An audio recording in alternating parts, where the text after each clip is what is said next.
We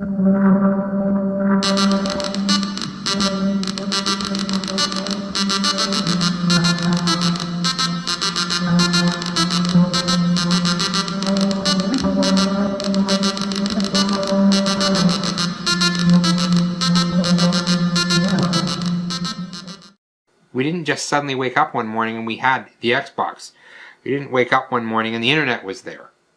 You know, how did we get there? That's what you want to know about history for. Oh, are we ready to roll? Yeah, we're rolling. What I have next to me is the first bulletin board in the world, CBBS Chicago. People wondered if the C stood for Christensen or Chicago or whatever, and no, it didn't, because there was no such thing as a BBS, so it was a computerized bulletin board system.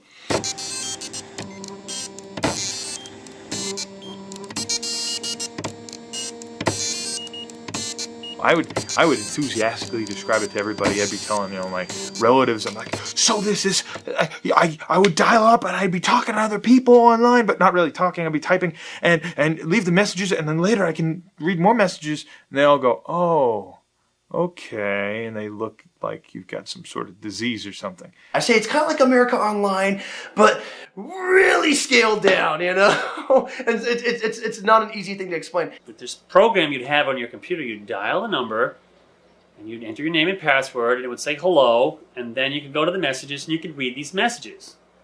And then you could add one. And if you waited long enough, and I had to say months, other people would have called in and left messages, and after a few months, you have a conversation.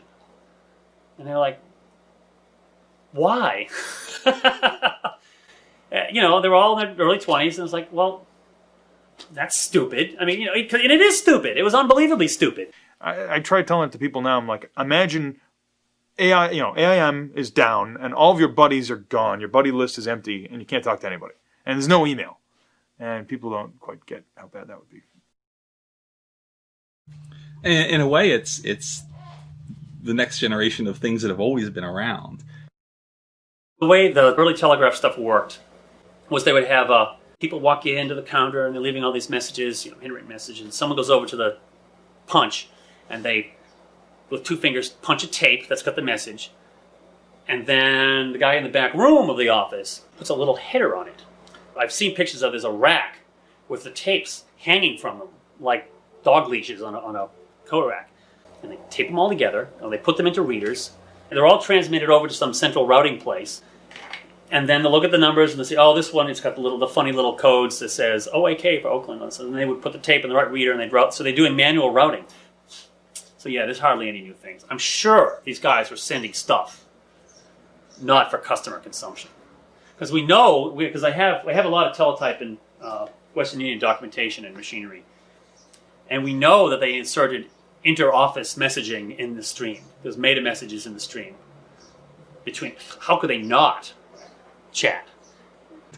Science fiction fandom going back to the 30s, people would use Mimeo or Ditto to publish fanzines, to publish their own newsletters with reports of conventions they went to, or book reviews, or just what's happening in their life, to talk to other people who are similar, who have similar interests, but might not be around them. One of the few really nerdy science fiction fans in your school, well, there's not many other people you can talk to, but if you find that there are people somewhere else that you can talk to, and you subscribe to their fanzine, and then you start writing letters of comment back to it, and then you decide you want to start publishing your own because you've got a lot to say, and it's just this innate human need to form communities and to find other people with your interests.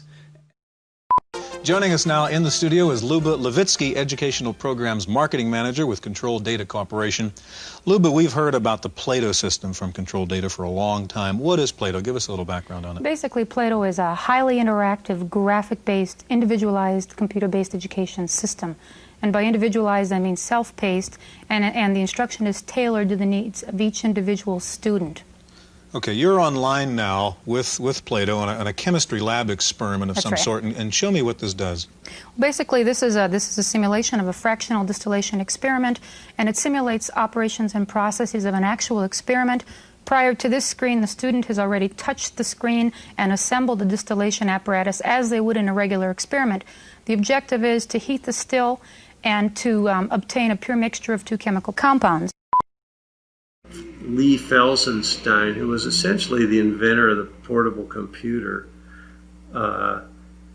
ran this project in Berkeley called Community Memory, which was essentially a free BBS that was available in laundromats and things like that. And it was a real meaningful attempt at giving the population at large a way to communicate and online.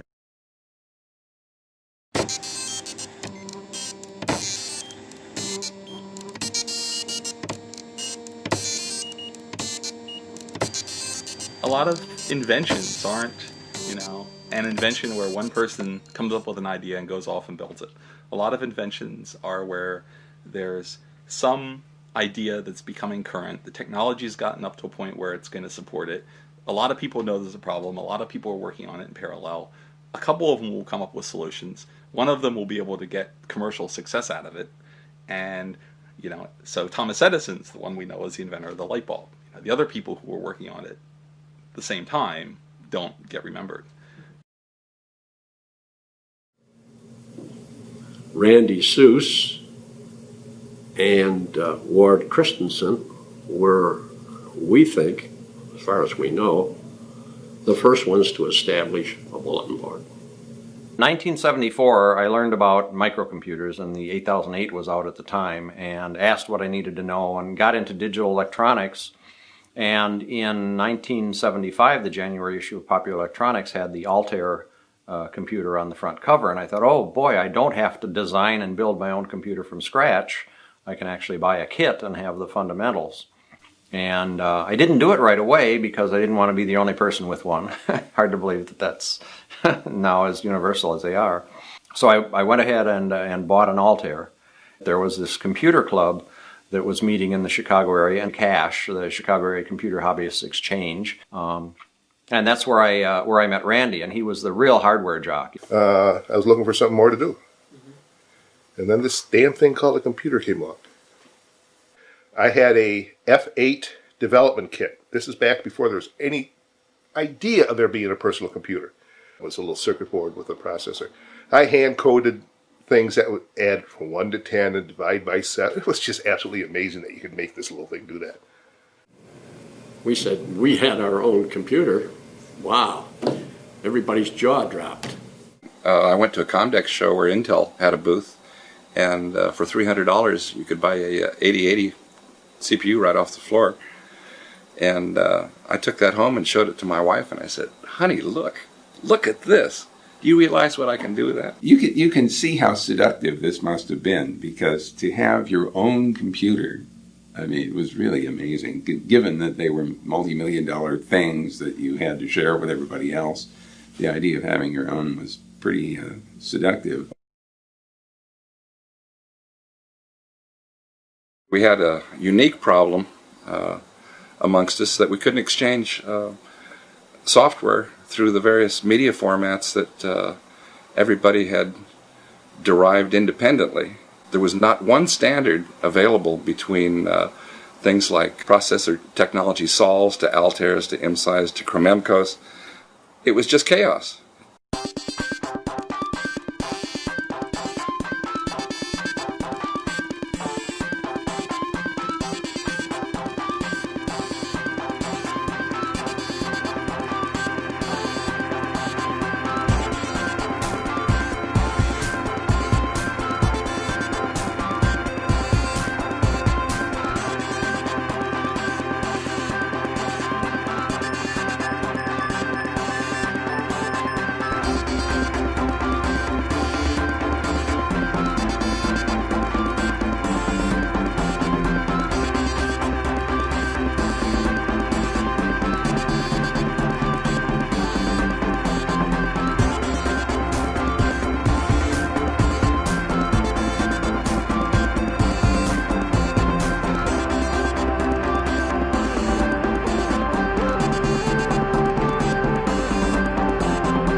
January 16th, 1978, I went out to go to work, and it had been snowing most of the night, and I was unable to get out because it just kept snowing and kept snowing. So I think I shoveled for like 2 hours and probably came in at like 9:30, 10 o'clock and realized I was not going to work that day.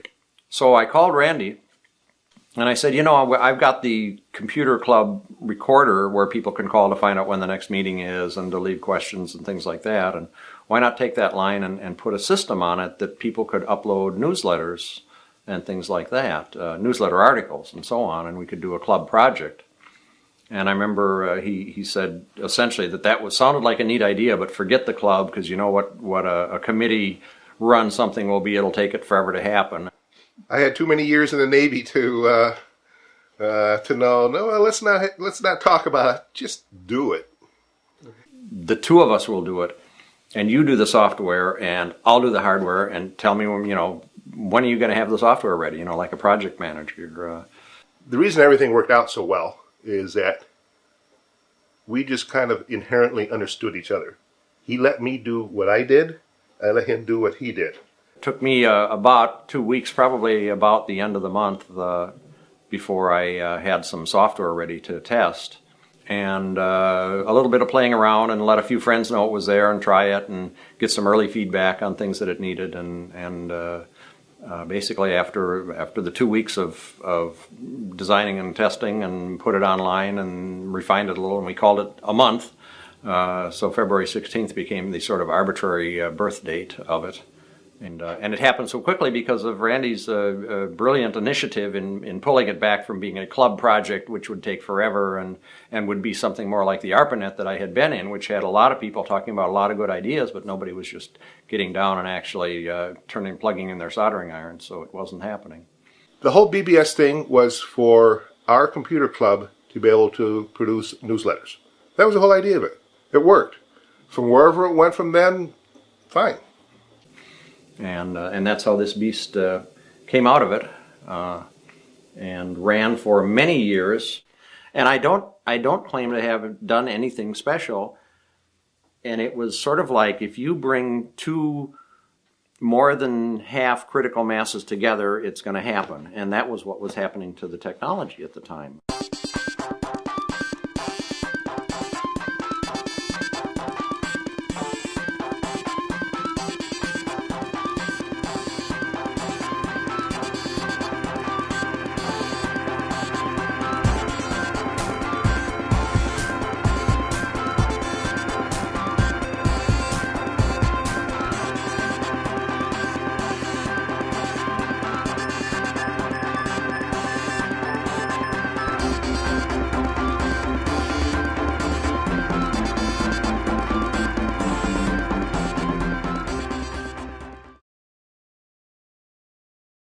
I found Ward's system originally, CBBS Chicago, mentioned in an article, if I recall, it was in InfoWorld.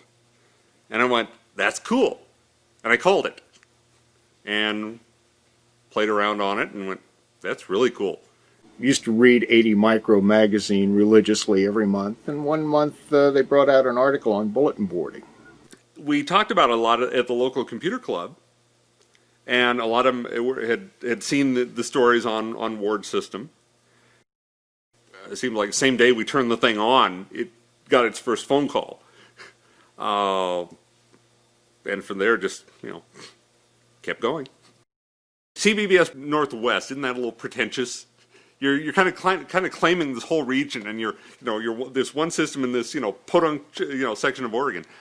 I said, well, hey, when I named it, I was all there was, this side of San Francisco. So that's when I got up on Bill Blue's Bellflower RCPM, and he had the big bulletin board list, which at that time was about 100 bulletin boards.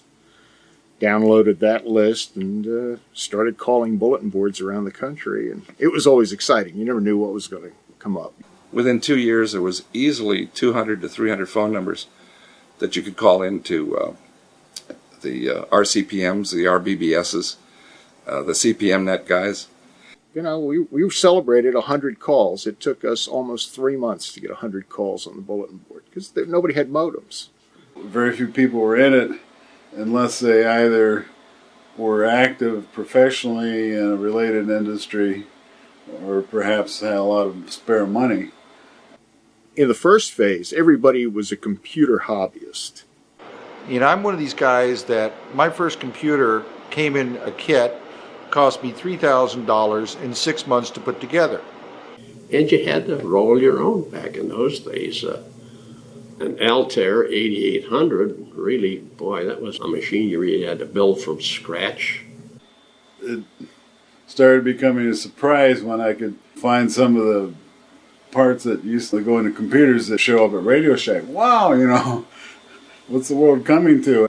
Well, the system operators in town were not computer hobbyists anymore. They would go out and buy or download a program, put the thing up. They had no idea how to program. They weren't interested in programming, which was fine. That was, the interest had changed from computer hobbyists to computer users. You could buy a TRS-80, download your friend's software onto it, and now I'm a BBS. No, they didn't have to know a damn thing. All they had to do was have a phone line, and they could say they were a Sysop. High schools were full of Sysops. It's Crazy Eddie's greatest home computer sale ever, and Crazy Eddie's going home computer crazy with the absolute lowest prices anywhere on anything and everything in home computers. Atari, Texas Instruments, Commodore, even the new low-price Timex Sinclair. Crazy Eddie's got them all the latest software too. Shop around, get the best prices you can find on home computers, then go to Crazy Eddie and he'll beat them. It's Crazy Eddie's greatest home computer sale ever, and Crazy Eddie's going home computer crazy. Crazy Eddie, his home computer sale prices are insane. Well, one summer I'm saving up my money for a jam box, you know, because I'm a teen and that's what you do. And I had a friend who took me to play computer games at this comic book store. I was a big comic book collector, and I read in a Superman comic where they had one of these sponsored insert comics inside the comic book. It was these two kids helping Superman fight some weather demon or something by using their TRS-80 Model 100 computer in some capacity to help them. And I came home and I said, you know that computer you've been telling me you wanted? We're going to get one now, and I'm going to put my money from the jam box towards this. And I just thought that was the coolest thing, that this computer actually was so powerful, it helped Superman. I sold my Atari 2600 in a box of cartridges to get my VIC-20. And because I thought, well, you know, I can invest in video games forever, but this is a computer. I think my dad got it because it made him feel like my kids are smart. And so instead of getting them toys for Christmas, I should get them this. I used to copy and trade video games with my friends, which led to one of my buddies saying, "Hey, do you know what a BBS is? And they're, you know, you can get games for free and all this stuff on these boards." I mean, all I know is pirate BBSs. Of just like the idea of like I'm talking to people and they could be anywhere and I don't know who they are. That's really neat, even if a lot of them turned out to be really boring. The evening of December 25th. You could, you know, for years you could see, you know, some of the boards just got clobbered. Oh my God. Forgot it's the day after Christmas. We're not going to get on any boards today at all. In fact, I think a lot of people actually use this as one word. 12-year-olds who got a modem for Christmas. You had this mass of new callers that had no clue. And I know a lot of boards, mine included, a couple of years, we'd actually close the system down to new users for the first 2 months out of the year. Go cut your teeth someplace else. We don't want to hassle with it. For those of us who'd been there for many years, who'd had lengthy conversations as well as all the different types of interaction that had happened there, the sudden influx of Van Halen rules messages and the message counts just went through the roof because they were all very short, one sentence, me too kind of messages. Their behavior just wasn't very adult-like, and they would really mouth off and bash people and steal their code. And yeah, a lot of them were just pure anarchists too. You know, they just love creating chaos. It gave us a voice that no one had before. We had no idea what to do with it. You took sticks of dynamite and handed them to 12-year-olds and said, now if you can find the lighter, you can make this go boom. And, well, we found the lighter.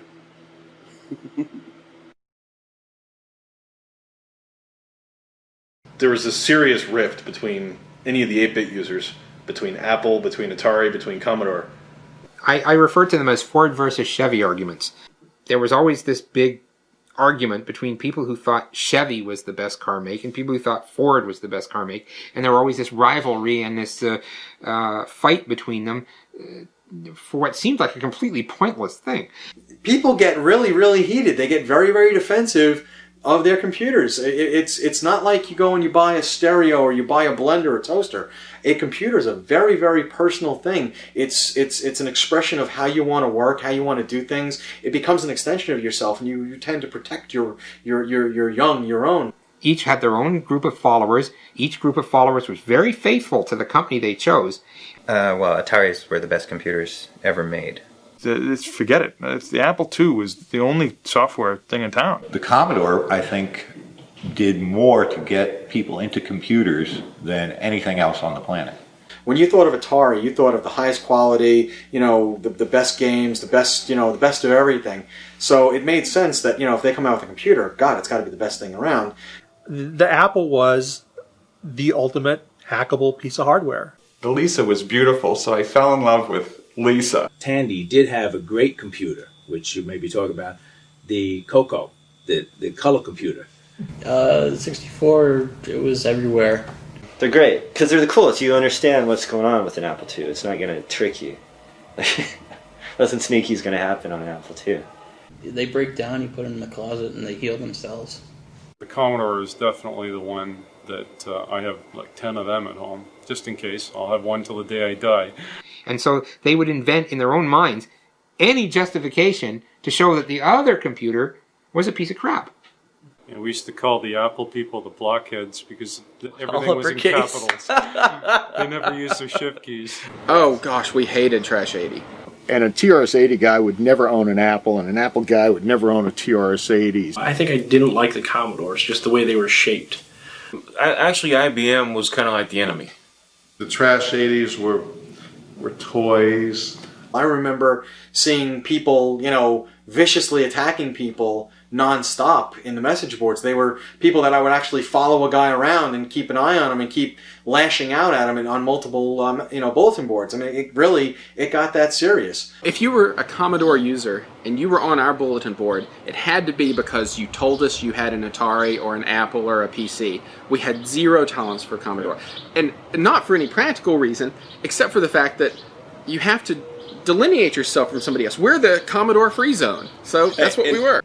So that was probably where a lot of the emotion came from. It's like, why are you making fun of my computer? It's a computer just like yours is. But this extended off of the bulletin boards, these wars, because you would walk into a store and you would hear some Commodore kid that would see somebody looking at an Atari computer getting ready to buy it, and you go, you don't want that. It's not powerful enough. It can't even run a disk drive. It can't run this.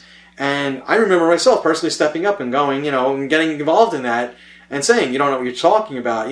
We have robotic arms, we have Corvus disk drives, we have this, we have that, we have all these sorts of things. And then you'd see the two people that were kind of looking at the computer to be kind of like, stepping back some way, like, okay, let's get out of here.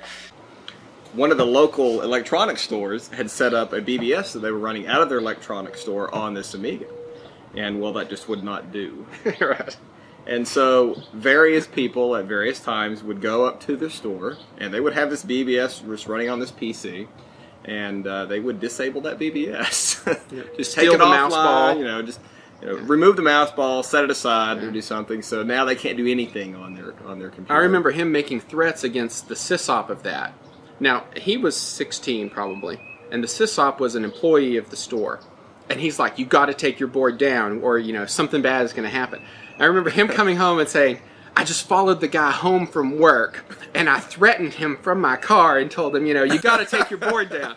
And I'm like, what in the world are you doing?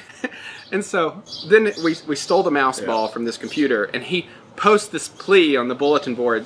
Anybody who knows where my mouse ball is, because this is a time when you can't get replacement parts for the mouse balls. Anybody who knows where a mouse ball is, please let me have it back, the biggest advantage it had that I couldn't put this to words then, but the biggest advantage was I had one. Being a natural pack rat, I got a fundamental problem with paying to throw things away. It's bad enough to actually get around to finally throwing something away, but to pay to throw it away, that just hurts.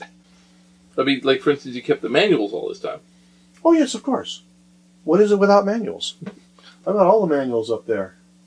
I got printed out docs to my most used shareware stuff. Oh yeah, keep the manuals. From where this thing got deposited, 10 or 15 years ago. No, 15 or 20 years ago, more likely. But to work with my K-Pro, my Signalman 300 baud modem, which when I got it, I thought was the greatest thing going, and even the speed didn't seem too slow, since the printer I had at that time was a 30 character per second printer, so they were both about the same speed. And I used this for a couple of years until 1200s finally became affordable. Okay, you want to describe what this is? Yeah, well, this actually was a custom cabinet a friend built for me. I had all these boxes of floppy disks. Each of these boxes holds 70 disks. Somewhere around here or so, they changed from 360Ks to 1.2 megs. Basically, these disks here, which numbers from 1 to 1800, are all shareware. This is all DOS, very little Windows, almost all DOS shareware that I collected from BBSs. Now, the entire contents here actually fits on 2 CDs. I've put it on 2 CDs. This station was about the most comfortable station for doing BBSs, because in the slow BBS days, it wasn't that interesting watching. It was about as interesting as watching a dryer dry clothes, watching the numbers count. So my little TV set was over there, so the children were younger then, and it was hectic upstairs. This was a place to get away from it all and do my BBSing with the printer right there and TV right there, and just sort of out of everybody's way. But And yeah. how much would you say you spent on this setup? I don't want to know that.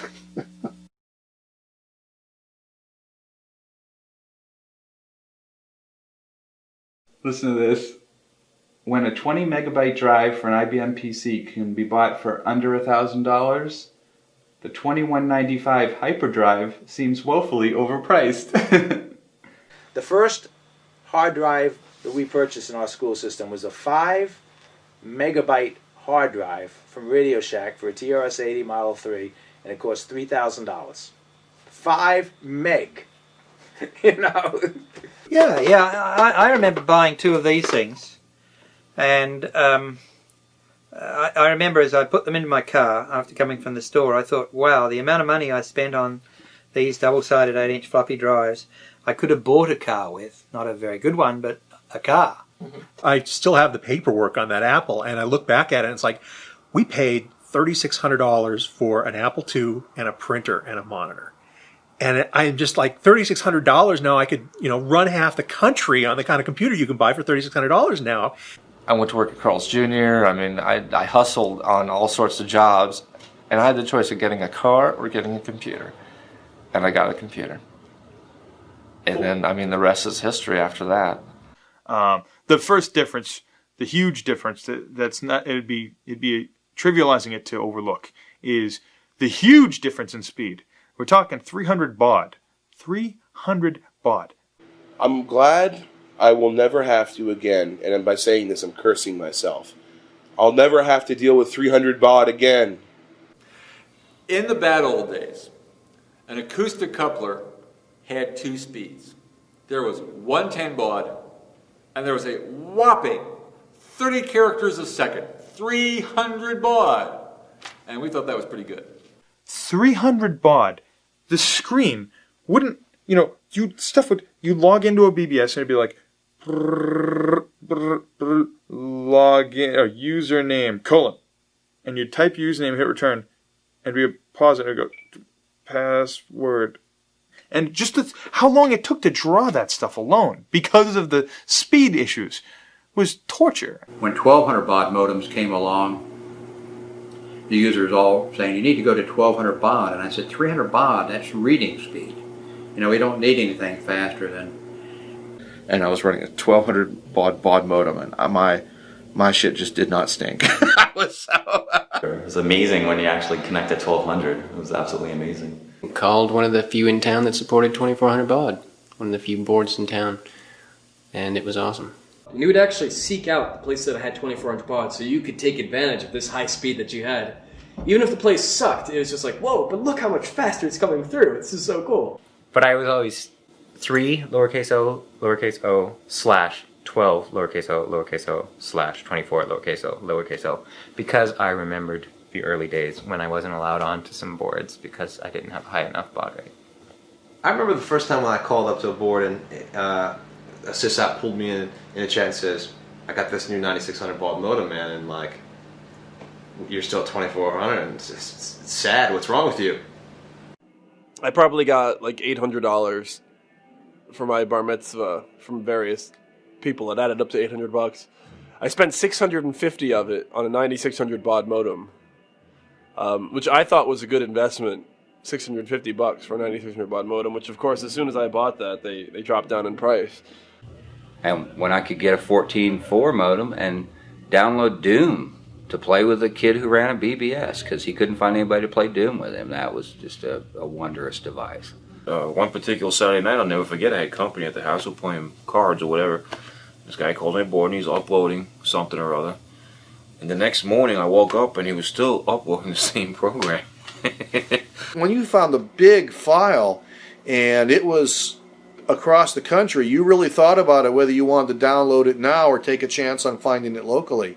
Absolutely. Anybody who's probably under the age of 30 or 25 these days has no concept of what the phone companies used to absolutely rape you for calling long distance. I mean, quite commonly, to call California during the day would cost you upwards of $1 a minute.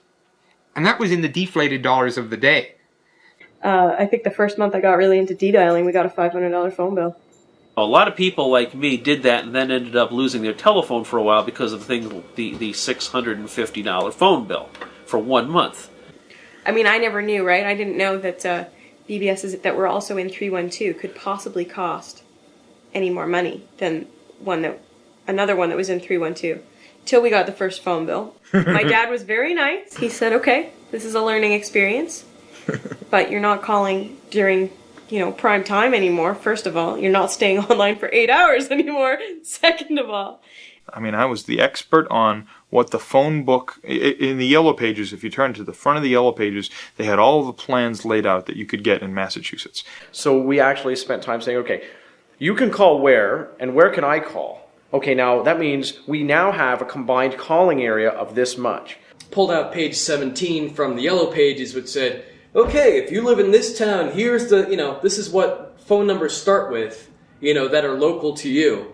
So we used to figure out exactly where the bubbles lied and where they overlapped so that we could make those calls. So be like, okay, well, here's a page long of, numbers which I've got. All right, this one is 376. Okay, that one's good. Mark that off and I would call that one up. And I actually had to call Illinois Bell, when they were Illinois Bell, and ask them for what they call a band chart. After dinner, I would go to my little hideaway downstairs, do my BBSing to the local BBSs, waiting for 8 o'clock. Then I'd hit the crosstown ones. On the weekends, I'd get up before 8, before it went back, and do a couple. Oh, yeah.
It certainly has been. It's just been fun seeing the progression. At this time, I can't believe BBS has ever ran on Apple II machines. Like, wow, that machine had like a megahertz, not like a gigahertz, like a megahertz, like one, uno. I don't know. You know what I mean? Today, it's almost like it's too easy. Today's computers are too much like a computer and less like a typewriter, like it was back then. So, and you don't have. I miss the sound. That you're typing. You know you're typing. It's gone from just building a computer that works is an amazing thing to, oh yeah, I can build a computer. I want to make one that looks neat. Well, it was the beginning of a revolution. Yeah, it really was. Everything's been revolutionized since then. We don't typeset the way we used to typeset. We don't do photography the way we used to do photography. You got this fancy XL1 camera with FireWire and all this good stuff. I mean, it's. I think there was a whole sense of adventure. We were doing something that had never been done before. We were taking hardware that had never been used for this kind of purpose and using it. And when I go into it explaining what the BBS was about, why it existed, and what there was before the internet, everyone's just in awe. They're like, wait a minute, there was something before the internet? Like, this just didn't happen? And it really just is a great way, or was a great way to spend hours and hours of your time just doing it. You know, the definition of a pioneer, that's the guy with all the arrows in his back. Well, that's the way it was for the BBS guys. They broke new ground. They really blazed, they created a new empire. If it hadn't been for computers and technology, I would have probably died 20 years, 25 years ago, wrapping my car around a bridge abutment somewhere in Texas from drinking and driving or drugging and driving. I got into technology and I didn't have any more money for booze and for drugs. Those decisions have treated me very, very well. And I remember the first time I logged into a BBS and thought, what the hell is this? And the answer was standing right behind my back. It was me 30 years later going, this is your life. Off into the lair. Yep. Hope your Indiana Jones card is up to date. But, buried back here, under the piles, is the original CBBS Northwest system. Not in its original configuration right at the moment. I mean, I've still got all the cards, all the original cards, even the PMMI modem card is still rattling around in a box. But the original CPU, the whole thing, that box, for 13 years just sat there pretty much happily and took phone calls. It certainly has been. It's just been fun seeing the progression. The whole BBS thing was for our computer club to be able to produce newsletters. That was the whole idea of it. It worked. From wherever it went from then, fine.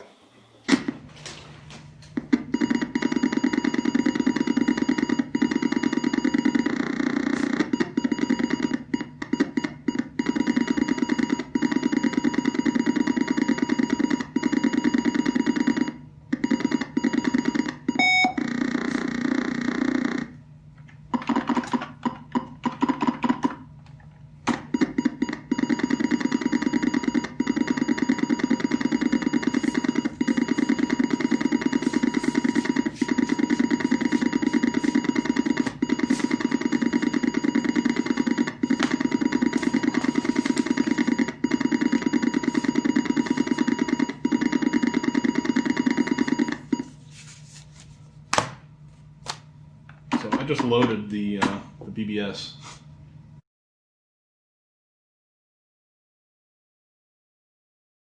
My brother actually used to say, "Oh, are we going to play loading again?" Because he was used to his Intellivision where he just pops a cartridge in.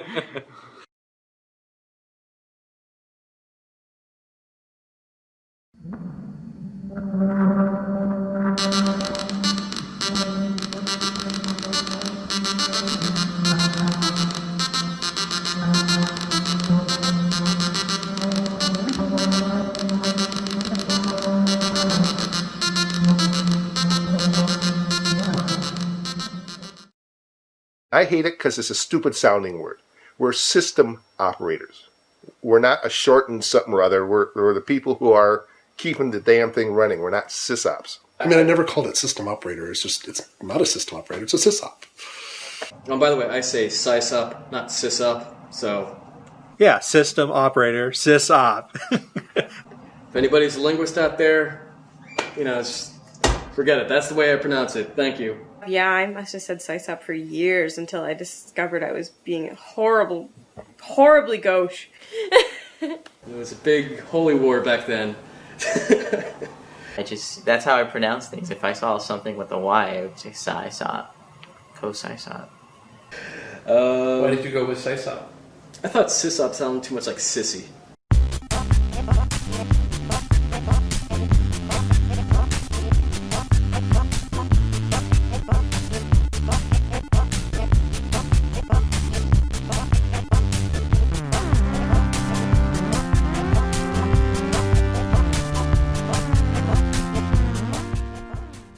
My friends and I always said whiz-op.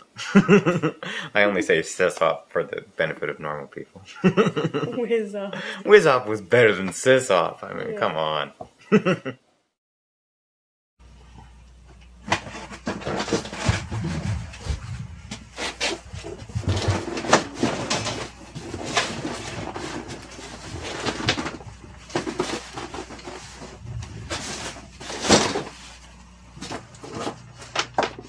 Under a sort of mess of stuff.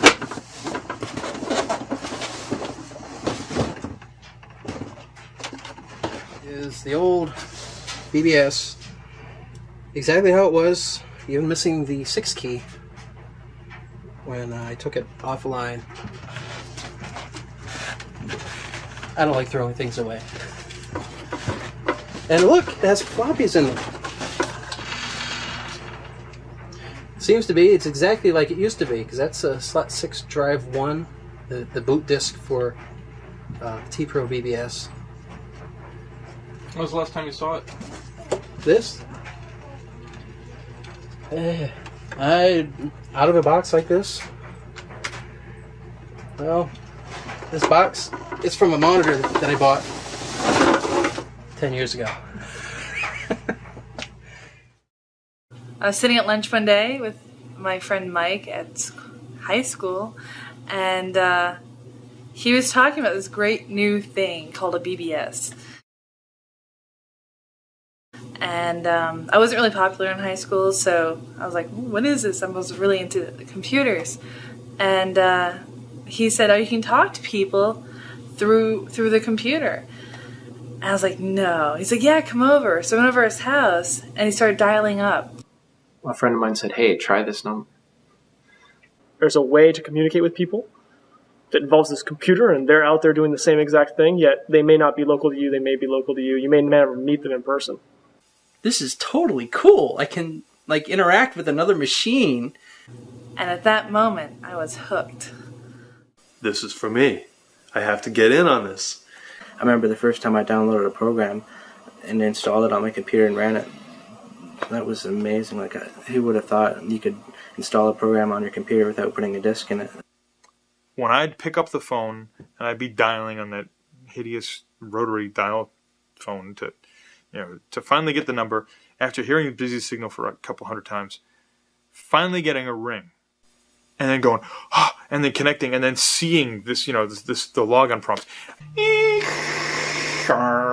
adrenaline rush. All right, I'm getting on. I dialed into that, and then on that message board, they had lists of other places you could dial into, and from that, I started dialing in all over the place. The mystique was there. There was something alluring about just, staying up nights. It was something you'd do at night. It wasn't something you'd really want to do during the day because, everybody was up and you'd be bothered. But if you sat in front of the computer... There was something special about calling someplace you had never called before, not knowing what to expect, logging in, exploring its menus, exploring the systems, trying to find the operator online and break into chat and talk to them about what the heck their system was about. The fact that you could get out there to California or Seattle or Maine or Boston, and the minute it took you to dial a number, wait for a carrier and connect, and just be in someone's house or store or wherever this thing was. So you dial in and it's you hear the modem go, it gets little noises and it's whistling and stuff, and you're on. Bam! It's like, and there's no multitasking. It's like that's all your computer does. So you're like, you've got the whole screen, and you're there. It feels like you're going somewhere, like it's a place, like a journey. It's like, this is brilliant. This is amazing. This is fantastic. I can talk to somebody through a computer without seeing them. They don't have to see me. I don't have to see them. We just talk. You knew that someone said, oh, what do you do? Like, oh, I spent some time on BBSs. If you saw the light spark, you knew that was a person you could relate to. If you didn't, screw them. They weren't worth your time.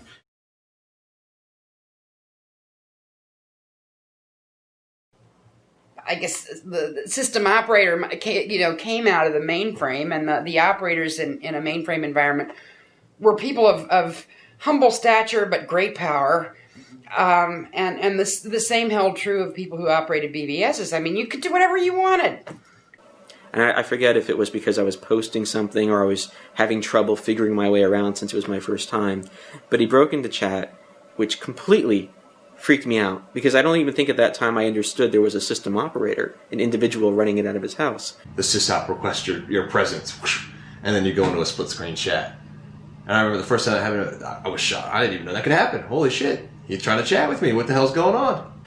And so this guy breaking into chat to basically berate me, like, what are you doing? How are you doing it? Who are you? What are you doing? What's your handle? And I was afraid that I was taking too long just reading what he wrote. It's very scary. For the longest time, when I was using other people's BBSs, I would write everything very carefully, because I knew it was important not to say anything embarrassing and have to backspace it, because the sysop would be watching. You kind of get this idea of what a system operator is. You try to chat with them and they're never there. They're like a cool person that's somewhere else. So I wanted to be a cool person. The sysop is the cool one that all the users want to get to know and they want to be like. Sysops were definitely treated quite well. There was a respect factor, and then there were people we would have BBS events and everyone would want to buy the system operator, all the beverages they wanted. Hey, I actually know Jim. He's the sysop of such and such BBS. All of a sudden you sort of raised up in clout. Hey, I'm good friends with the sysop. People, like users, would look up to you like you knew a lot. I mean, there is some God aspects to it, because you can read all the private messages.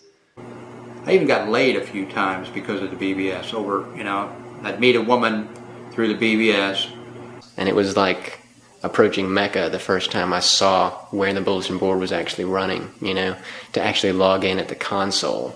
I just thought that was the most amazing thing. There was one I played, and it was like Adventure, an online adventure game, and it was like a 3 or 6 line system. I was used to playing Adventure just by myself, and I remember playing this game and going into this little valley, and it said, this person has just, entered the valley. And I was like, this is awesome. And I didn't know what to do next. And you could say hello to the person. And he's like, oh, hello, Steve. I'm like, how do I get to the house? And he says to me, follow me. And I didn't really understand until it said, Frank just went west. So I type in west and hit enter. And it says, you are on a path. Frank is here. And then it says, Frank just went east. Only me and like a few other people knew what was going on, because when I used to go back into work, they had no clue about, these kind of things.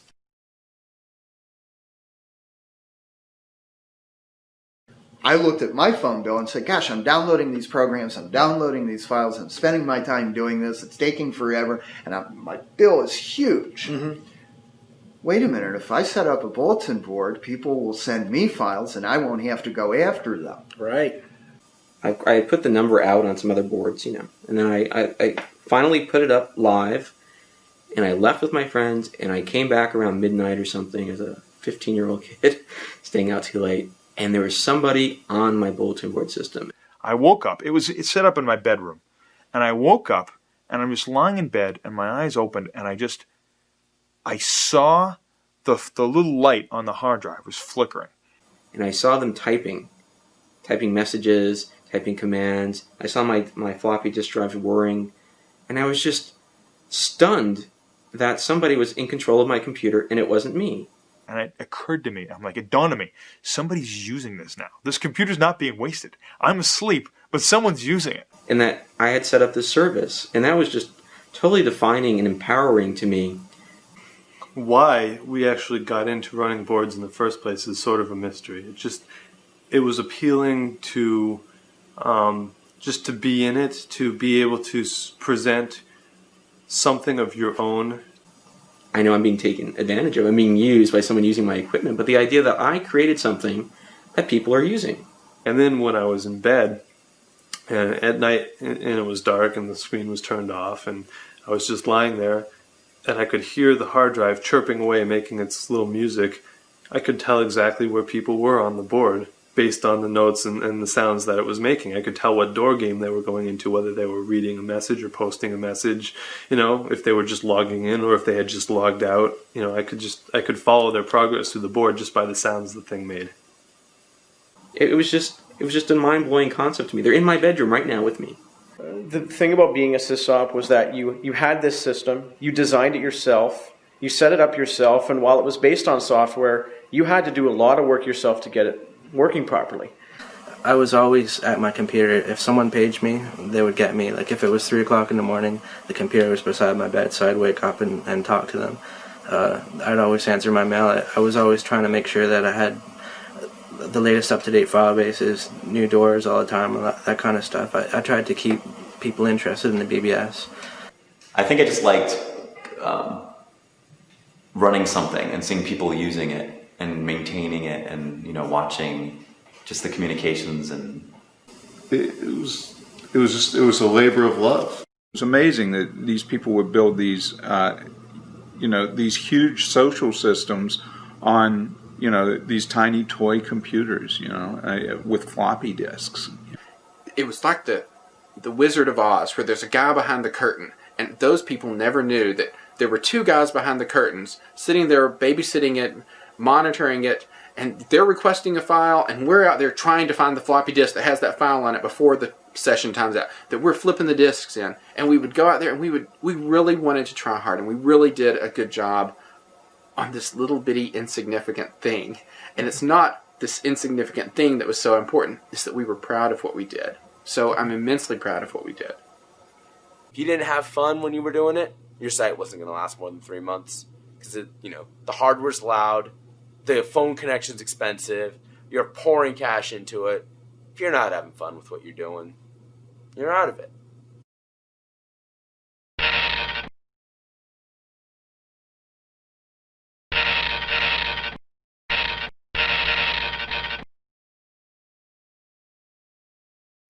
The person behind it, with the brains behind the whole project in the broom closet, was a woman who was deaf. And consequently, she couldn't talk on the phone. And we set up, somebody gave me a modem, and I can't even remember what type it was. I mean, it was a very 300 baud. And I set it up so she and I could talk. And she would call me or I would call her, and then you just sit there and type to each other. And that was the best thing since sliced bread for her. She was just thrilled with that, because this was the first time that she could actually hold a conversation over a telephone. So in 1987, she was the computer coordinator for the Worcester Public Schools, and I was one of the trainers. And she read a lot, and she had found in some magazine that there was a company out of Florida called Galacticom. And Galacticom offered a multi-user bulletin board system, a BBS. And they said, I think the price was $6,000.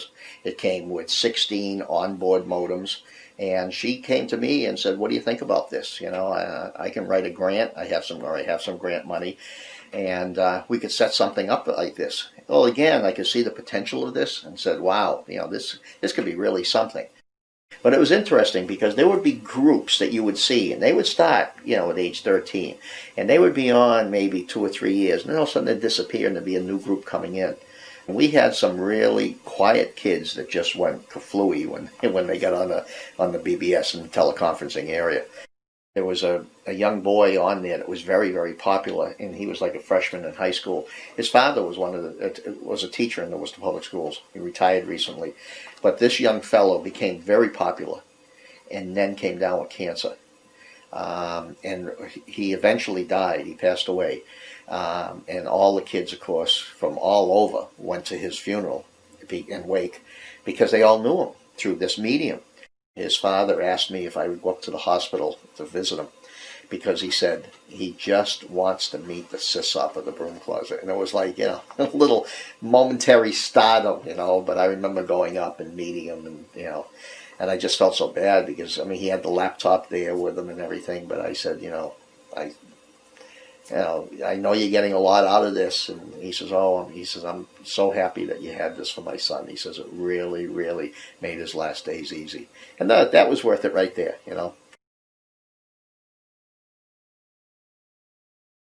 At the end of the day, it's the Sysop that is the ultimate judge, jury, and executioner. It's the Sysop who's the one who does the bans. It's the Sysop who's the one who tells people, this is what you're going to do, and if you don't like it, get off my computer, get out of my phone lines. You were the king or the queen or whatever of your own little kingdom.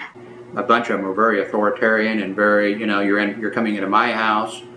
One of the most common, inane, naive arguments I hear from these, engineer white guys say, this bulletin board is in my house. I will not have any swear words on it.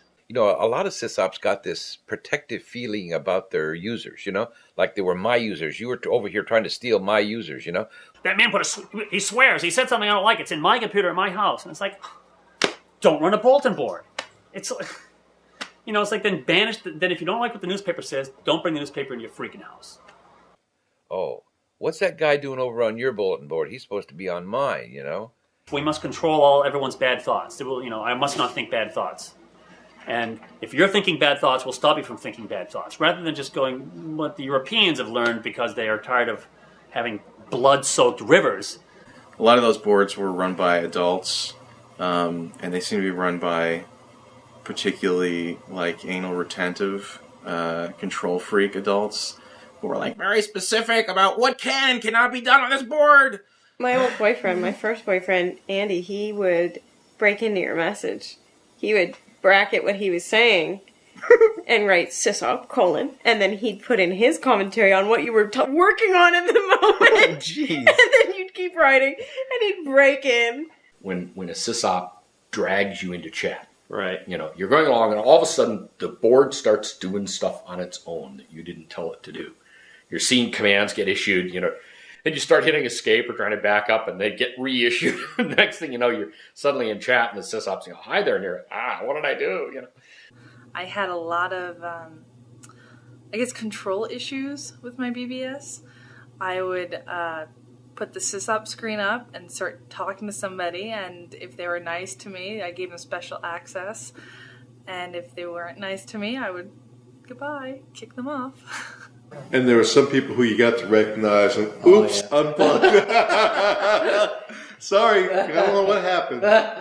Modem must have reset. You could do that. You could twit people. You could torture them. If you act like a child or a teenager, and that's how your book's gonna end up. It's gonna end up wild and out of control. So, in a way, it teaches you kind of leadership skills. And I never thought about that till now. And many people, that's their power spot. You're at your desk, you're at your computer. This is my place. I've created my environment. This is my window to the world. And some of those people don't really want to get out and,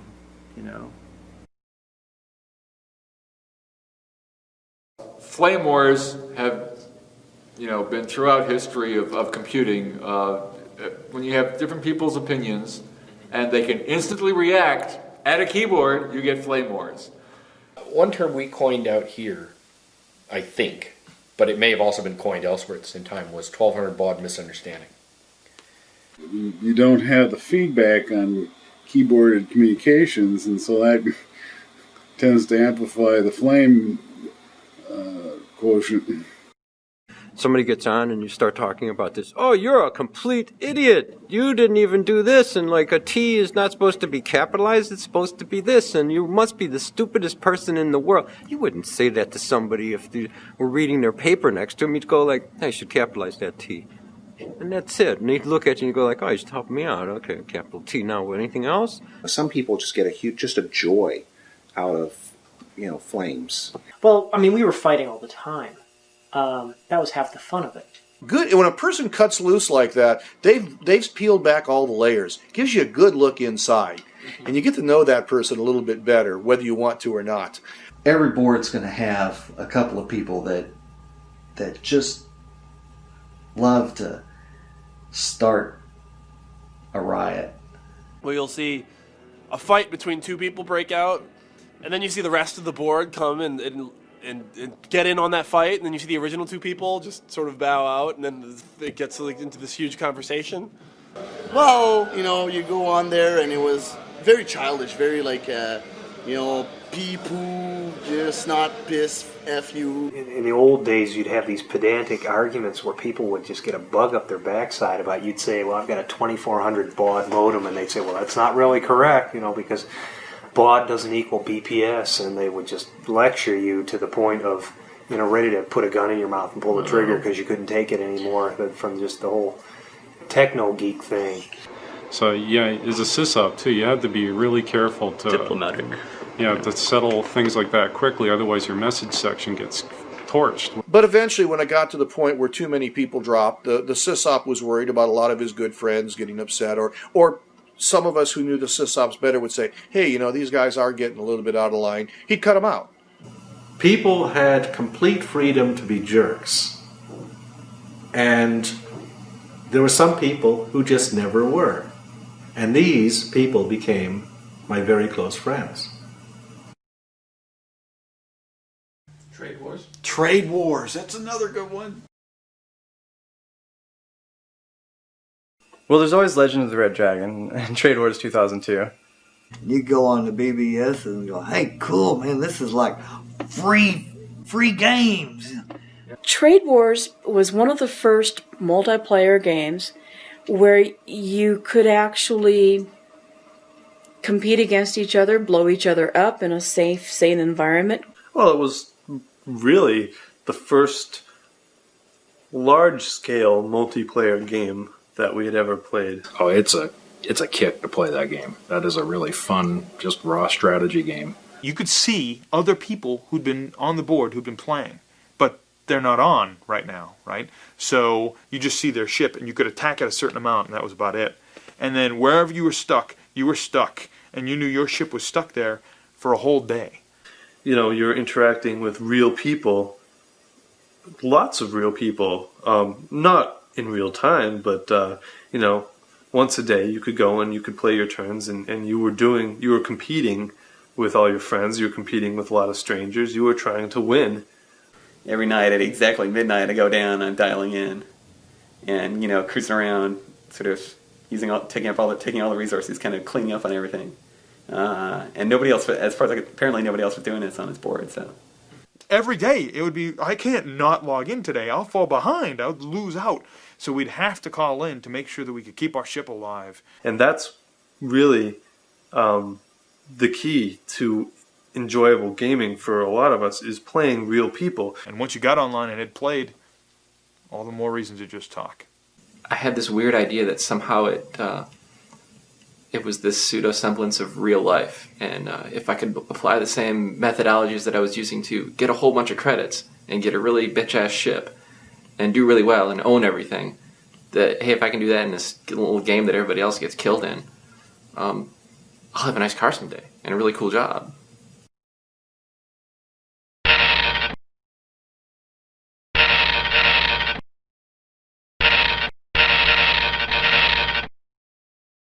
The concept of starting a bulletin board as a social connection point for gay people seemed like a pretty neat idea.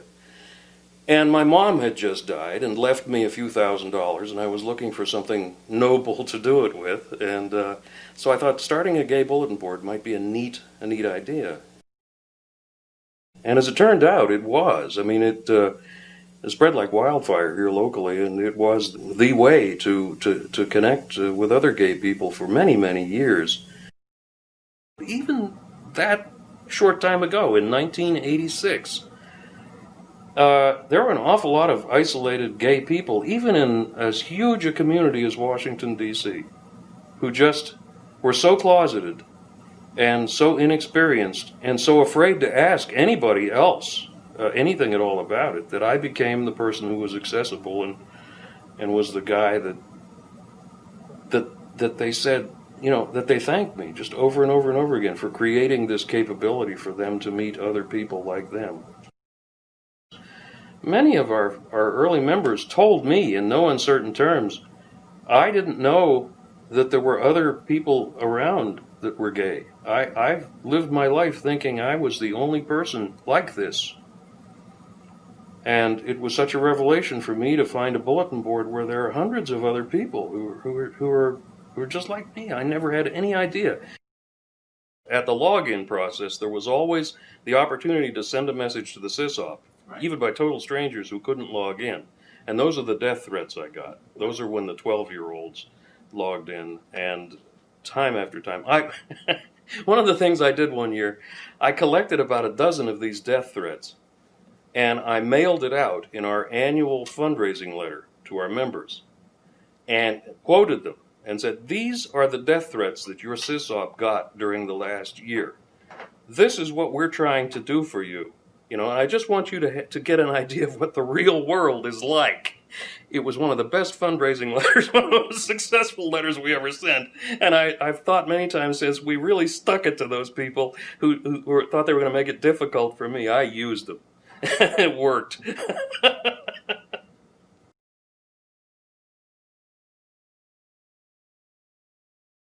remember in the beginning, too, people talked about they were afraid that the BBSs were going to be sitting there and not communicating with other people. I found it quite to the contrary. For several years, I was going every Friday night to this 24-hour coffee shop and hanging out with lots and lots of other BBSers. Like every weekend, there would be some BBS would be having a get-together party. Right. And people would be getting together and actually doing stuff together in real life. The BBS meetings was probably one of the biggest attractors for everybody. We used to advertise them for a month at least. The meetings were on all the BBSs together. Or sometimes there were particular meetings, for example, for a fundraiser for my BBS, Nopal BBS, or a fundraiser for another BBS. From the time I was 15 or 16 on, I went to pub night for the Pinnacle Club, later to Mound 7, pretty much every week. It was weird if I didn't go, and that was quite a trek to go because it was in a different city and I didn't drive most of the time. Damn, it was just a great social group, and I loved it. At midnight, everybody had to go outside at the party, grab a bottle of beer, and just pour it over your head. You know, it's one of those initiations that you do when you're 16, 17 years old. So, you mean while it's cold? Oh, barefoot in the snow, full bottle of beer over your head at 12 o'clock midnight. Of course, all these BBS girlfriends and boyfriends that came up. For example, my brother, he was 14 at the time. He was chatting with his 12-year-old, and there was all this hype. All the BBSs knew that they were gonna meet in this party. So my brother got drunk in the party. His first time he got drunk, 14 years old, in the party that he meets this girl, which by the way was not very good looking for his taste, so he was not very interested in her and whatever. I mean, we caused many a divorce. We caused many a people to break up. You can't even put a number on how many affairs were happened off of our system. And there was quite a few success stories of people that got together that met each other on there and are still married today. Okay, I met my first girlfriend on at a Diversidad party. Oh God, that's where I met her, wasn't it? It was actually how I met my wife. and I've been married to her for 8 years, and we got 2 kids. All because of the bulletin board. We were the social scene of Bakersfield. I used to be too embarrassed for years about admitting how I really met him, but now, with the internet being so popular and people admitting on that all the time, I'm not too embarrassed by it anymore. She had called my BBS, and I was chatting with her, trying to get her to just to meet her, and she didn't want anything to do with me. So eventually, she came to one of the BBS meetings that we were having regularly, and met her there. And she was going to the meetings, and I was going to the meetings, and she only lived right down the street from me. So I started to pick her up and take her, and a few months later, we started going out, and that was almost 9 years ago. A friend of mine was grabbing me and pulling me out of the house to get out, right, to get away from home. Just then my chat beeper went off on the bulletin board system. I looked over, and there was Sierra. So I'm like, just give me 5 minutes. Hop in a chat. 4 hours later, I had a date the next day, or we're meeting for lunch at McDonald's. I think a few months later we moved in together, and then here we are, like 13 years later, and married. I think it was pure luck, and maybe fate or something, because it seems highly improbable that we would have gotten together under normal circumstances. Don't you think? Yeah. There's the age difference. Are you aware of that? No. Oh, well. I was 24. Going on 24. Yeah, right. I was 40. Or 39 going on 40. I don't know. Yeah. We're 16 years apart. So, we already had rapport communicating on the bulletin board before I found out the difference in our ages. If I'd known the difference in our ages, I don't think I ever would have really seriously considered a romantic relationship with him just because. But then by the time I found that out, I was like, oh, well. It didn't really matter. The perception of BBS was geek toy. You had to be a geek. And believe me, there were very few women into BBSs because they were geeky enough. They didn't see, the sense of sitting at the keyboard when they could just call their girlfriend on the telephone. Yeah, socially it changed because all of a sudden there were girls. And, it was like amazing to have a female member on your BBS. We, being me and my best friend, it's just like we got like tons of attention, but we took it for granted. It took us a really long time to realize, oh, it's because we're the only chicks. Oh, there's 2 others, but one's 40 and one's like 90. But I never flirted for access. No. I'm just friendly. And let me tell you, if you're a girl online and you're friendly, people fall in love with you. And that's all you need to do. Oh, yeah. And they got into this argument over all it took was a female name. And if the person could pull it off, within 2 weeks, every male on the board would hit on her. And Ben was arguing, oh, no, that's not going to happen. And so VCXE created this female persona, logged in as a new user, and played it for months.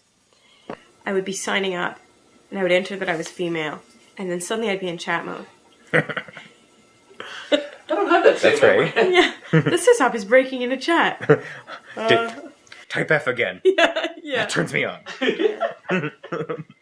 If we got like dissed by somebody, then we would show up as another girl or another 2 girls with other names, and like be like, like what are you gonna say? Like, I think you type cute. But like in whatever way that you let people think that maybe you have some kind of interest in them. Maybe it's the way that they run their board. It's so smooth, and they're always available to chat.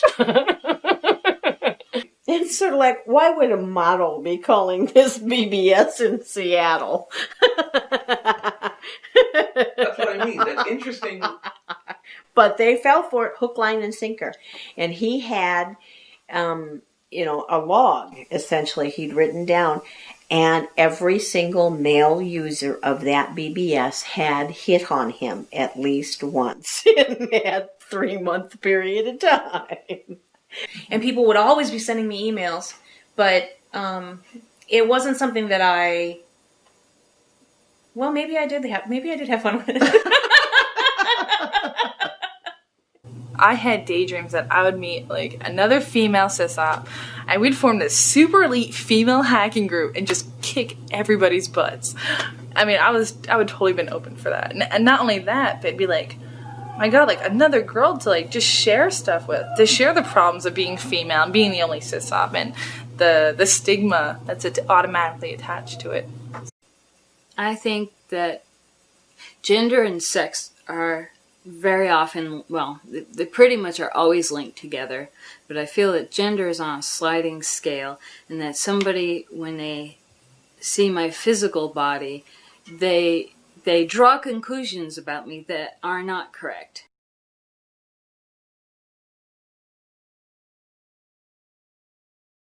For me, BBSs were about community, because I didn't talk to people in school. I talked to people on BBSs.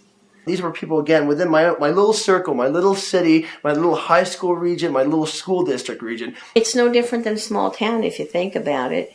I mean, you know, that's what I was thinking. Even at the time, I'm going, oh my goodness, you know, we're all like a little itty-bitty town, and we've all grown up together, and everybody knows everybody.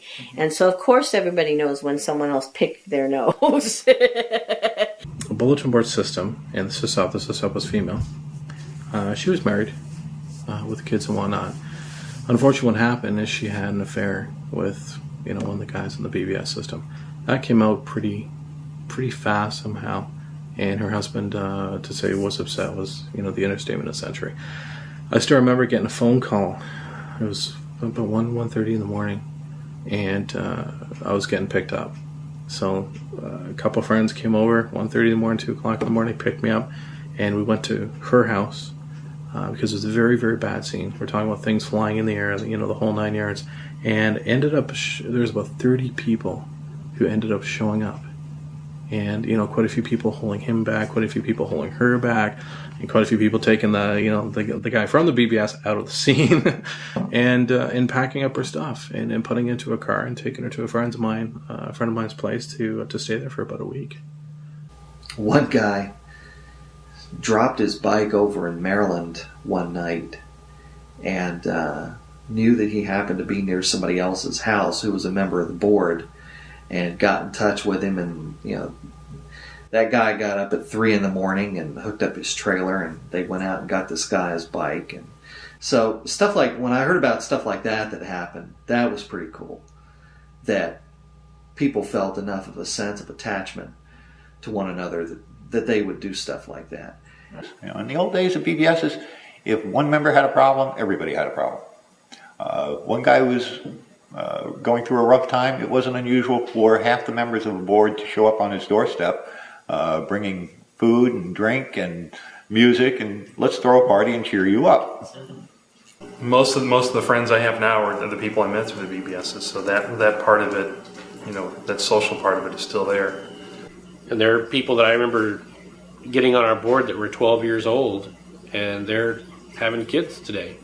You know, you almost feel kind of like a father figure in some way, to watch these people grow up, and you help shape them, and you saw the things they went through on the board as a teenager. They were battling drugs, or they wanted, you know, they considered suicide because they thought nobody liked them, and this and that. And see the people pull together and really raise these people and turn them out to be, you know, decent human beings is really something neat. Matthew, how many Dorsai memorial services have you been to in the last 4 or 5 years? Way too many. But that's the power of the Dorsai community. We lose a user, we lose someone. And it's like, hey, this is what happened. Memorial services are, we go. We're there.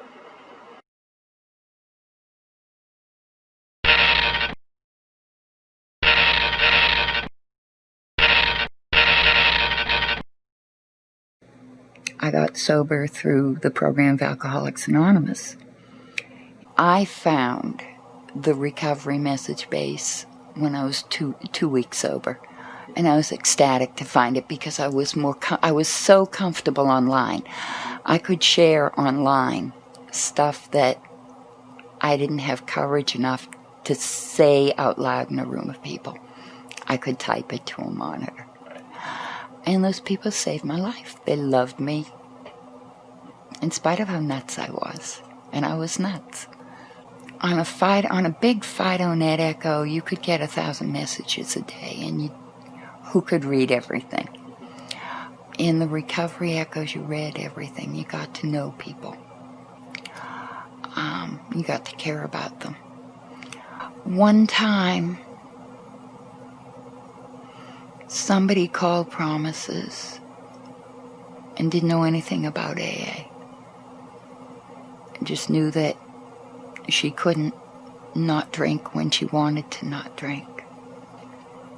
And we talked, and I helped her find a meeting near her house. She told me she was going to it, and she never called again. And you multiply that by a whole lot of times.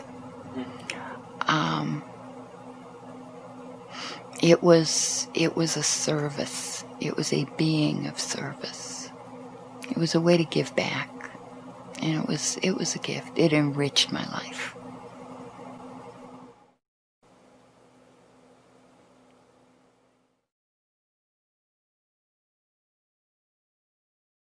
The thing for me that I really would like to get across is how much fun I was having at that point for a wide variety of reasons. If I wanted to belong to birth, I want to be in this house, I want to have kids, it became my future, sure.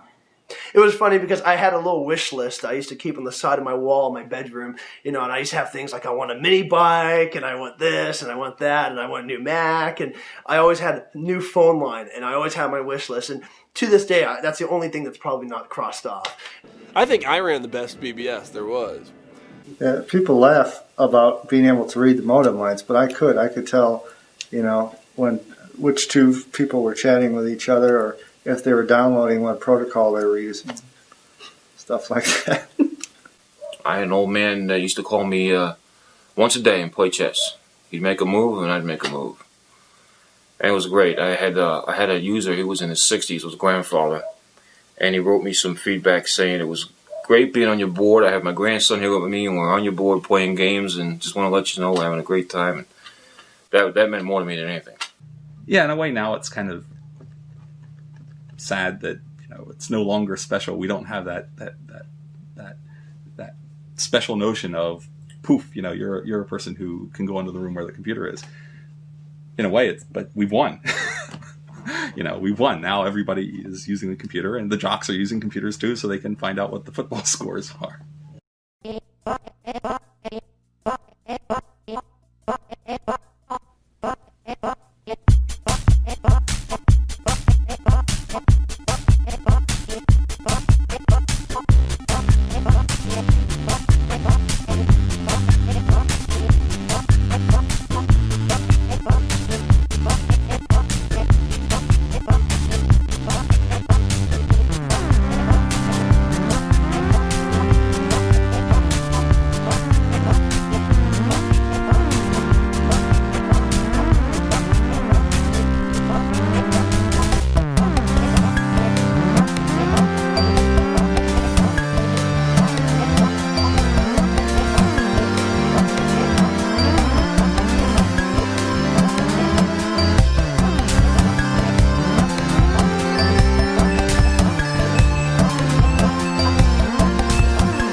You know what your TBBS is capable of.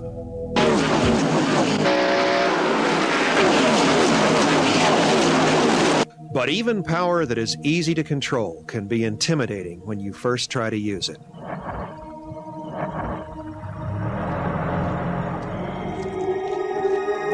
Fear not. While TBBS has power and flexibility to spare, with just a little knowledge and practice, you'll be well on your way to creating exactly the BBS you want. Hi, I'm Phil Becker, creator of TBBS. We all remember what it was like to be that student driver and to feel that unique combination of terror and excitement. It didn't take long for driving that car to feel as natural as breathing, but on that first day, you probably wonder how you would ever do it. That same feeling returns every time we start to use any powerful new technology. And while the concept of a BBS is very simple, to design the multi-user BBS you want and make it operate reliably, you're going to have to control some of the most complicated aspects of the computer art. And once you learn how to use TBBS, you'll find that it leverages your power to design bulletin boards, the same way your automobile leverages your power to travel.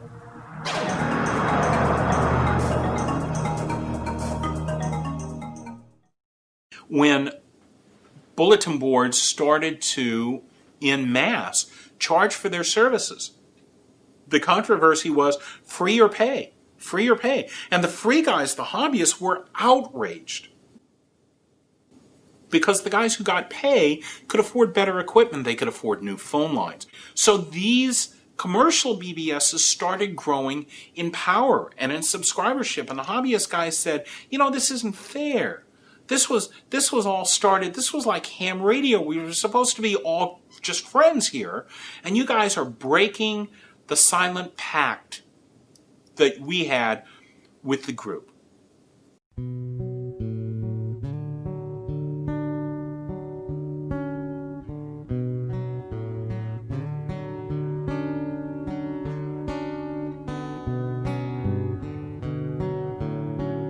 That's where you lost the hobbyist aspect, and that's where you lost that heart that I felt was there. I did it. I ran a bulletin board for years just for the love of, look at what I can do. I can hook all this stuff up, make it talk, make it do all this. And then you always had somebody coming in going, how can we make money? If you're running a business, great. Tell me about it before. Tell me when I step in the door. Tell me when I log in that it's a business, because that way I'll leave, because that's not what I'm in it for. I'm in it for the information. We've sowed the seeds of our own destruction, especially when the guys started wanting to charge money for bulletin boards. It was something that, you know, it was a hobby. It was my hobby. It was my computer. I was going to take that machine down. When I wanted to play with the computer, I was going to pull the plug on the modem. No question about it. And to expect somebody to pay for my hobby. They weren't friendly anymore. They weren't people talking with people anymore. They were people talking with businesses. If you were to talk with somebody about something, you were talking to a hired mouthpiece. Basically, you're talking to people that have a policy and an agenda to speak, and that's what they're supposed to talk about, and it's not human anymore. And they all wanted 15 or 20 bucks a month. You're going to rapidly run out of money. So I think the charge boards started the downfall of bulletin boarding. And really, to be honest, I don't remember ever seeing a pay board that had anything unique on it. You know, like they had a gigantic selection of online games, or they had a gigantic selection of news feeds, or they had they had 20 lines or something like that. There were people that were trying to charge to get some money back for it, but I wouldn't have paid to belong to a BBS. For the most part, I didn't really see the services as benefiting the user. I mean, the idea, or at least for me, was to have a good time and to learn something. And if someone else can have a good time and benefit from that knowledge, then everybody's getting, you know, payment out of that, if you want to call it that. I never charged a dime to gain access to the bulletin board, and I always said that the day I have to charge for it is the day I'd pull the plug.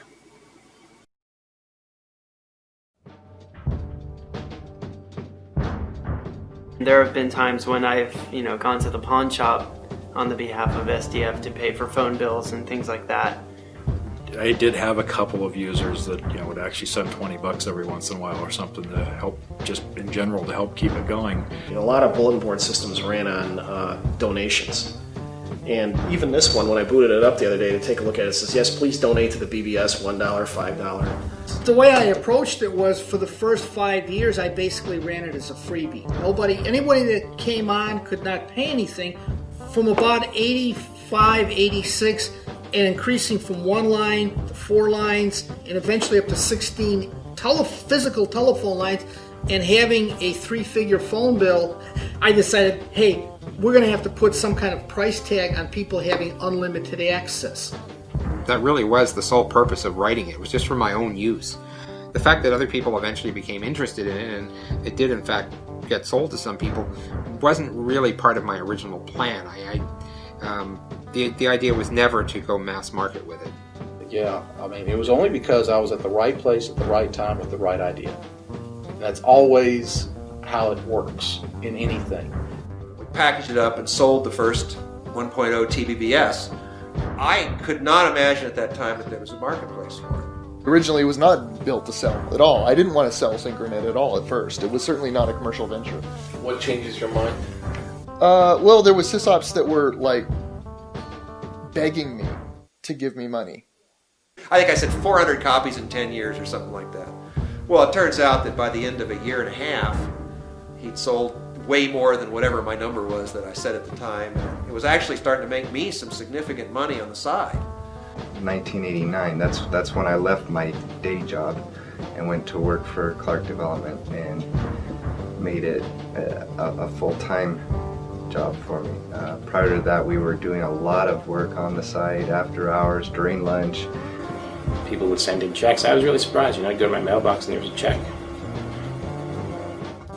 What we really found was that charging, what the product was worth, really, I think, inspired people to pay for it.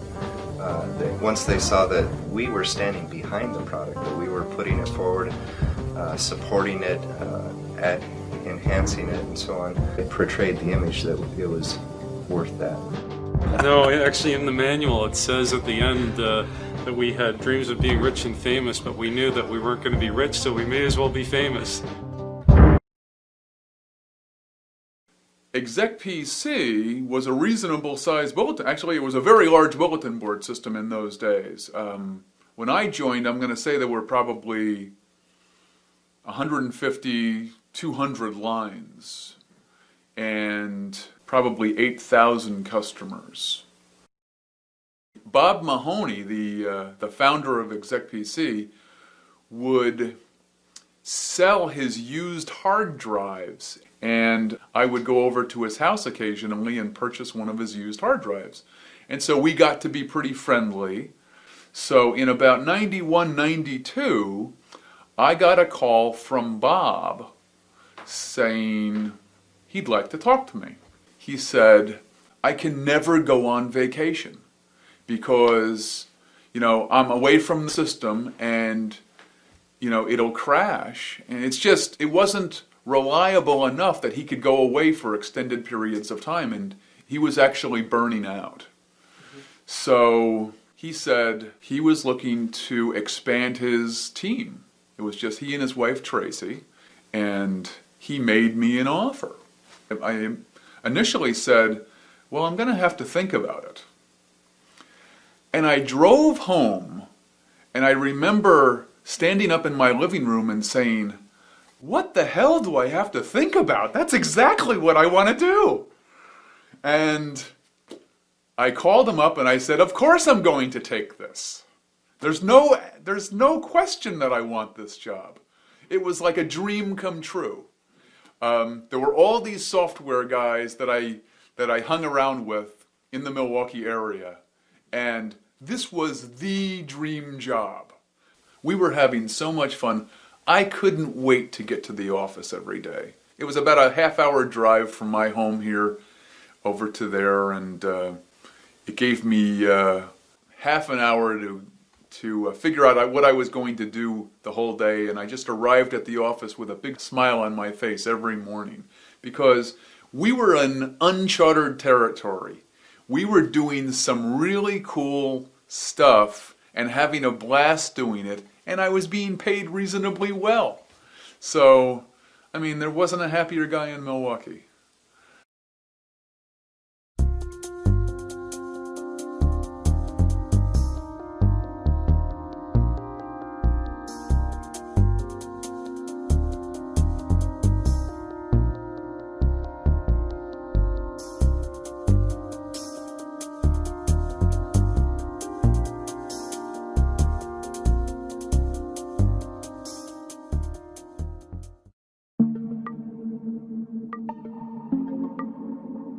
The whole economic model of having a commercial BBS was suspect, because you need to reach a certain critical mass before you can just keep it going.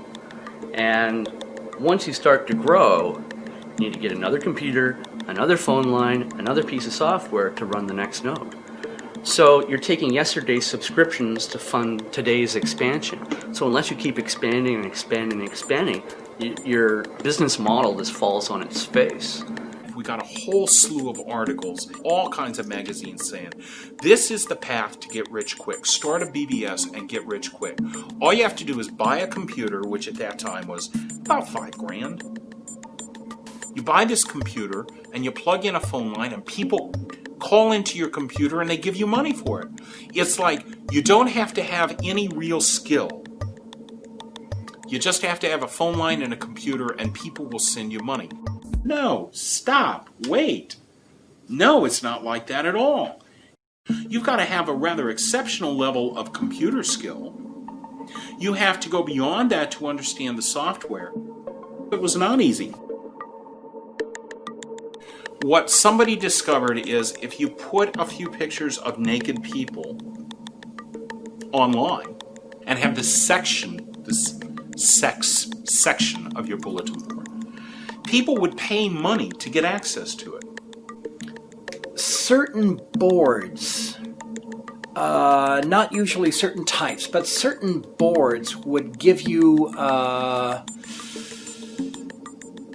there was a feeling this board is pretty scummy, or the people on this board tend to be slimy in their business dealings. You just never wanted to do anything in business with them. There was always this vibe of, okay, I've just shaken hands with you and let me wipe the oil off. The time when a BBS could charge, I think BBSs, when they did charge money, they were offering either porn or wares. And BBSs basically couldn't charge for anything else.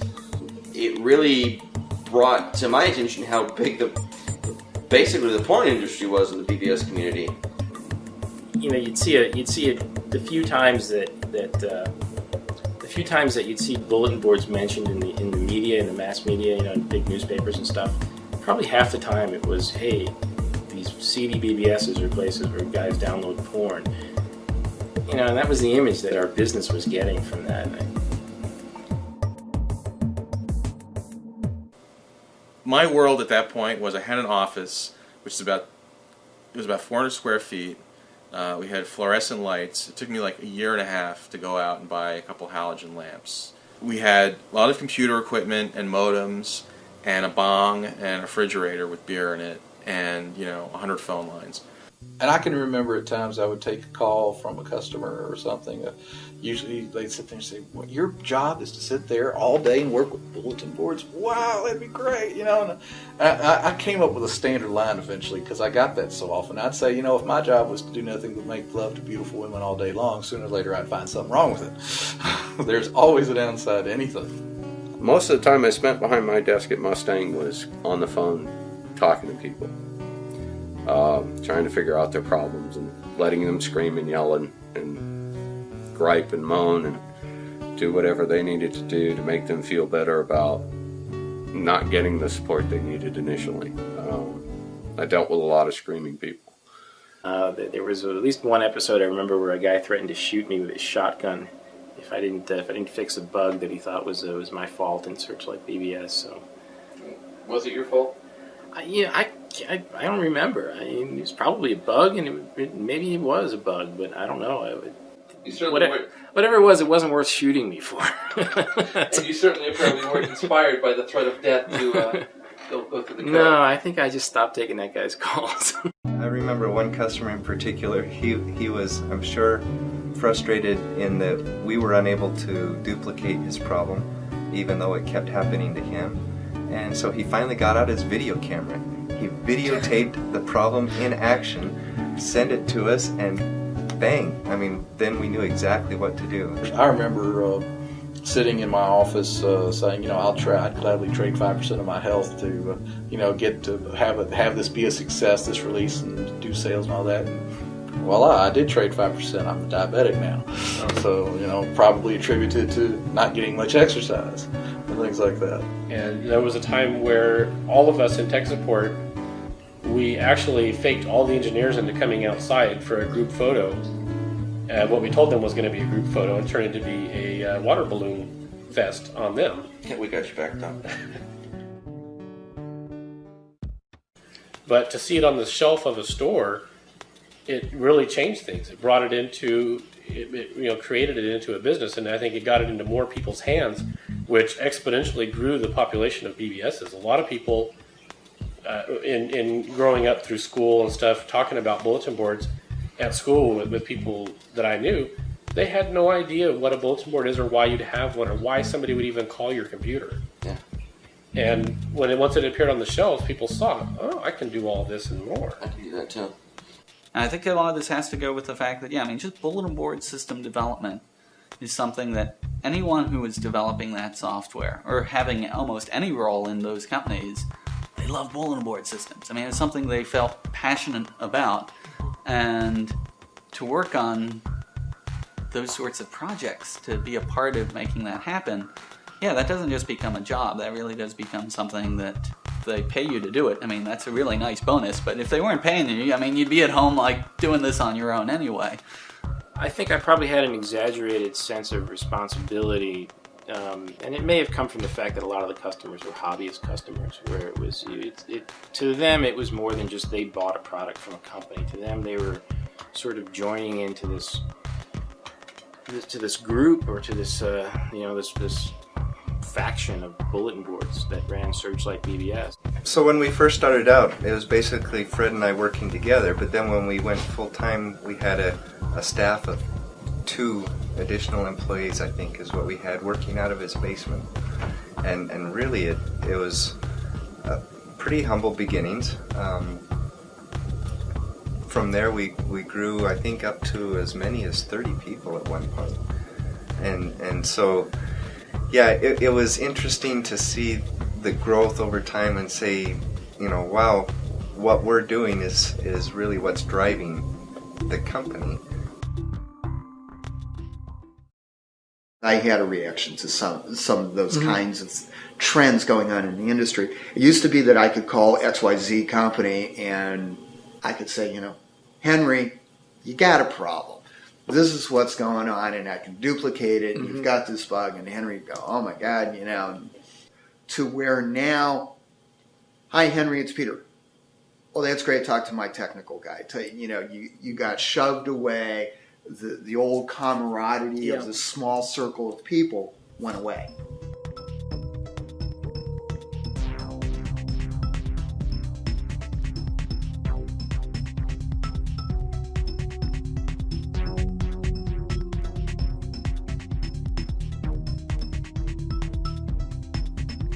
When TBBS said, we are now real, we have now arrived, instead of selling to George, we want to sell to Baxter Medical.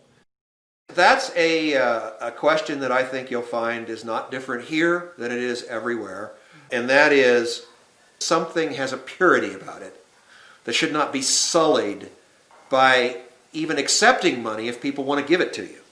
I am a radical free marketeer, and I believe that marketplaces are the best way to tell what has value and what doesn't. Because I think it's a test. As an engineer, it's just like putting a meter on something in my view. You can tell yourself what counts and pretty much make anything sound like it counts. But when other people tell you it counts, they can tell you a couple of ways. They can tell you with words, which are cheap, or they can write checks, which say it really does count. And so I'm very much a believer that money doesn't sully anything. It ratifies it. In my world, or Phil's world, economics and money and capitalism and entrepreneurship is how you sort out the winners from the losers. If you have a product and 100 people will give you $10 for it, and then 1,000 people will give you $10 for it, it must be of some value. Otherwise, why would they do it? If you have a product that's free and nothing comes of it, and you don't even know how many people are using it, what was it?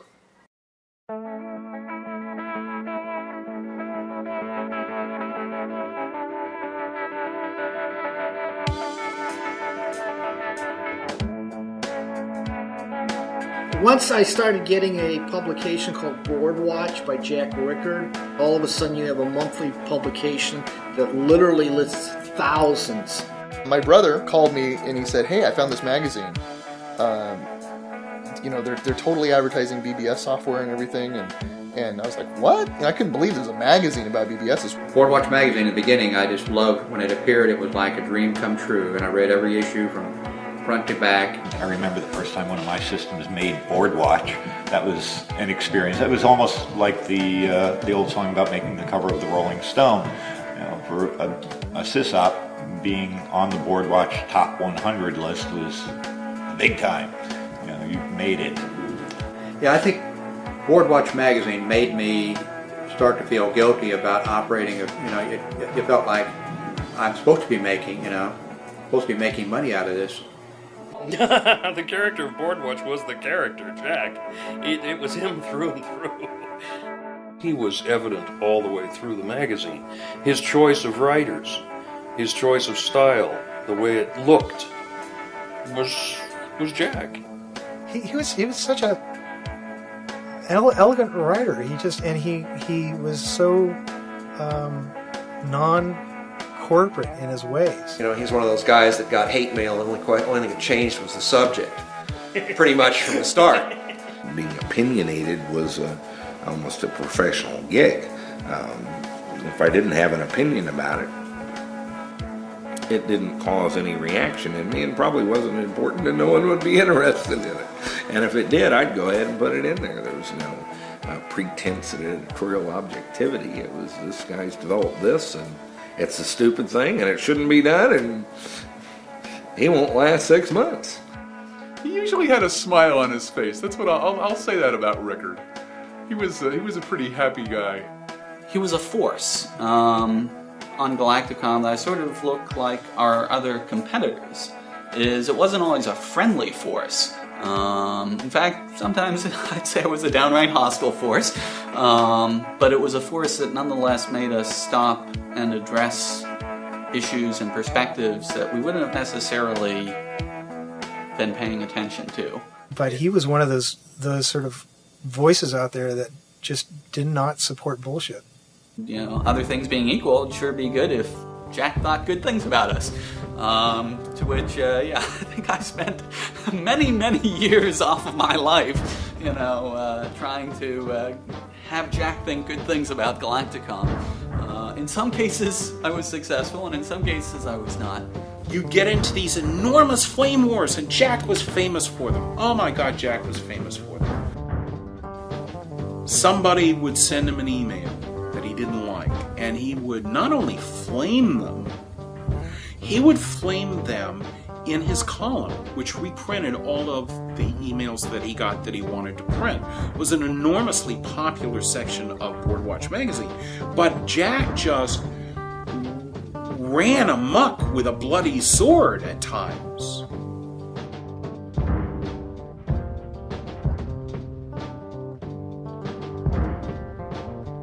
And he could do it. He could skewer people, and people loved to watch that. But it didn't add to our ability to get along together or work together or even to confront really important issues. If I tell you that this wireless 802.11g item that I'm looking at right now will do a 54 megabit data rate. That's sort of a dry kernel of information.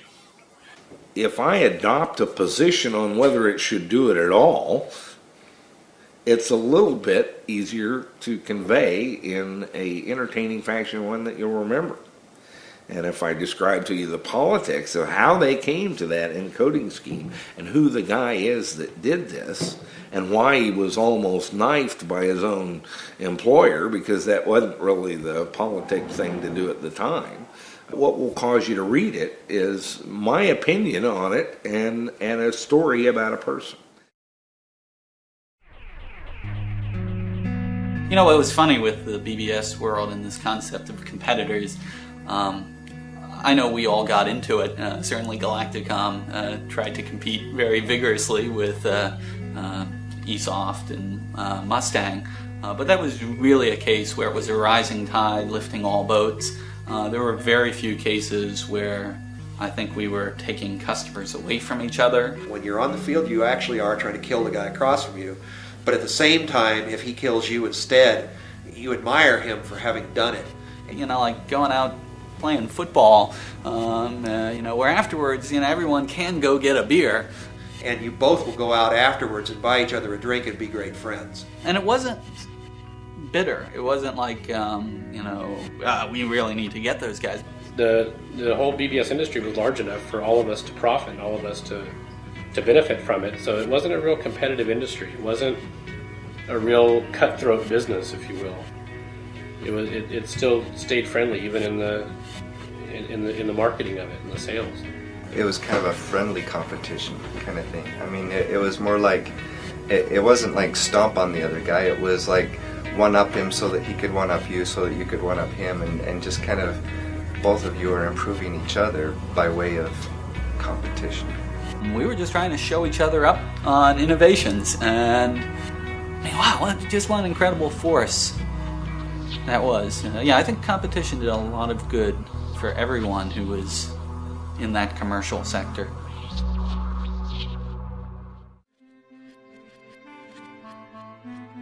The BBS Con trade show was entirely Phil Becker's idea, actually. As he says, I dragged him kicking and screaming into it, something he's been thankful for ever since. It's the way he'll phrase it, I suspect, when you talk to him. He had to get me down on the floor and arm wrestle me to make it happen. The evolution of BBSCon was, I wanted to do one from the time that I did my second TBBS, which was bringing just my own users of the software that I had created together.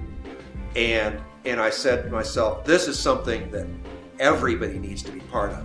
This value is so high for this kind of interaction. But I didn't have a way to make it a successful business, something that I will never start down a road unless I see a path to.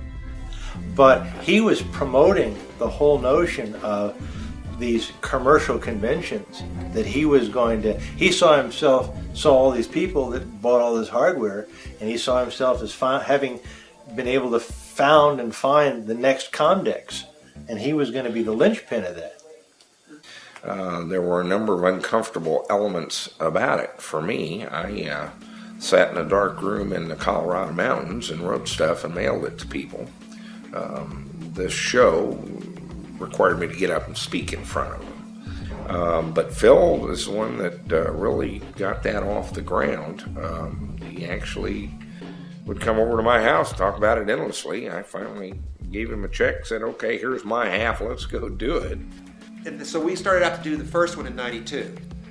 And my goal from the very first was 1,000 people. I said, I want to make a statement that this is really an industry, and it really has a constituency, and it really has an audience, because it's the only way we're going to get commercial people to pay us sponsorship fees and do booths and make a convention that pays its way. The biggest thing that was rewarding, our initial innovation was, as you say, the meetings that they had were in Howard Johnson's in Kansas, where it would be cheap. I went to the first one. It was amazing. That's actually, here it is, 12 years later, And that convention was still the best convention that I've ever been to in my life. It was held in Colorado Springs.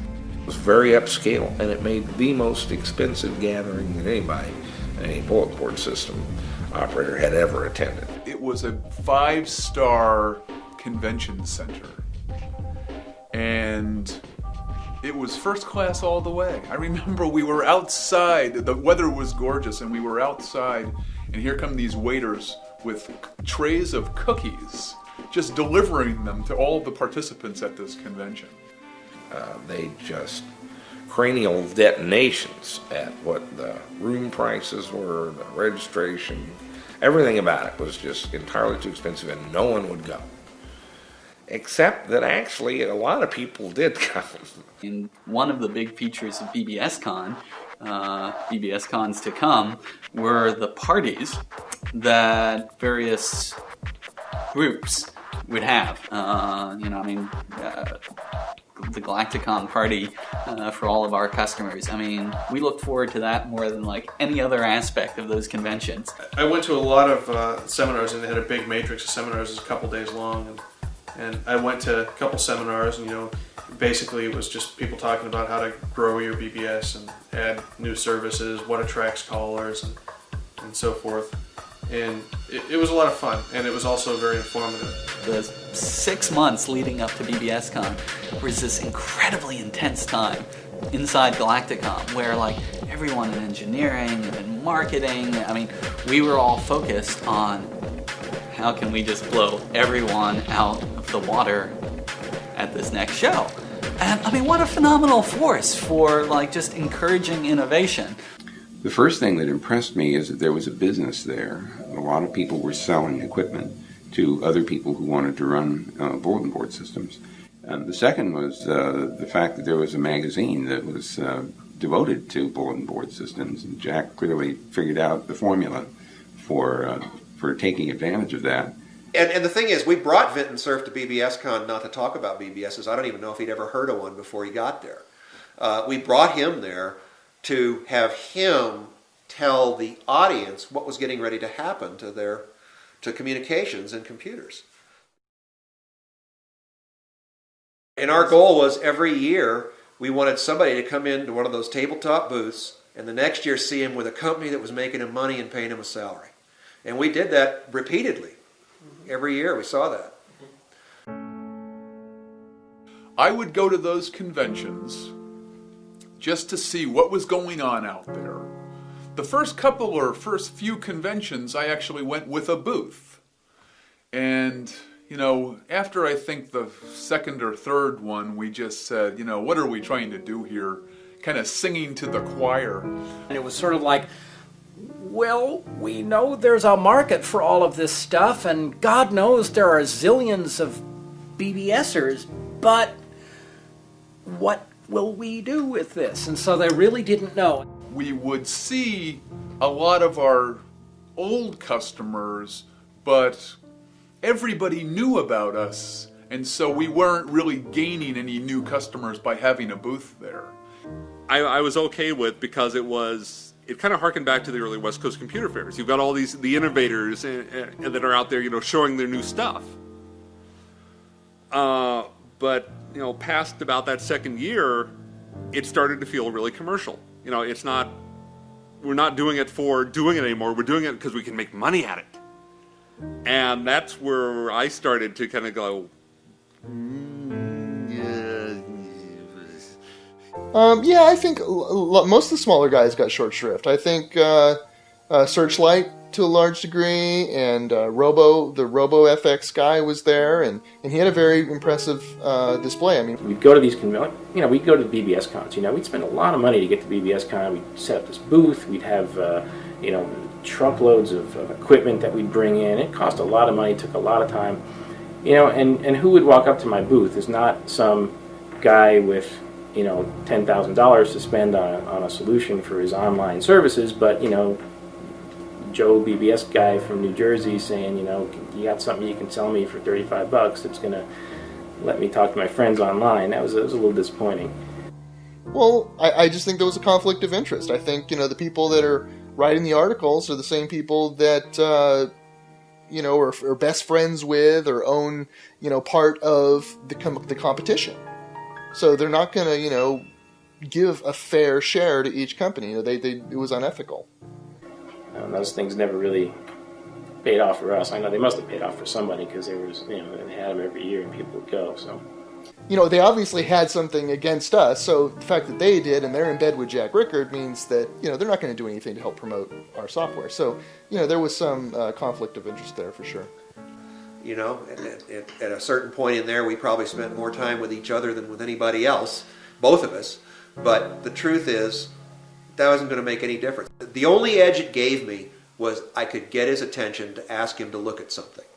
But once he looked, it's going to be his outlook it wasn't going to be mine. I wasn't going to be able to influence it. If the fix was in, Phil Becker and TBBS, I can assure you, would have wound up owning all of bulletin boards and the internet. But they didn't. If somebody beat me, he was going to say they beat me, and it wasn't a problem, and it was not going to be that way. Now, early on, I think that wasn't necessarily so well known, but Jack became very clearly known amongst this community quickly as somebody, nobody is going to tell Jack anything but what Jack wants to say is the only thing that's going to come out of his mouth. They both wanted to make a buck at it. Jack with the magazine and Phil, of course, with his software company. And both did. Both were tremendously successful. And I don't know what their relationship was. I knew they were close friends at the time, and they seemed to be in cahoots with an awful lot of the stuff that both produced. And it was good. It was a good symbiosis. It worked.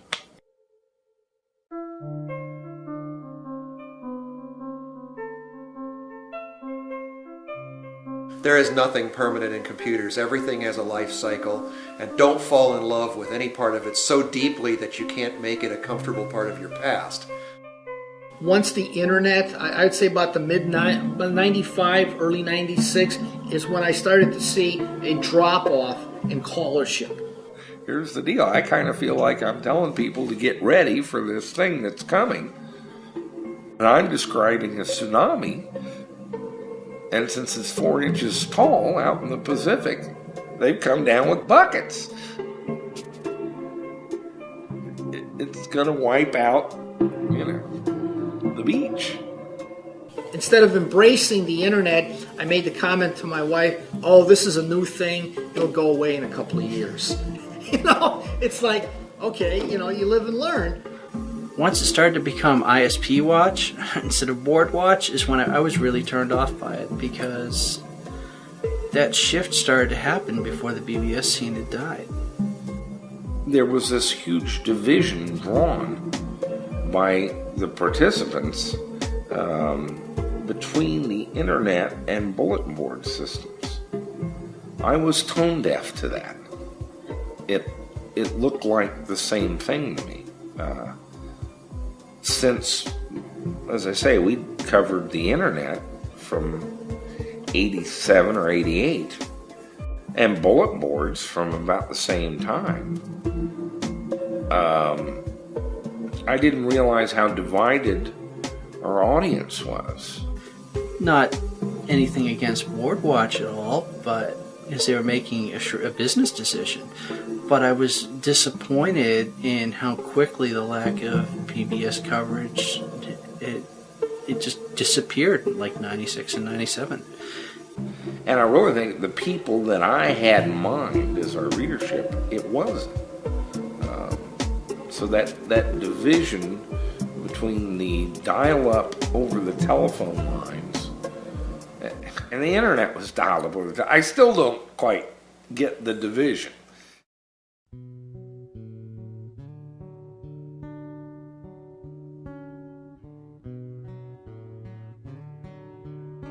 Mustang was falling apart. One of the worst days of my life, I'll never forget it, was walking into my QA lab, and my guys were already at work, and they read me the headlines of that day, which was, Quintus enters into agreement to purchase Mustang software.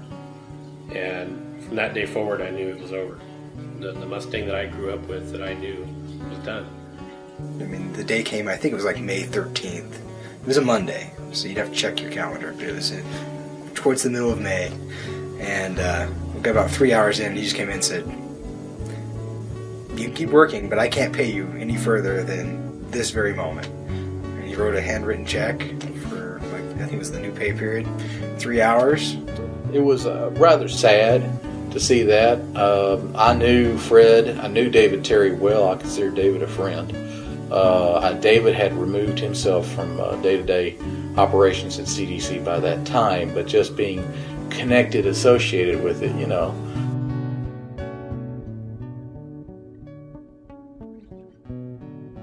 I didn't like to see how it went down. A lot of people lost orders, confidence in the industry, which of course by then was pretty much dying anyway. That's why it happened. We all eventually got laid off. There's still a core group of Mustang people over the years to keep in touch, email, chats, the like. When Larry and I finally eventually got laid off from the company that eventually ended up buying the company that bought Mustang, we had a meeting where they basically told the engineering department that they were laying everybody off, and there was only a few people left, and they had another meeting saying, well, they're laying everybody else off. I didn't even get out of the meeting before and to my desk before I actually literally had voicemails, people calling on my cell phone, people leaving me instant messages going, is it true? Did you actually get laid off? I mean, literally within seconds, people were, you know, from across the country, you know, friends from you know, in Georgia and Texas going, dude, I heard you got laid off.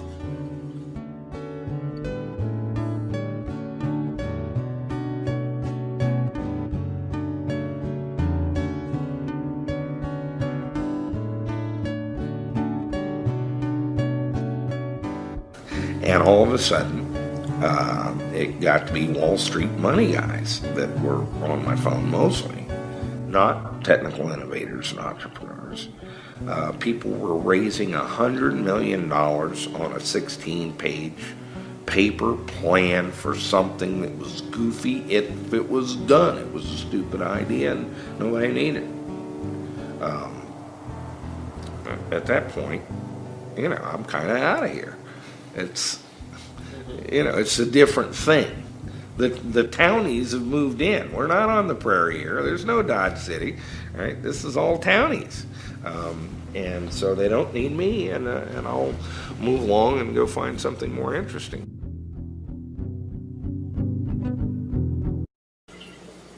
If Jim started a new company and asked you to go to it, would you go to it? In a heartbeat. No question. It's not even an option. Yeah.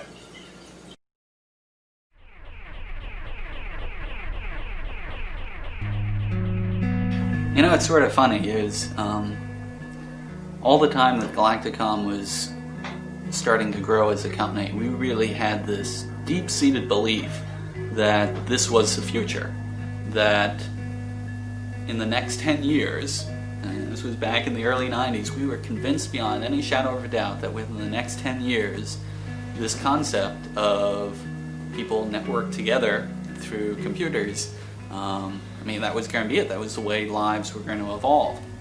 And it was fascinating that we could be so right and so wrong at the same time. It was great. You know, I look back at 6 years of challenge and fun, and all I can do is smile. You know, just a big roller coaster. So I enjoyed it quite a bit. The way I look at it these days is, looking back on it, I like to tell people I made the world's best buggy whips. We did real well. You know, it did. My house, Larry's house, a lot of people. We managed to, you know, sell some of the stock options we had, sell some of the, you know, stock that we bought, and, you know, got into homes. I certainly didn't think I'd be in a position like it, you know, right now. And that was because of BBSs. It really was. I would hope the people who worked at Galacticom, the people who ran Galacticom systems, and even to a certain degree the people who were callers into these systems, that they would remember the positive things that brought into their life.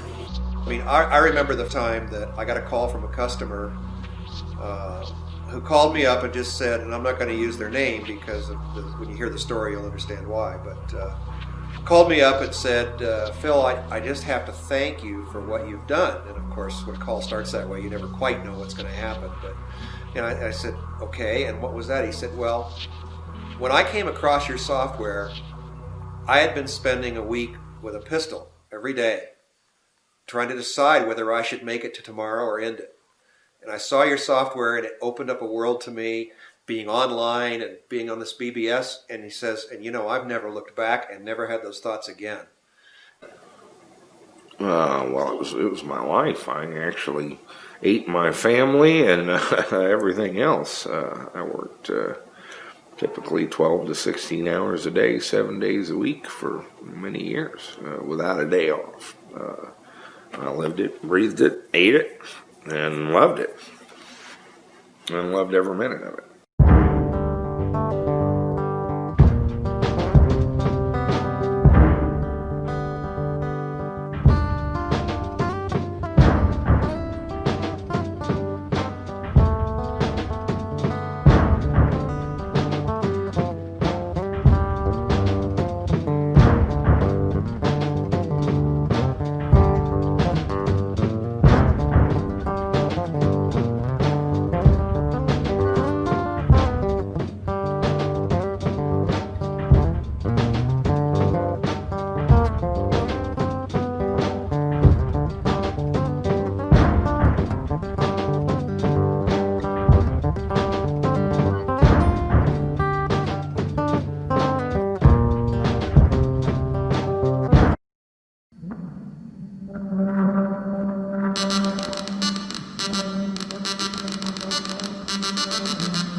FIDOnet is a strange beast.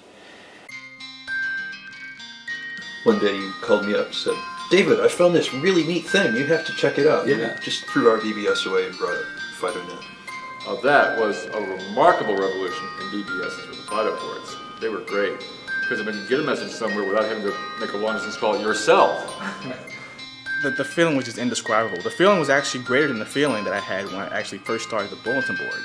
It was like a feeling of, okay, I really am a Sysop. I've been accepted by my fellow Sysops. We would literally sleep on the floor in that room waiting for the phone to ring, knowing that we were getting our nightly load of FIDOnet info. And it was like, you were always the first person up there to wait, and you would watch the progress meter. It goes, okay, we're done. Let's see who replied to my message, FIDOnet was really our first ability to sort of be in the broader community like the internet feels today. FIDOnet didn't invent something that didn't exist before, but it provided it to a whole new group of people. This is just amazing that we can get mail messages around the world and nobody has to pay anything on all these phone calls. FIDO was really what brought bulletin boards into the modern era. And so be sure and cover that well.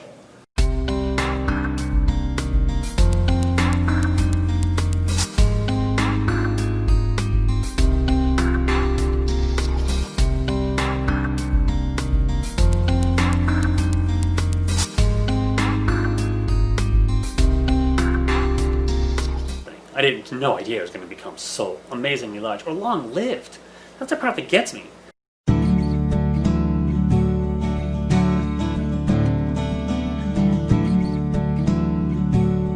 Phoenix Software was, I believe, if I remember correctly, the sole subcontractor with Microsoft to install MS-DOS on various manufacturers' hardware.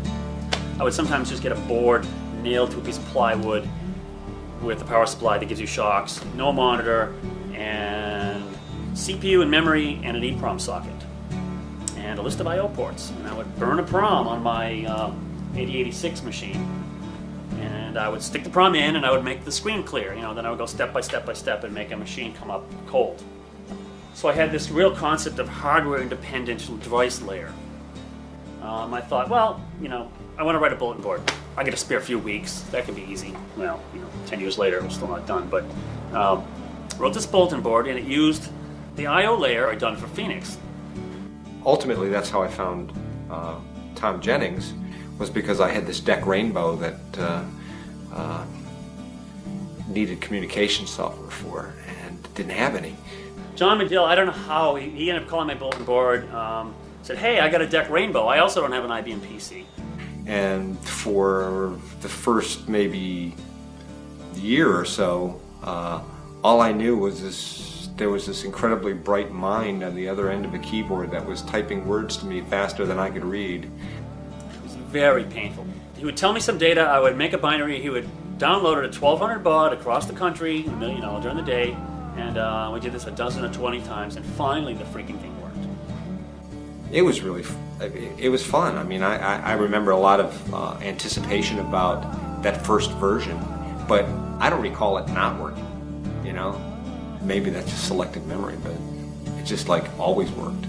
And that's one of the things that was amazing about Tom. He cut a lot of code, and it worked. So there's a bunch of FIDO bulletin boards, and then John and I were just doing so much keyboard chat, Sysops chat crap. It was just making me crazy, and it was costing a fortune. So I don't know where I caught when I remembered that bulletin board to bulletin board message thing.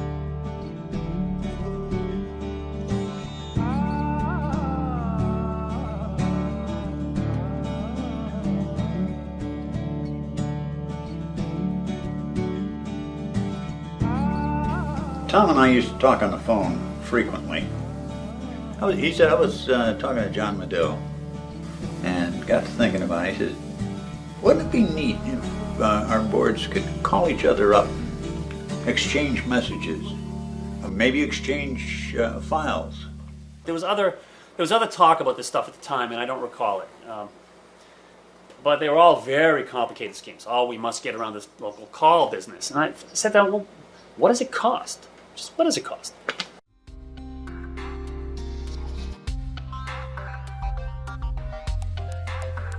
Just did the math. It just wasn't a whole lot of money. Basically, in 1 minute, you could move a couple of K of text or something. So the economics just went that bad. So did the first FIDOnet.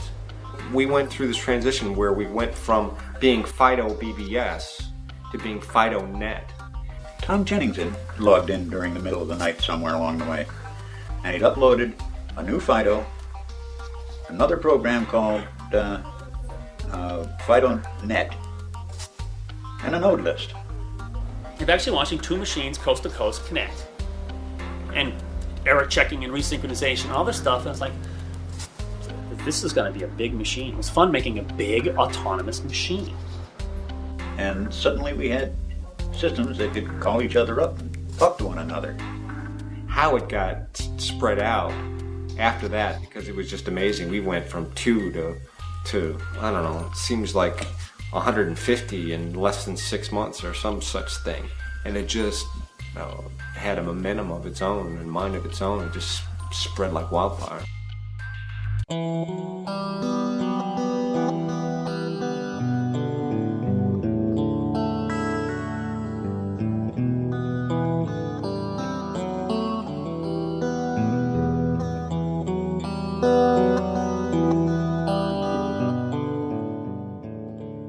When Jennings was running it, somebody'd call him up with a change, and he'd write it down on a post-up, and he'd stick it up on the wall. And maybe he'd see it in a week or so and finally get it edited into the node list, and maybe it'd fall off the wall and he'd never see it at all. And his wall was a mass of post-its. How he ever found anything in what was on the wall, I don't know. He published the node list whenever he felt like it. So there was no way that you knew that a new node list was available. So Ken and I got together over the phone and I said, we've got to do something about this. So I made a conference call with Ken and TJ. Our position was, you've got to give up this chore and let somebody else do it. So he says, okay, you do it.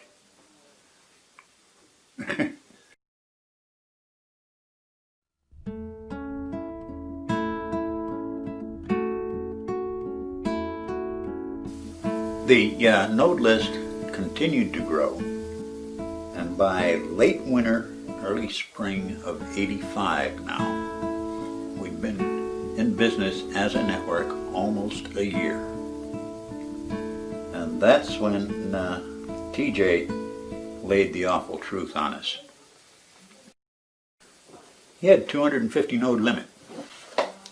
Well, we were about 230 nodes at that time. And so we started getting panicky. That's when we started talking about what are we going to do.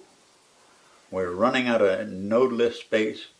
The node list is becoming unmanageable. It's so big anyway.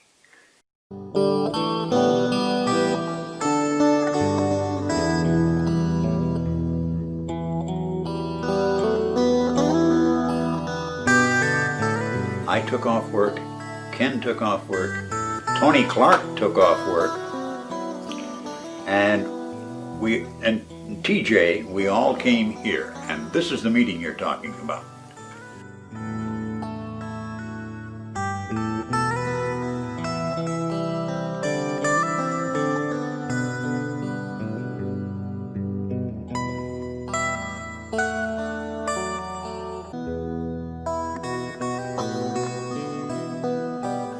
TJ had some maps in his knapsack, and he pulled out a map of the U.S. All it had was the outlines of the states. And Tony Clark and I got down there with felt tip markers and started carving out regions.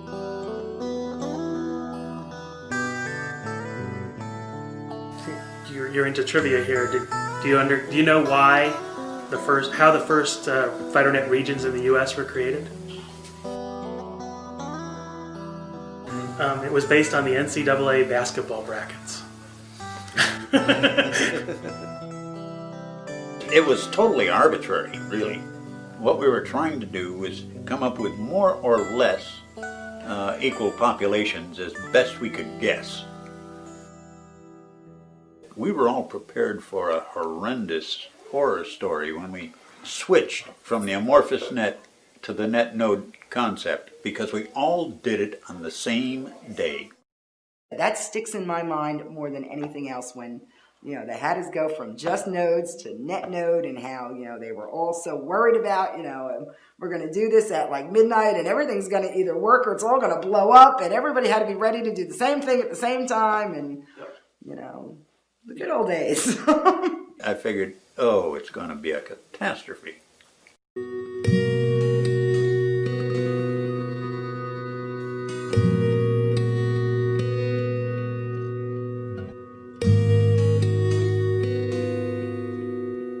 I was the 17th node on the FIDOnet, and then they went to regions and nodes, and so then 107 was the New York area, and everybody had to split off. And since I went down to New Jersey, they had changed my number, and I got upset with that because now it's 10727. I went, no one's going to know I was an early starter in this. And here was my point of pride, that I was one of the early settlers on the homestead.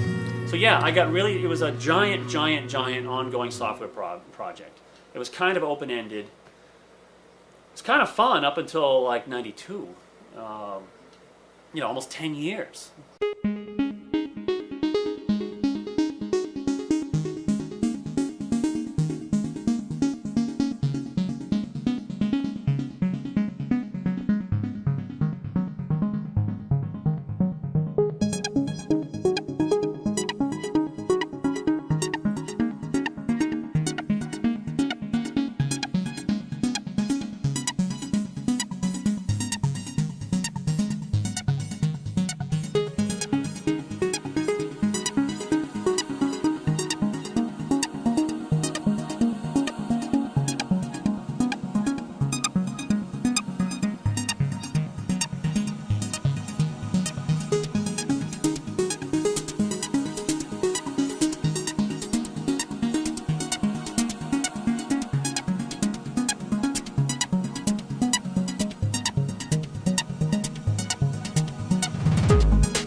It was amazing, some of the stories that I was told.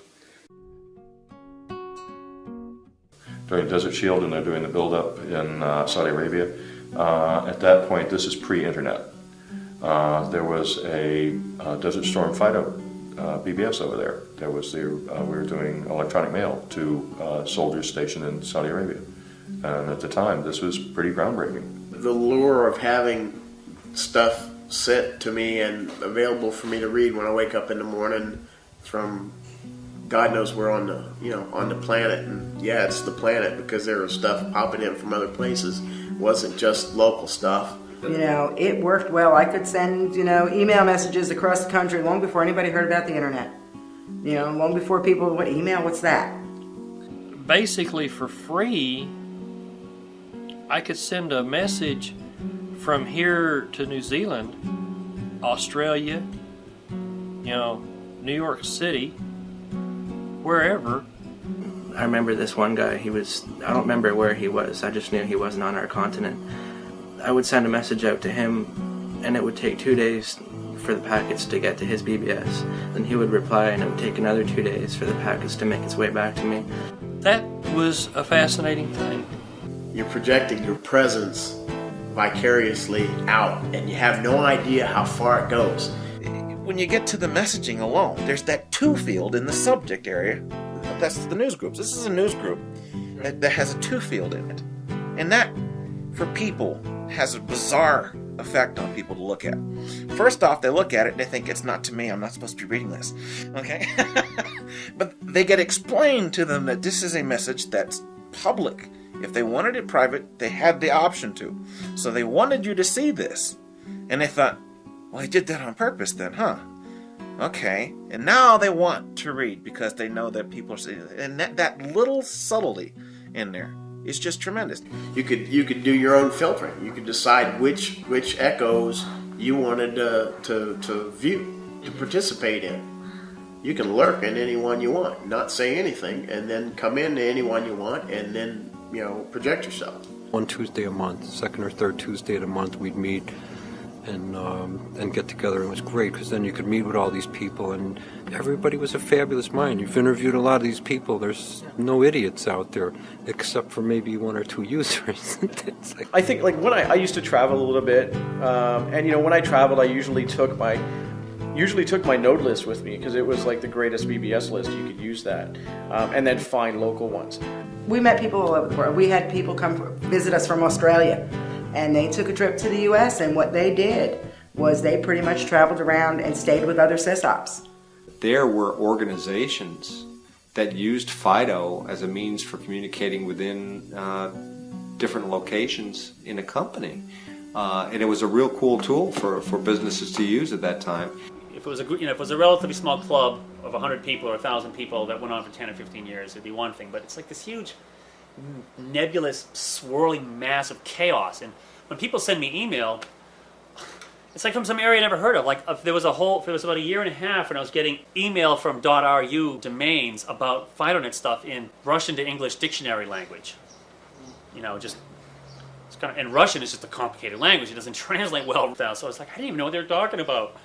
But it was flattering. It was it's generally good. They were asking questions, and if I could answer, I'd answer. So just these, so clearly FIDOnet was having a little mini something or other in .ru land, and I don't know what it's about. Just a few months ago, I heard from a doctor in Vietnam, and he said, all the fancy stuff of the internet and all of the rich collection of information on the internet, but that's censored in Vietnam by the government. But phones are not. And he said, do you know I get HIV information that is the latest and the best HIV information anywhere on the planet? He said, and I get that through BBSing because they don't censor the telephone. So they can shut the internet down, but there's still a way in. And he said, thanks You know, without FIDOnet and Opus, a lot of people would be dying that aren't dying. So that's cool. You came and went. Tom is a fictional character that I've read about on the internet and in the FIDONet. The deification of Tom? Yeah. Yeah, I'd say... Well, sure, everybody thought Tom was the god of Tom telecom. Yeah. It's really kind of interesting, but we're definitely in a situation where Tom was the creator. And you can look at that from a religious or a spiritual perspective, or you can just look at it as he was being creative, and he created this thing that had a life of its own. You bet. And when you got to meet him, I mean, you know, he was so aloof, just because he's a character. I mean, you figure that out after years, you know. Tom was this incredibly admired individual that put a lot of time into doing something that he believed in. Now, maybe it was just for the excitement. Maybe it turned into something. Maybe what everybody thought it was for Tom was nowhere near what it was for him. And I imagine that that's probably the case. I guess everybody really has their own view of the, quote, Tom Jennings dream. He did a lot to promote that messianic image. Now, you're talking to him, and this is 20 years later, okay? And we've all hopefully grown up a little bit or changed in a number of ways, but there was no stronger supporter of the messianic image of TJ than TJ. Right. Yeah. Absolutely chaos. You know, it was like, yeah, I'm saying this. Let's hear the applause from the wings. That's what I'm saying. You know, and Lord love him, he deserves kudos for what he did. There's no question about it. His idea was we're in FIDOnet to communicate. I don't think Tom wanted to be the emperor of anything, and I think he'd probably be amused by the idea of people coming to him saying, "Oh, Holy Father, we want you to rule on something for us." Everybody's going to have their view of what Tom Jennings' dream for FIDOnet was. I think really his dream was, in a nutshell, communication. Getting people to communicate. And I think if you really want to boil it down a little farther than that, I'm not really sure that he had a dream. I think he just had an idea that this would be fun to write this software. It just gets used to justify any old thing, which is kind of flattering that I have this apparent power. In fact, you know, send me checks. Everyone send me checks. So there was this net node thing. The region, the linguistic error I made was calling it a region, with the idea that nets are encompassed in the region. Rather than just being a logical entity, they were taken to be political boundaries. And this gave them this de facto position to assume geopolitical power over sections of the FIDOnet. And that started in '84 and was, as far as I'm concerned, the goddamn fucking ruination of FIDOnet.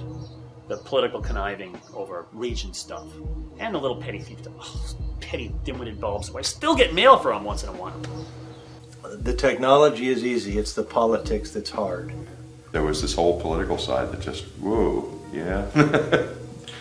I have approached people in the past, hey, how about FIDOnet? And they're like, ooh, too much politics, too much fighting. It's the same crap that's been happening ever since Tom created basically the second node out there. I mean, the politics have been going on since day one. And it's just people that are trying to do their own power plays. It's sad that they're taking a really nice technology and distorting it to their own means. FIDOnet was a good thing. I really enjoyed being associated with FIDOnet. The politics killed it. Instead of getting something accomplished and done, when you put something on the floor, everybody else wants to be part of it, and the only way they feel they could be part of it is by trying to make that thing better. And then you get involved in a bitching competition about how it should be done right. Nothing ever gets done at all, and all that's left at the end of it is just a whole bunch of bitterness. When you have a small group of people, everyone knows, you know, and we might have foibles and differences, but I can see you're working on this, and so things sort of work out. But when you get to the point where you have people who don't know each other, then you get to the point where people perceive that there's an inside and an outside, and they're not inside, and things are being done to them from the inside, and then people scream and yell. Whereas if you would have said, we're doing it this way, this is how we're going to do it, you people make it work, would have been much better.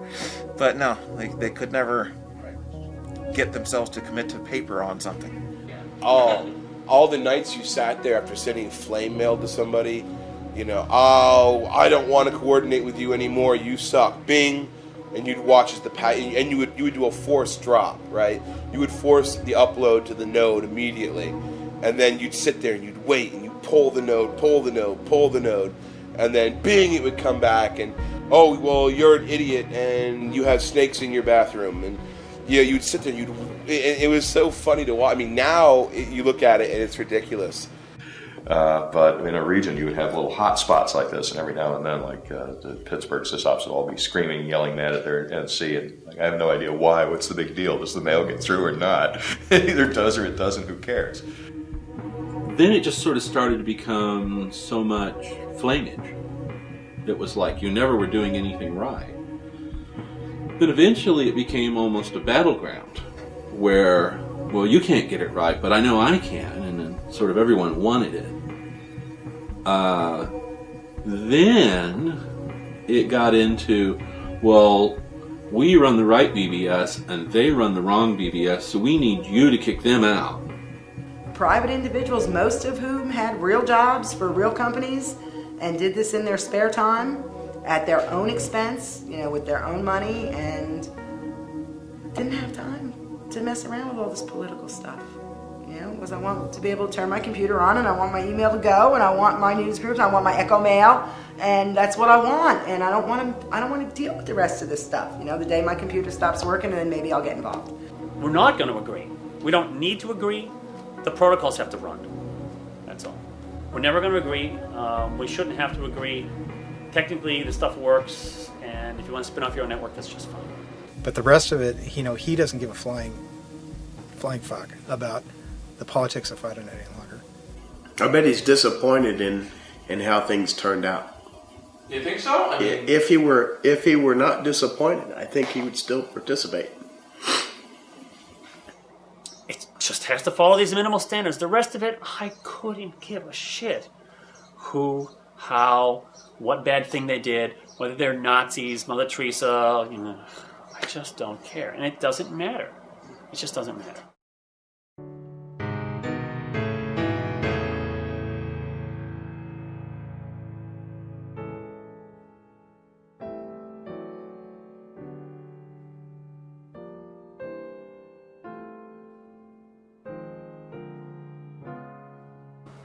The whole IFNA debacle, it's a very sore point amongst a number of people. IFNA was originally TJ's idea. In fact, he coined the phrase. He came up with it. He came up with it. I tell people that. It was our own doing. I was fully responsible, along with Ken Kaplan and all that, in hindsight, of doing this IFNA debacle, which I'm sure you will hear to no end. Back in '84, he was talking about an international FIDOnet association, and he wanted it so that he could distribute T-shirts and bumper stickers, Right. and that's about all he could think of to use it for. We said we need to be represented. We need to have a little technical appearance in the technical world, and as a group buyer of, you know, who the hell knows what, you know, IBM PC insurance, you know, whatever the hell the idea is at the time, we'll have this international FIDOnet association. We felt that we needed some voice out there. We needed some sort of lobbying voice, or at least some voice that we can bring to government and say, we're out there, this is how it works. You don't need to necessarily recreate laws for this sort of stuff. Why do we need an IFNA? The answer was so Ken and Ben could legally accept money to help support their efforts with FIDO.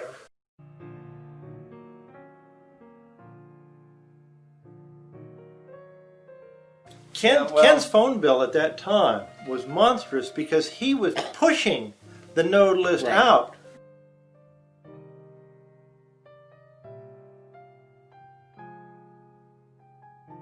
Ken filled out his taxes, and his accountant told him he was going to owe taxes on all the money he had collected in '85.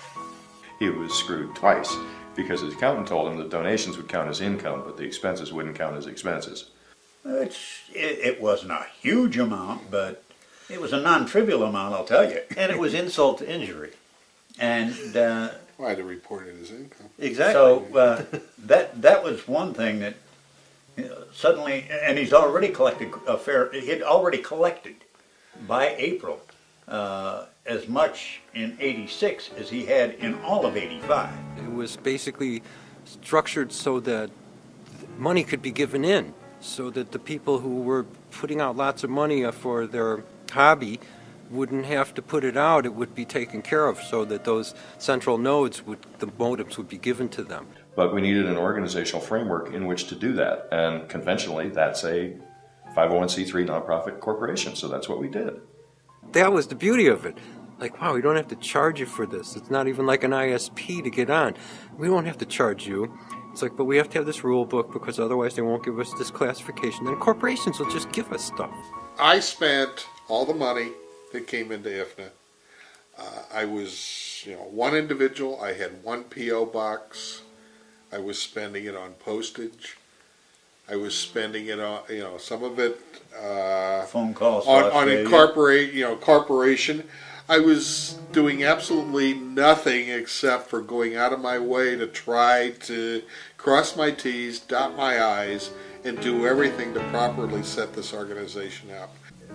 It was something we all agreed on, and unfortunately it got bastardized very quickly after it got taken over, because everybody feared that this was going to be some organization that was just going to destroy FIDOnet. I got just absolutely, this guy is stealing money. He is, gonna send everybody down the tube, and he's taking FIDOnet with him. I think they saw Ken Kaplan, and these guys sitting here saying, he's a good guy, he can be in. He's a bad guy, I don't want him in. It's horrible, it's miserable, we don't want it, we hate we it. wanted to steal FIDOnet. Yeah. We had created FIDOnet. We presented this idea of the IFNA, voluntary association, but we blurred some lines. We really fucked up. It would also manage the node list. People saw in this, probably rightly so, the seeds or the roots for future, quote, takeover of FIDOnet. So there'd be this, nice and all well-meaning IFNA that controls the node list. And then if they decide to charge money later, you've basically commercialized FIDOnet. That wasn't the goal at all. That really wasn't the goal.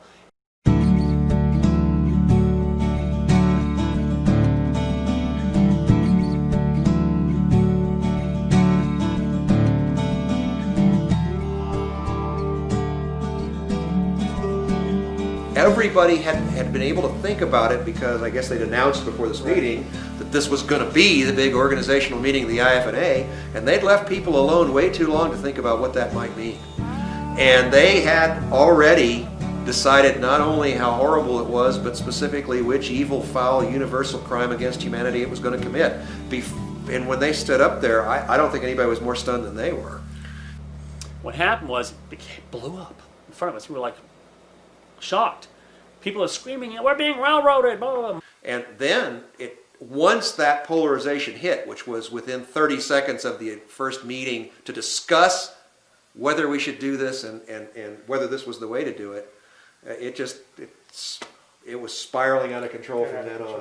It was a whole horrible mess. We didn't understand what was going on. There was just no good way to please the masses. So IFNA was a nice idea, ill-conceived.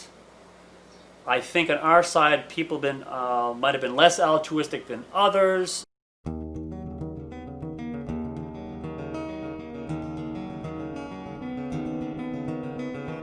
So IFNA, once formed, chugged along under its own inertia.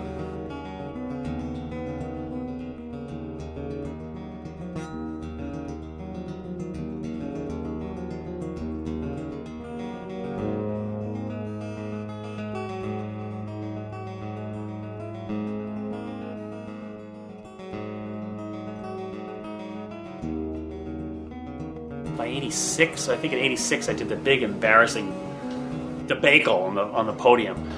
Was very stressful and a painful day. Yeah, he was not a happy man that weekend. But we said, you people are fucked. This IFNA stuff. This was the classic animal, George Orwell's Animal Farm. It's like the third or fourth FIDOnet conference. And everyone was just a bunch of dorky Sysops, right? All a bunch of flabby white guys and 5% women. And we're in some banquet room for this conference, which was very heated. There's all this stuff. There's this evil lawyer involved. The guy who was running the conference was a lawyer from Denver. And he kept making speeches. And every time he opened his mouth, he made things worse. Basically, so that we went to this banquet room, everyone's like, well, this IFNA thing is getting to be really bad. We walk in. There's all these tables, standard hotel banquet stuff, and then there's a little raised platform with a long table and chairs on it for the IFNA board. As for the raised dais, nobody did that deliberately. It's just the way the hotel set things up. So all of a sudden, it was genuinely us and them. And it's like, okay, you said you weren't going to do this, and you did it. They did it. And I was on the board. They wanted me to go, and I simply refused.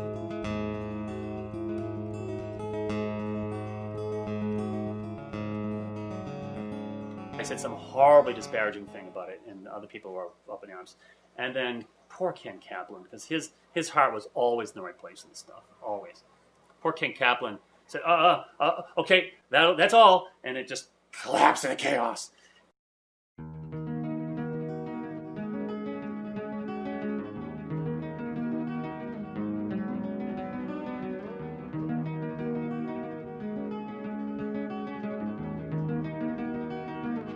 This lawyer, he wanted to just simply fully commercialize FIDOnet, period. Pay to play. He wanted to charge people to be in the node list.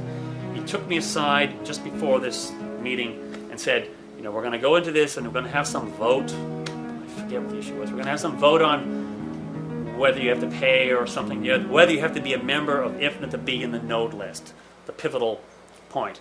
And this is up in his hotel room. He said, we're going to vote for it. It's a done deal. If you go along with it, being me, it'll all happen smoothly. If you go, well, it's going to happen anyways. It'll just be a lot of trouble. And I should have said, fuck you. I didn't say fuck you, but I virtually said fuck you. I said, I'm not going along with this. And then I went downstairs and didn't go along with it. And then that's when legal action started.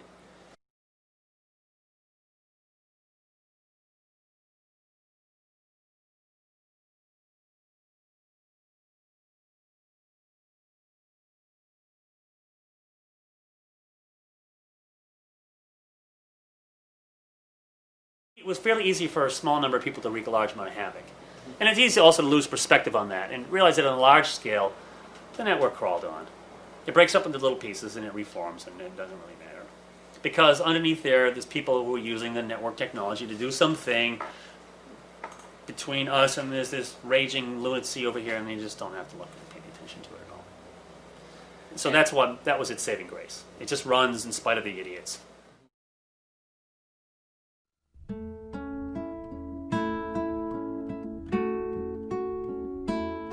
Yeah, well, I know when Ken, and I call it a disappearing act, even though it really wasn't that, but when he just, pretty much had it, I always wondered if he was bitter at the end. I mean, he got screwed. Yeah. But then again, they all did. That's the reason I burned out so early is I am not and never really was a bulletin board Sysop. What I was into was the technology, the creation of technology, the advancement of technology. That's where I got off. And when that started to wear out or slip away or whatever it did, I began to burn out. What I found is that I was competing for Tom's time when I talked to him about concepts and what have you. And at one point I just realized that I had to let it go, because fighting for space in this wasn't what I had in mind. My involvement was pure curiosity and pure adrenaline, pure excitement. So when it stopped being those things, I fell out of that. Those jobs are thankless jobs.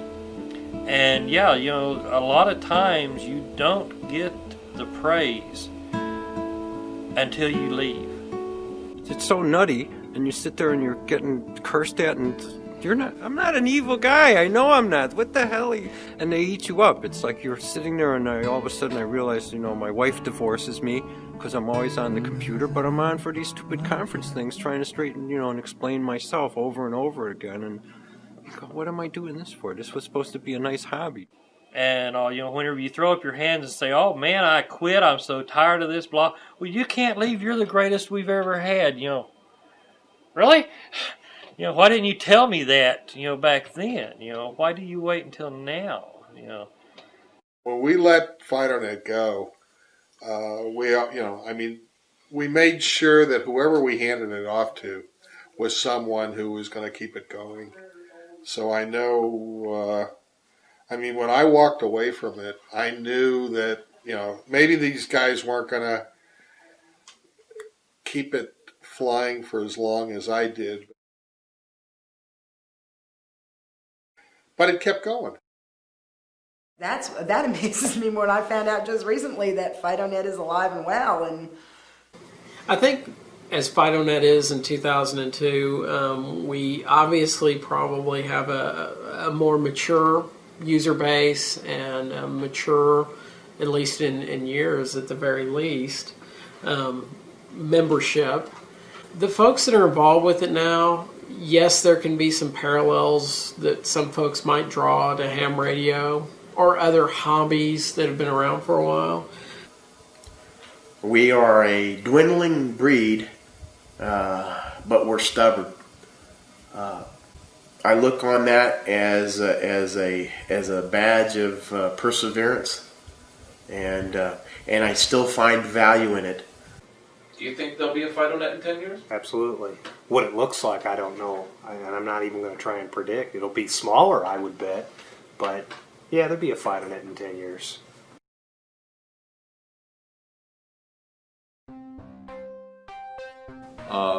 My thanks to Tom Jennings for writing FIDOnet. I mean, that was brilliant software. The concepts that he worked into that were just great. Wonderful stuff. It taught me that you can't have... I was an anarchist and an anti-war and everything, and after that, I understood benevolent dictatorships. It was the great irony of FIDOnet was that Tom Jennings was an anarchist and believed in everybody should just do their own thing, but he designed this networking technology that required a central authority to say who was in and who was out. People say, oh, FIDOnet peaked whenever it had 30,000 nodes, you know, and growing. And then it started dying off. Well, yeah, that's true. You know, I mean, you can't argue with history. The history book is written. You can go back through the node list and see this. But on the same token, I don't see that FIDOnet has totally peaked. FIDOnet started out as a couple of computers with software that really didn't exist, that was being invented. The software has evolved constantly. So I don't know that really FIDOnet has peaked yet. It's nice to build something that lasts longer than you do. Well, I don't know if it will, but it lasts longer than your current attention span. It's like, oh, that's still going on? Oh, I didn't know. It's like, oh, I left the stove on, the water's still boiling. You know?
Most of the real activity in all of this, of course, occurred BC, before computers.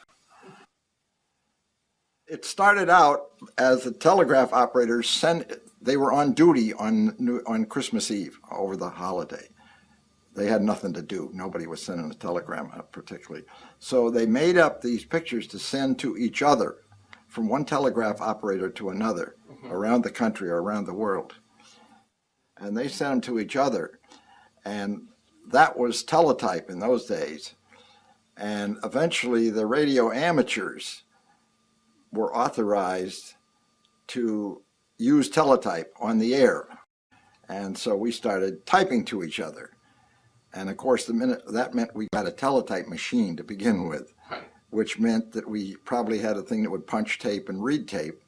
And so we found out that these telegraph guys who had been sending pictures for years before we ever got into it had tapes around in their lockers, and God, they were buried. I had them dig them out. I went around and found guys that had them, and they would give them to me. I would get the tapes, the originals, and once we got it, we could send it to any other radio amateur anywhere in the world. So it was a kind of an exclusive group, really. It wasn't the average CB operator or anything like that. Right. Because we had to hook up a machine and figure out how to hook it up to our radio and build the circuits to convert the radio signal to the machine signal and vice versa. Every time you sent one, there were 20 guys out there all punching tapes of it as they received it. And they would then go on the air the next day and talk to their other friends and send them to them, and it went on and on. So it just grew like topsy. The computers have basically wiped it out, you might say. I mean, it's no big turn on for a young kid today. A young kid, I don't know how they would get interested in it. They'd say, so what? Hell, I can do blah, blah, blah with a computer. So that time is gone.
It is incredibly hard to explain to someone the entire concept of a community based around dialing up to another computer, downloading files, art associated with it, scenes, the entire concept of a scene.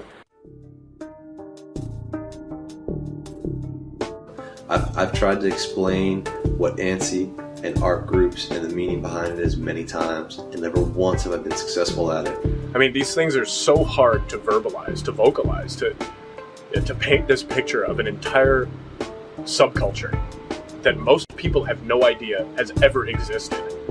Really, the more you learn about the beginnings of the art scene, the less you want to. It's backstabbing and politics. I mean, it is something impossible to explain, only something you can experience. And once you get into the scene, you can actually feel what it's about. There's something kind of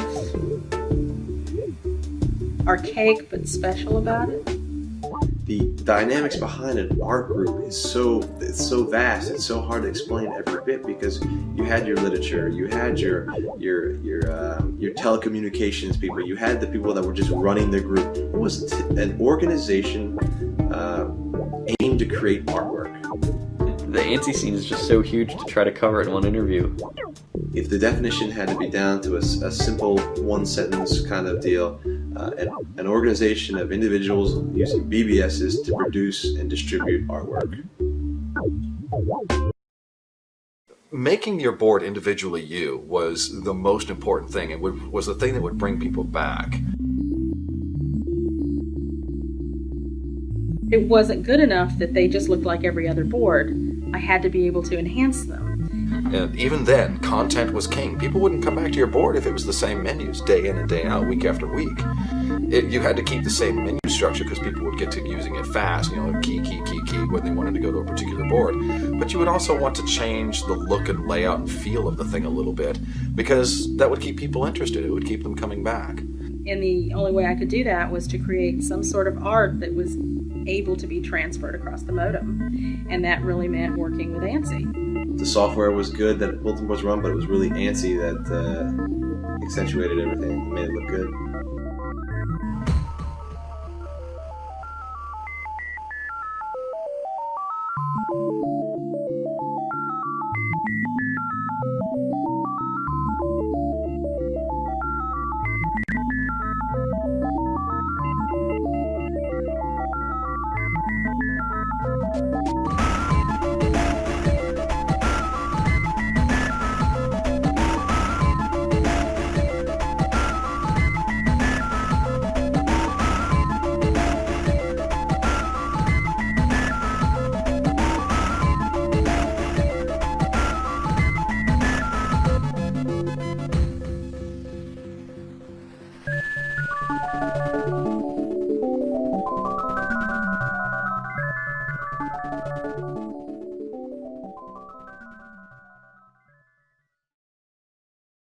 There were user groups on CompuServe, and everybody pretty much had handles.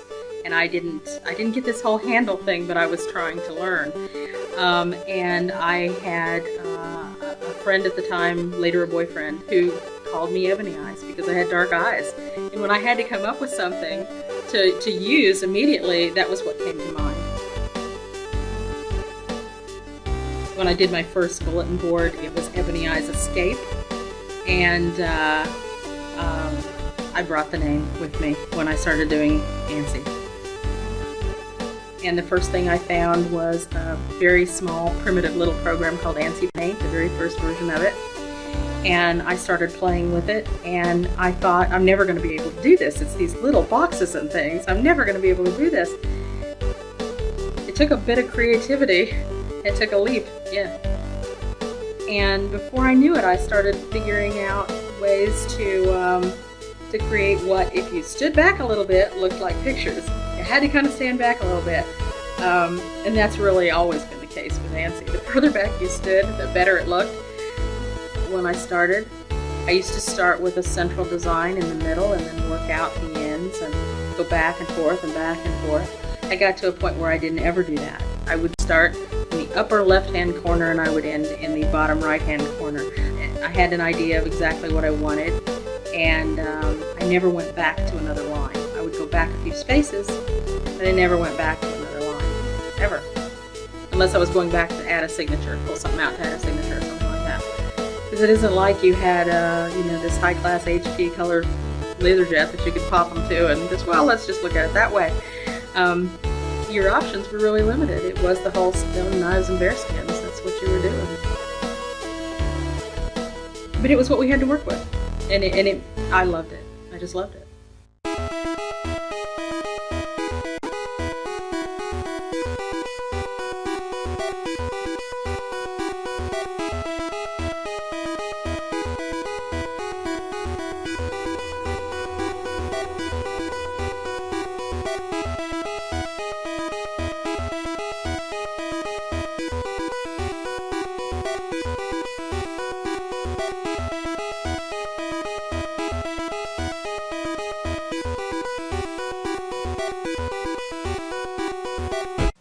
the very first ANSI that I saw that really amazed me was an ANSI by Chips Ahoy, right?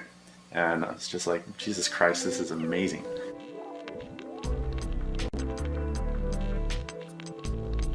At first it was cool, you know, to see colored text. You know, when you first saw your ANSI colored text, you know, that's kind of cool. But then these people took it to a whole different level that I had never seen before. And it, you know, it motivated me because I had an artistic background and I said, you know, how can I contribute to this? It's basically what I wanted to know.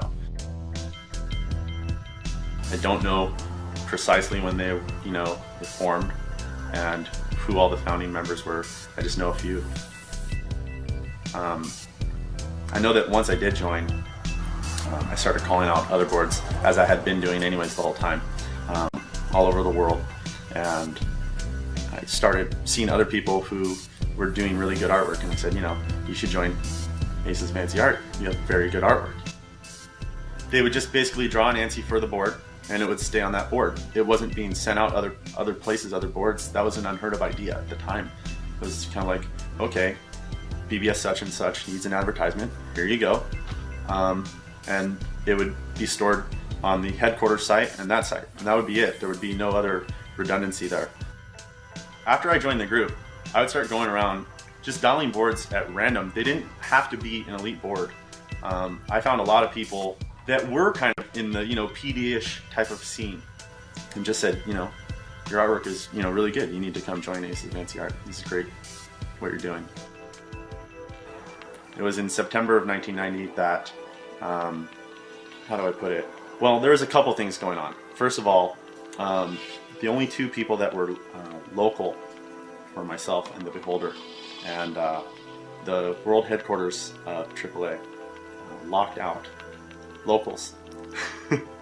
And by accident or not, they locked out members of a group that they were headquarters for. And so that kind of made us go, well, how does this get overlooked, you know?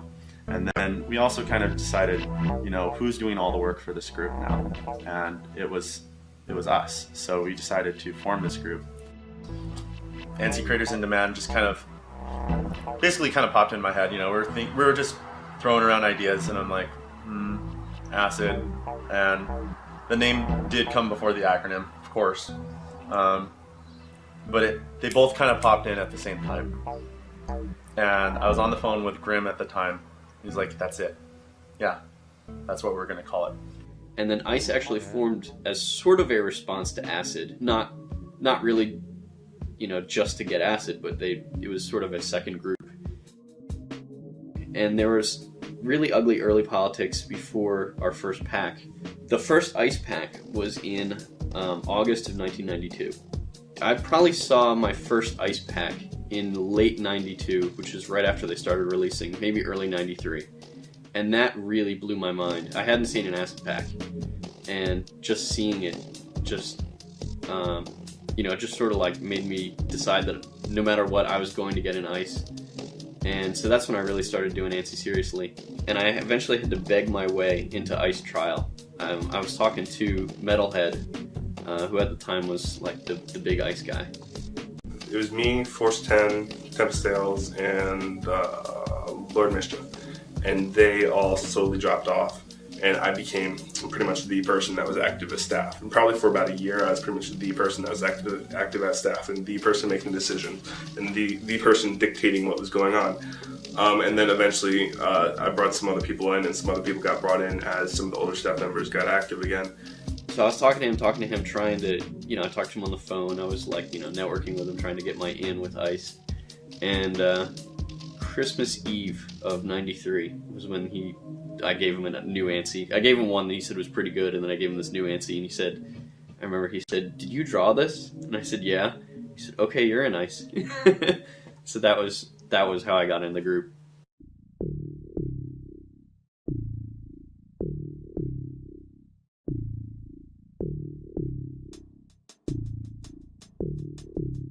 Most people think that the pack concept originated in June of 92 because that's when we started doing monthly packs. Acid and Mirage were the first two groups to release monthly packs, and then maybe 4 weeks later ICE had one. And Whereas before, you just have a bunch of straight ANSI artwork out there, and maybe an occasional report or an interview in a magazine, perhaps. But it was really hard to, keep things together and keep a collection of things before people started doing, monthly issues. I think it is a very valid statement to compare art groups to a talent show, where a bunch of people every month got together, put on an art pack to see who was the best and who had bragging rights on who was the best. See, that was the thing. I never really understood what the competition was all about. It's like, who can get the most ANSIs out, or who can cover the most advertisements, or was it just who can do the best ANSIs? For the art scene, it was fantastic. Because, people would put their all, spend a month working on a new ANSI just to try to one-up the other guy. And the other guy would be doing the same thing. Competition creates activity. Activity creates, all of a sudden, we have a scene. Without the rivalry, you would have never seen the same level of production or interest or anything. ANSI groups were a struggle because as much art as there was and as much as people did like to do art, the competition was always to not only get the best art, but to get the most amount of art, because people would judge you on, if you had like 20 pieces of art, even if they're fantastic, people would go, oh, that's a weak month for you. So you had to be able to get the art out. And if you got the art packs out, maybe a day late or 2 days late, people would start criticizing you right away. They'd say, oh my God, it took, an extra day or an extra 2 days to get the art pack out. Like, what are they doing? Maybe they're falling apart. Every month, the competition was the point where both groups would come up with their packs on the 1st or the 2nd of the month, and then you'd have a series of electronic magazines that would come out and would rate all the packs and decide who was the winner of that month. And this was fierce competition. You talk about having one bad ANSI bring the pack average down, or people would get excited about this one artist having this one fantastic ANSI that month. It would be all the talk, all the magazines would feature it, and it was really, really competitive. Competition was amazing between groups, and at one point in time, I must say, it did become a little warped, if you will, because it was more of who could get who to join whose group. And some of it became, between some of the groups, it became who's putting out better packs. But it was to put out better packs to attract better talent. If they could find what seemed like a more friendly place, or what seemed like somewhere where people cared more about them, or cared more about their art, or were willing to teach them more, they were ready to hop ship to another group. You start to join a group, you're in a group, you make a name for yourself, and then you jump to better groups. And it was always kind of, what can I achieve in the art scene? Start on a small group, get some attention, then you go to a bigger group. Then it was, maybe I could move to a bigger nationally known art group. I mean, I'm like, oh, I want to be in your group. Like, I was like a local lamer. I was just like, oh yeah, I'd love, I would love to hear that conversation. I was probably just like. And the thing is, there were a lot more. About like, I guess the ANSI and ASCII scene, there were tons of groups. You have Blade, CIA, Union was a huge one. The Valiant, there's Legend. The Gothic and... Rock was Rulers of Chaos, that was my group. Vor was Vision of Reality. There's just been numerous art groups, Legion, that you could just go on forever. And, people, that was like the thing. Everyone wanted their own little art group. And there were so many people that it actually filled it all up. Dependent on your skill level.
There's very few leaders in the world. There's a lot of followers.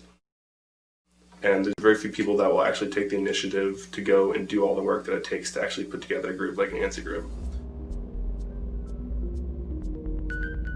Because a lot of people that ran ANSI groups were early teens. I know when I got into actually running ICE, I think I was like 14 years old, 13, 14 years old. And it's kind of hard to, manage anything at 13 or 14 years old, let alone a group of maybe about 100 people. I mean, being senior staff back then was so much work. I mean, I took one summer, thankfully I was like 15 years old, so it wasn't a big deal, but one summer I didn't have a job and I just sat every day calling people, getting new artists, arranging, organizing the pack. I mean, it was like I spent so many hours just running the group. By that point, you have no life whatsoever, right? There was a lot of work that went into this. Putting together an art pack is not an easy thing. It never was. It took a lot of time. I had skipped many family vacations to put out acid packs. Some of the biggest challenges were collecting all the artwork. Now, being the world headquarters, that's where all the art had to end up. It had to end up there for the pack to go together. And we have inside the world headquarters, obviously you can have different sections, and based on your access to the bulletin board, you could have sections. Now, being the world headquarters, if you were a rock member, you would get access to the rock area, which was special. And all uploads had to be there by this time here, and then I would put packs together. What that would entail was people uploading it to the bulletin board closest to them, or if there wasn't an ACID member board closest to them, a courier scheduling a time and working out a time to call them. And we would always be in very close contact with all of our artists, always. And it was always by phone. I mean, email was nice if we couldn't get a hold of you, but ACID was a very social group. And so we would have conferences constantly. And we'd be like, hey, here's what we're doing, here's what this person's doing, and what are you doing right now? What kind of ANSI are you working on? Which was always the biggest problem. Motivating people to draw. Nearing the end of the month, hey, it's a week before the release date. I don't have any art. I would start calling out people. I would do what Radman did. I would call their homes, call their work, get a hold of them, draw for the pack, it's coming out. You know this, it comes out every month. What are you doing? Do you want to be in the group or don't you? Do you want to draw or don't you? If you don't, then fine, it's okay. Just let us know. It's because it's not like the internet where you have email, you send an email and it goes right to that person. And then if you want to send a mail to somebody, you had to make sure that you were on the right board that they were on also. You also had to make sure that you were on the board, that they probably would check it sometime in the near future, so you could leave them a message and start collecting art. I'd call someone on the phone and say, you upload this to this certain board and you upload it to this one. And so there's a lot of phone calls going on, but we would get them to do those boards, and from there it would sort of spread out. Couriers who wanted to join, they had to have, we would ask and expect them to have multiple phone lines, of course, as many as possible. They could dial up multiple bulletin boards at the same time. If they had 2 computers and 2 modems, great. And it would be also a requirement that they have call waiting and 3-way calling. It was a constant struggle. It was a constant struggle of, hey, why don't you join my group? Hey, whatever, we have these people. It was a lot of offering, like, oh, look, we have this really big name. And that person would go like, oh, wow, you have that guy in your group. And it's like, yeah, I can let you actually talk to that guy. I can let you actually, he might actually give you a tip or something. Or he might actually take your ANSI and take a look at it and maybe make a change or two and show you how you can make it better. And they'd go, oh my God, let me come into the group or something like that. We had episodes where one artist did not get along with another artist, and they were both two extremely talented artists, and one would be like, I'm gonna quit if you accept this artist in.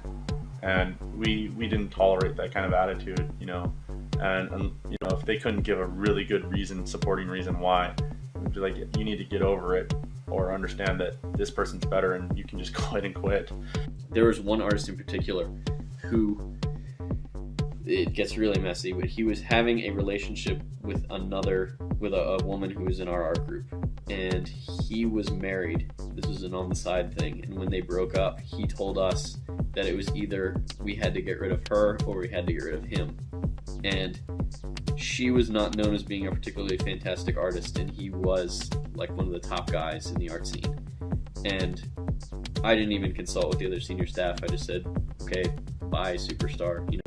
If you give me an ultimatum, no chance. And so we got rid of him. Whether it's the guy who's running the group taking advantage of all the artists so that he has some additional access, or it's the artist going back to the local AC and saying, hey, I'm a big important underground art scene guy, call my board, do whatever it is. It's like that whole class structure. There was a brief period where I actually said yes, I would join ICE, with the caveat that I would still be an acid. I forget who I was talking to at the time, but I think that caused quite an uproar. I think Radman called me up and some other folks from some conference, and they're interrogating me, you know, about like, did you really join ICE? What was this all about? And you know, you can't tell me this isn't true. You know, he seemed really heartbroken by it, and so I said, yeah, there was this time, there was this call, and this guy, I forget the guy who asked me to be, and he's like, it's cool if you're still an acid, just be an ICE and just put, you know, make us a logo every once in a while.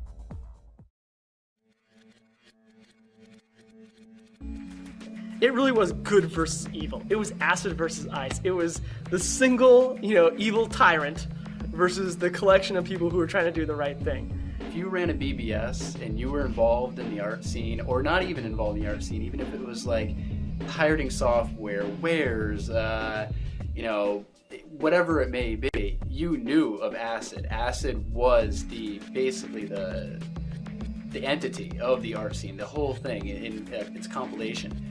I don't know if everyone saw it that way, but I think there was that whole theme underpinning a lot of what happened. Acid always won. ICE was always number 2, no matter what they ever did. Do you think it was their fault, or just Acid was that good? No, it was just that, you know, Acid was always one step ahead of ICE. Like, ICE just, you know. Yeah, my thought is, one of the clips that you played for me about Acid always being a step ahead of ICE, I believe this to be totally untrue. I'd just like to get that on tape. Acid! Yeah, I mean, yeah, I like ICE. I like ICE the most. I mean, they're the most popular ones. I mean, ICE came out with some great stuff, but even if they had a great pack that month, they just still didn't have the history Acid had. And while Acid was very good, I really think it was pretty much an even battle between the two. I've been believing that Acid was pretty much at the center, pretty much of an evil group. Acid has always basically been number 1. That's what it amounts to. There's never been questioned. ICE questioned it. Well, we're number 1. No, you're not number 1. Acid is number 1. Acid will always be number 1. ICE rules, Acid sucks.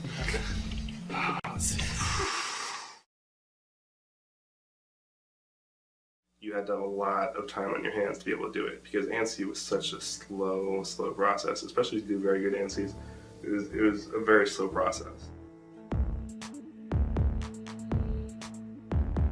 You know, I work half an hour here. Sometimes I'd get like a whole stretch of like 5 hours in a row. Like I just surround my computer with, you know, munchies and whatnot, and I just haul on it. And then, you know, some of the pieces, like the bigger ones, like if they're like 600 lines, which is pretty large, you know, it'd take me months. You know, doing this every so often, I'd make something else, and I'd probably be making something else at the same time. The longest ANSI that I ever worked on, I think, was actually 2 months of really like working on it, not just like 2 months where I'd have like 2 week breaks in between, but I would really like, you know, be doing a little something to it every day.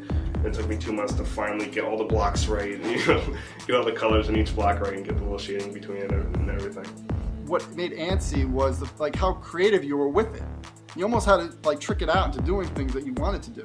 Because, I mean, it wasn't just a matter of placing blocks. Like you had to know, I mean, it was a while ago, but you had to know like, to truly be a good ANSI artist, you had to do a few of them. Like even if you were very talented, a talented artist, probably, I would say, a third of any ANSI is just being technical enough to know how to trick the ANSI code into creating like the effect you wanted to create.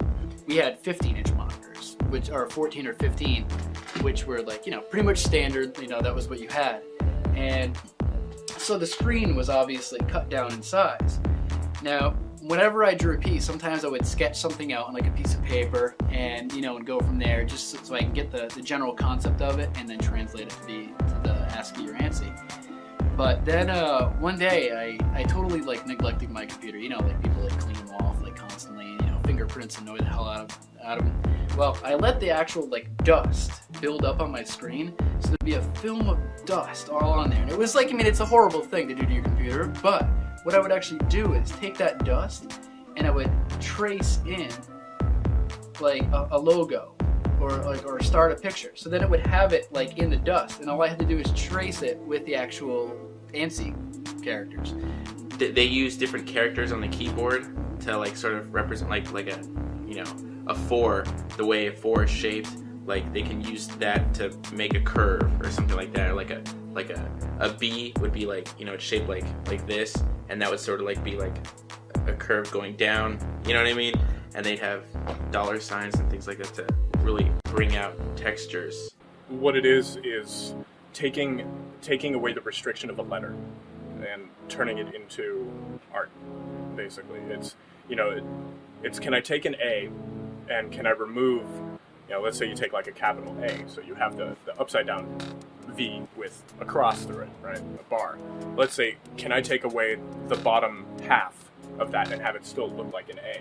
Can I stretch it out, make it oblong? Can I make it, you know, how can I twist and shape this letter to suit my needs and what I want this piece to look like, and still have it somewhat legible?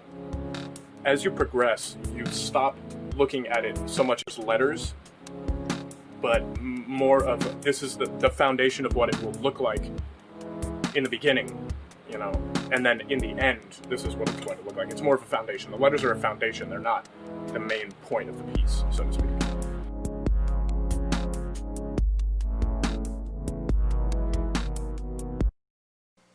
Basically, ripping is when you're taking somebody else's artwork and taking credit for it. You're ripping them off.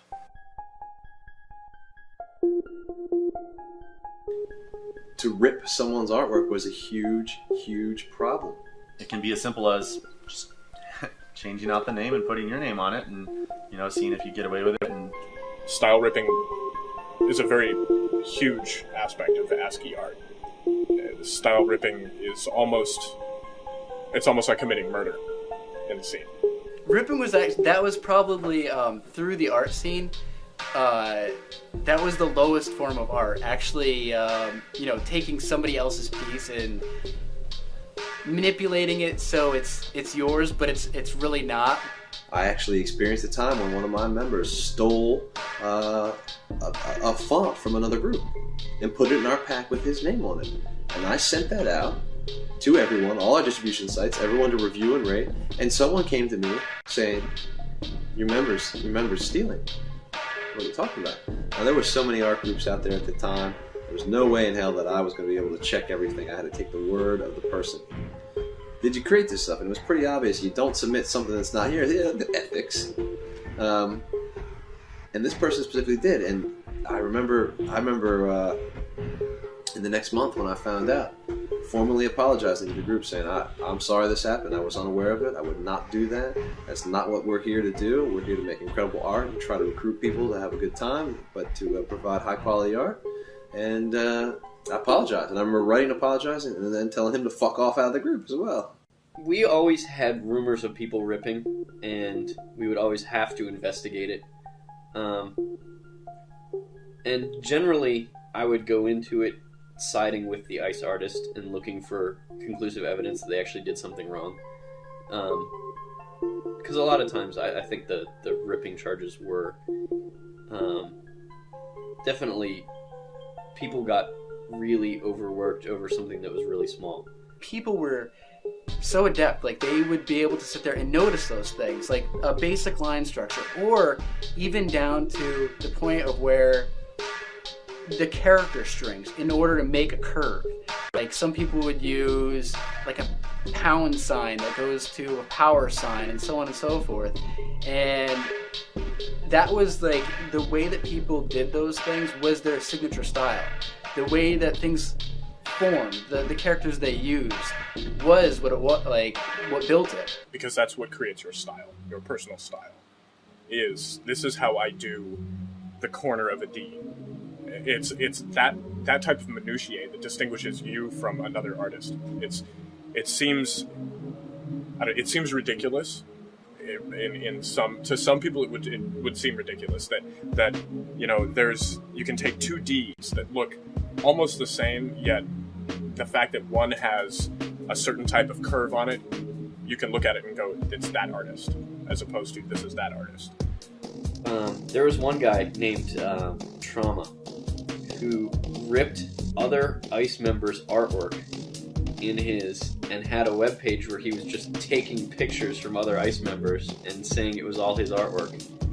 And another senior staffer, Mass Delusion, his way of dealing with that was to call the kid's dad and tell them that his son was infringing copyrights on the internet, and his dad wrote a check to pay, and his son lost net access for a while. But then Trauma came back and reapplied to the group with a different name, and I was looking through his personal information, and I remembered his phone number because of that episode where we were calling his dad, and I looked it up, and it was him reapplying with more ripped artwork to get back into the group again.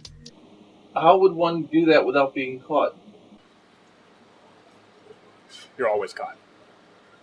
You're always caught because people look, and anybody that looks at ASCII art with any sort of regularity, basically, they would know. They would know. I mean, entire packs have been devoted to pointing out that, you know, this person's style ripped this person.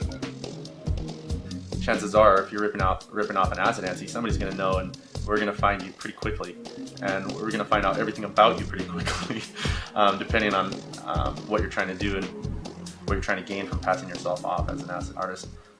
You know, because basically what you've done is you've taken something that someone has created out of their own mind and taken it from them. It's like taking their child. Yeah, so I was never a huge artist. My main function was to organize the members of groups. And at this point in time, there was another group called Triad, Canadian group, and we started getting communications from them here and there. And they actually approached us and said, we're looking to expand. And they were having problems attracting U.S. members. So all of a sudden I started talking to their president and vice president on phone calls. The issue was, how do we merge the group and keep our name? How do we keep rock? We've got a name for ourselves. What can we barter? And this is one of the negotiating skills. It's quite amusing to be, a 17-year-old negotiating with someone in Canada about how you're going to merge an art group, who gets what and why. And some of the things that were negotiated were the world headquarters. That was very, very, very important to these guys. They wanted world headquarters. So my board, too fucking hostile, I gave it up and said, you can have world headquarters. Okay, we want to keep our name. What do you think about that? Whew, that was a sticking point. So after negotiating and back and forth, kept the name Rock, merged them together, gave the Canadian headquarters to them. They had a Canadian headquarters and they had a world headquarters. My board became the US headquarters. There was dual presidents. I was a president along with another guy. The one main thing that was very, very cool is that somehow I got to keep the name and I managed to keep control of releasing the packs. But it's quite amazing to think about, these people in art groups negotiating mergers and acquisitions with artists and art groups. I always found that quite amusing.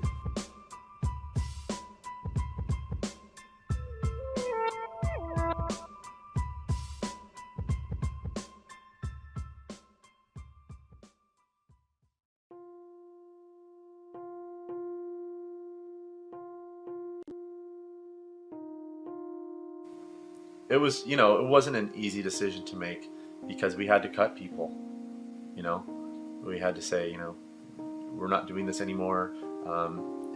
You can still contribute to ACID. You don't have to do ANSI, but we're just not going to allow ANSI anymore. After we lost BBSs, the whole scene really fell apart just because I think it had partially to do with the lack of a hierarchy on the web, that there wasn't any rigid boards or groups.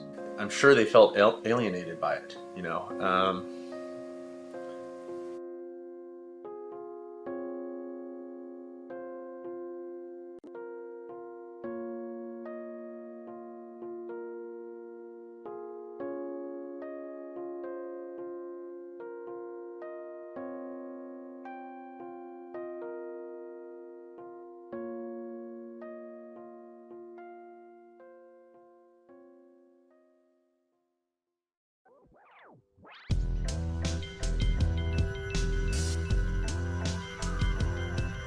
for a long time, I've always, I guess worried maybe isn't the right word, but hoped that what happened wouldn't be lost, because I think it's historically significant in a lot of ways, the whole BBS scene in general. My art group is dead because I'm not there anymore. It's not my art group anymore, it's someone else's. I'm talking to all these people all over the world with, like-minded ideas who are really interested in computer art, specifically ANSI art. What more could you want? I mean, it just sounds insane. I mean, the whole community sounds absolutely insane when it's heard by somebody who really has never heard or known about BBSs and what possibly goes on with online communities. There was rivalries based on like nothing but I want to be. I can't really explain it. See, that's how complex it is. I really couldn't put it in words. It has been so important to so many people for so long. And it really does belong on museum walls, as far as I'm concerned. It's almost incomprehensible how much time and effort was spent on drawing little colored blocks. I mean, I know that in the later days it sort of became popular to talk about doodle boys and doodling ANSI and things like that and sort of demean it in a fun way. But I mean, really, it is a silly pastime in a silly medium that has no practical use whatsoever, other than to maybe get yourself, 10 or 15 bucks from someone who will pay for your ANSI or to get your access to wares. Dude, I got 40 to 50.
In my personal life, Harley represents total freedom to me. Okay, I mean, fuck the laws, fuck the rules. I have as much freedom as I'm willing to risk. Well, the computer and my hacker life represents that type of freedom, the same type of freedom exactly, but, on a computer. It's just, whether people are called bikers or whether they're called hackers, it's the same type of freedom we're talking about.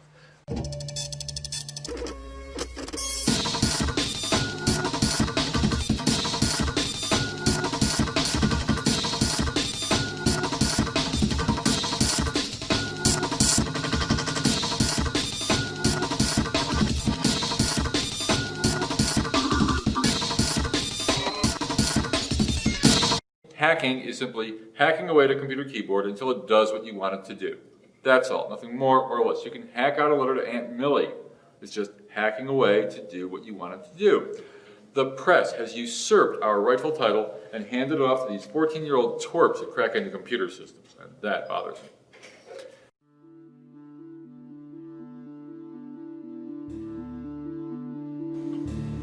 A hacker is somebody who comes up with this really elegant line of code that fixes your problem. Hackers are a natural resource. Come from Ohio. Orville and Wilbur Wright, the original hackers, bicycle guys. And he just does it like that off the top of his head, basically. You never went in there trying to harm somebody else's system. It was all about the wall and getting through the wall and figuring out creative ways under, around, through, whatever. So that the spirit to be able to take these components, put technology that was the domain of governments for so long, and to let the average person figure out how to use it, that's the promise of technology.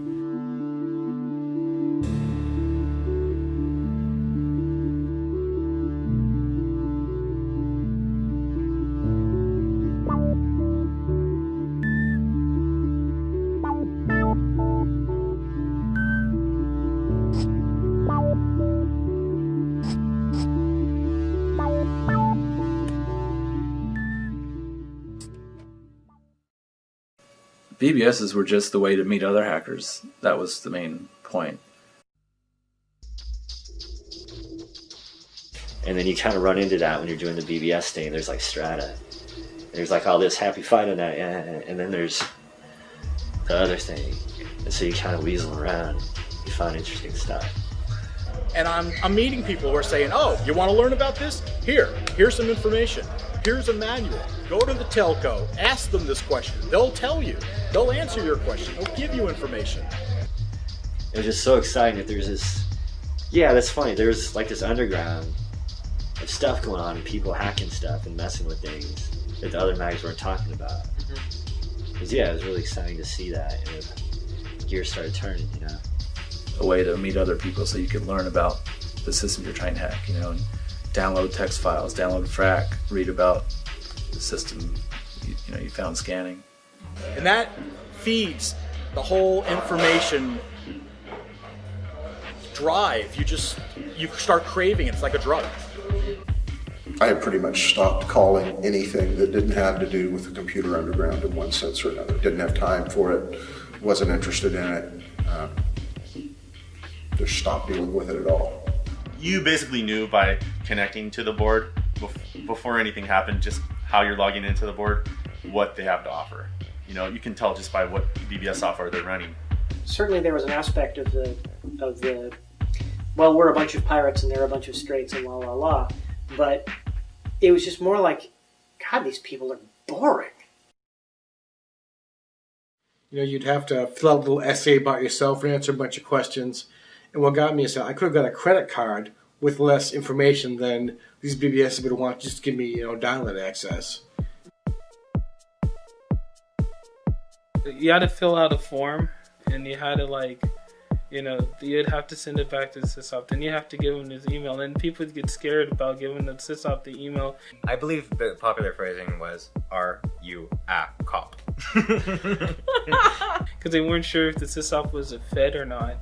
And then they would get the email. Then they would have to do a callback verification to make sure your number is in place. So I'm serious, dude. This is how it worked. It was a painful process. I mean, there's tons of people all the time, you'd see trying to apply to bulletin boards when you go through the New Year's voting process that would somehow just stumble across an elite BBS phone number, and everybody would, that was the greatest for laughs because you get to vote on them and put comments and be like, how the hell did this guy find this bulletin board phone number, I thought I was the shit and then find out, no, I was nothing. I mean, they would ask everything. They'd ask if you knew what all these abbreviations stood for, and how long have you been part? What's your newest game? That was always my big one for getting into other bulletin boards. There was always a question that said, "What's your newest piece of pirated software?" So I would always just make up the name of a game. I'd be like, Bernie Johnson's Truck Rally 5. And then people would always be like, damn, wow, that's really just so new, I've never even heard of it. A lot of pirate boards were designed to look like some obscure system, like an old Unix system or whatever. And then once you log in, you get the pirate board. Sometimes there's special passwords to get in. We had a public arena, and most people thought that's all we had. And then there were back rooms and back levels and sub levels and so on. So I had, if you first logged on, you were a peasant.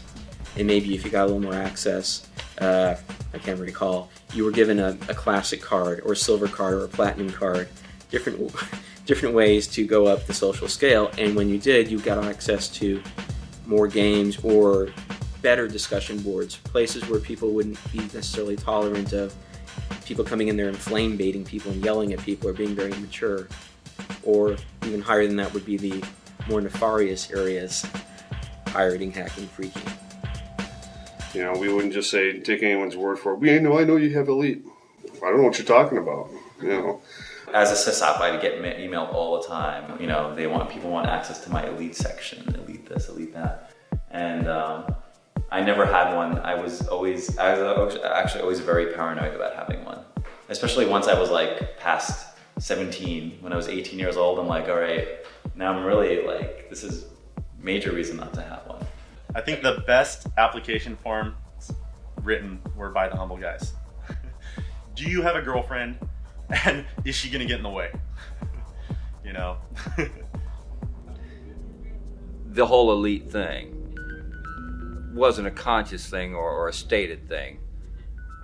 And oftentimes I would downplay it or not discuss it, crossing from one network to the other, because people get weird about it.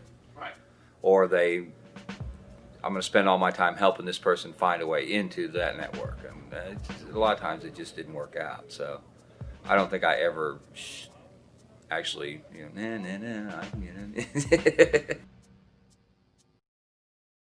Well, handles gives you a sense of anonymity, and besides, every third user is named Bob.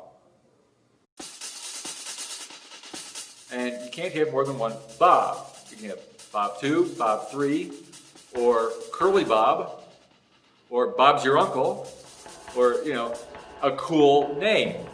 Handles. Like, I remember having to consciously alter my mind when talking to my normal friends, like, about what a handle was and everything else. The first time I logged on a bulletin board, I was naive and I used my real name, Brandon. Yeah. And then the second time, once you see that people have a name, you pick something out. Right. And he came up with Sid Vicious. Which was extremely creative, as you Right. can imagine. Yeah. And that, mind you, I didn't know who Sid Vicious was when he came up with the Sid Vicious I name. probably didn't know who Sid Vicious was when I came up with it. And then saw it in the news or something. And then I came up with graphic violence again because I figured there was a move on that there's too much graphic violence on television. So I said, oh, okay, we'll have graphic violence then. Because it gave you a sense of being something cooler and much more independent than you normally would ever be for, a 10 or 12-year-old boy growing up in suburbia. I went by the alias The Almighty Set. Named after an Egyptian god. I was always Pud. I was Pud, Desperado, and Cannibal. I sort of flipped between the three. I was actually Pud when I was being a Sysop, but I was Cannibal and Desperado a lot of times when I was on other bulletin boards because I wanted to anonymously see what people were saying about me and my board without them knowing that I was there. For me, I remember when I started using the handle Count Zero, and this was before there were a billion people using the handle Count Zero. I was the only person that I knew of who was using it, and this was right as soon as the book came out. Before it was a paperback. And so, being a 13 or 15-year-old kid, or whatever I was at that time, I looked up at my wall and I saw a poster of Star Trek, or actually I think it was a printout of ASCII art of Klingon Northbird and the Enterprise, and I just said James T. Kirk. And then whenever you would log onto a board, it would ask you for your handle and then your real name. I always would use, in the book Count Zero, the character Count Zero's real name is Bobby Newmark, so I'd always register as Bobby Newmark too. So I thought once I'd established my name, I couldn't change it. I didn't know. I had no idea. I mean, the easiest way to stamp yourself as a newbie back then was to have one of about 5 or 10 different things in your name, right? Lord or God or the Great, or Ninja or, occasionally you'd get into these little wars where somebody would steal your name across the country and you're like, well, we had it first and we have the files to prove it, And so usually they'd say, all right, fine, we'll just pick a different name. It was something we picked in the garage today, whatever. I remember getting a phone call one time because the first time I started calling out, I had no idea what to call myself. It was just like, I'm going to call out. And I ended up using a handle Sniper. Don't ask me why. I can't explain it. It just came up, a Sniper. And I remember getting a phone call from someone on like a 3-way phone call. And maybe a month down the road, I hadn't been doing it very long. You got to change your handle, man. I've had that for a long time. And people are starting to confuse us. And this whole little people trying to bully me to change my handle and all this stuff. And the funniest thing was I remember thinking about it and going, screw you guys, I'm not fucking changing my handle for you. I could care less, And eventually I thought it was lame anyways and changed my handle to Zealot. Initially it was sort of a fun thing, but having a handle, but I really took it to heart. And as over time, I had so many conversations using my handle as my name. And I felt the same way with all these other people I was talking to daily, Brian Oblivion, Omega, White Knight, Golgo 13, Magic Man, Darby Crash. They really became like real names to me. And when I learned their, quote, real names, I didn't feel like I had to switch to one or the other. I would use them both sort of interchangeably. And so, and it's funny now to this day, like whenever I hear anybody say just like the number 0, someone says 0, I'm like, what? Did someone say my name? I think a lot of people are not happy with who they are, or they may think that their lives are really not very interesting, which for most of us that's not true. We all lead rather interesting lives. And if somebody wants to use a handle, more power to them. During the process of hacking, we should never destroy anything. Explore to learn all the kinkiest technology, modify stuff and make your own. Learn how to do everything, especially the dark side stuff. Learn that first, okay? But don't implement it. It's like, yes, you could have a rifle here and you could be the best marksman in the world, but it doesn't mean that you have to shoot somebody.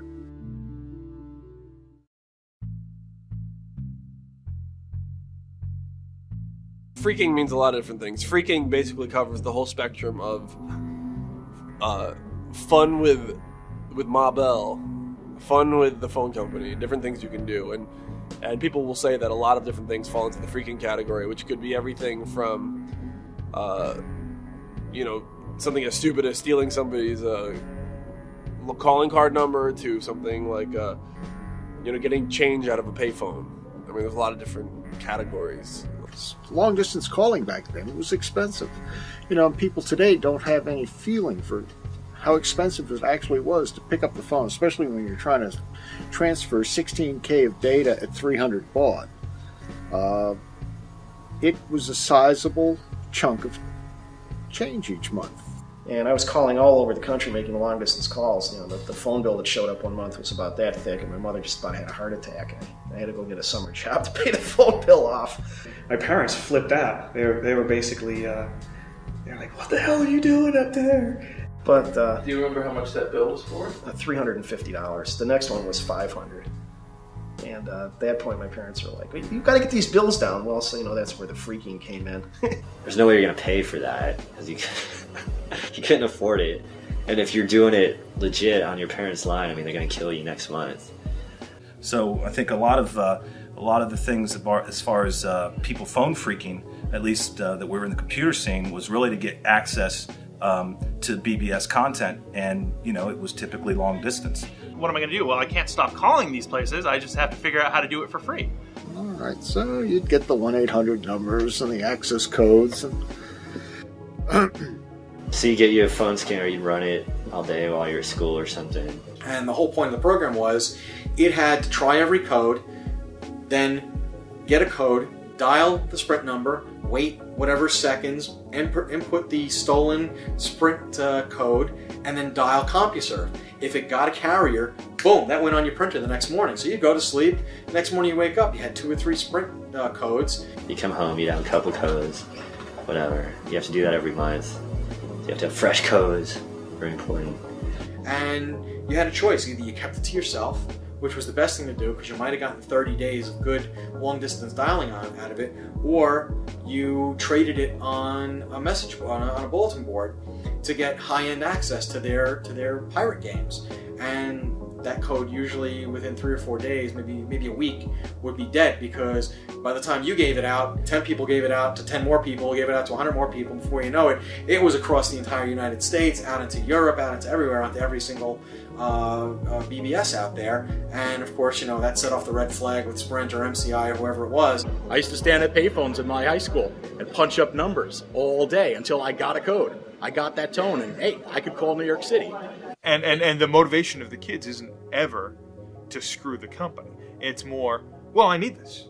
I need this, and what am I going to do? What am I, what is it really an option that I would sit there and pay this, 17 times my allowance for this week to make this one phone call out to talk to this one person that I met in California? No. We know we did something wrong. We were clearly stealing. But at the time, we're kids, and you just don't think that it's wrong. You don't connect. And so we were going, well, we're just using this we're using a code that belongs to a large corporation. They won't even notice. They probably have this happen all the time. If you steal from right. a large It's okay company. to steal from the large companies. Suddenly I discovered I don't need to pay for my phone calls to call these BBSs. Now, I can dial a 950, punch in a couple of digits here. I'm calling long distance. I'm saving money. And the things we were doing with it were just merely promoting. We were connecting. How do we connect with somebody in Austin? I'm not going to pay $6 an hour to connect to somebody in Austin. I'll just, How can I do that for take free? a little bit out of my ethics here and use a Phreak code. My parents, the next month, I remember my dad was like, so we have no long distance charges this month, but you're still using the computer just as much as you were last month. What's going on? And I was like, oh, I don't know. I'm just being a good boy.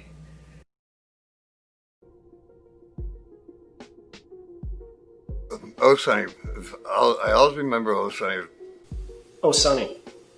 It was a Phreak bulletin board up in New York. It was spurred by a meeting of the Ohio Scientific Users Group of New York, which is what ARTSCENE stands for. Ohio Scientific was a company that made computers. I had one, and we decided it would be great to have a BBS for the users group. Turned out no one else in the Ohio Scientific group really had a modem, so they didn't call up, but other people called up, and some hackers kind of started to put some information on there, phone phreaks mainly. It seemed like every freak in the nation was on this thing.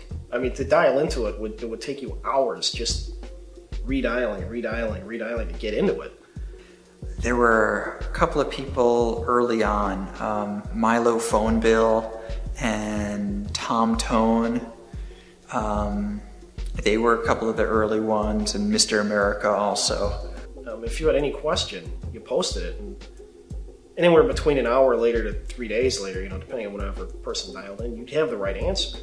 When someone would write something up, we would post it there, and that's how we got things like the black box and the blue box, and tips on phone phreaking, and various people who were really involved with the BBS. They'd write stuff, and it was a great forum to exchange that information. Anyone who called up could access it.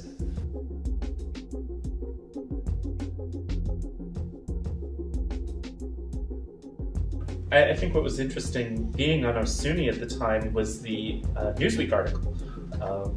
It came out, and there was the name of a board that you're on almost every day mentioned in Newsweek, and as a young teenager. I mean, it was just shocking. It was pretty amazing that this guy wanted to write things like this.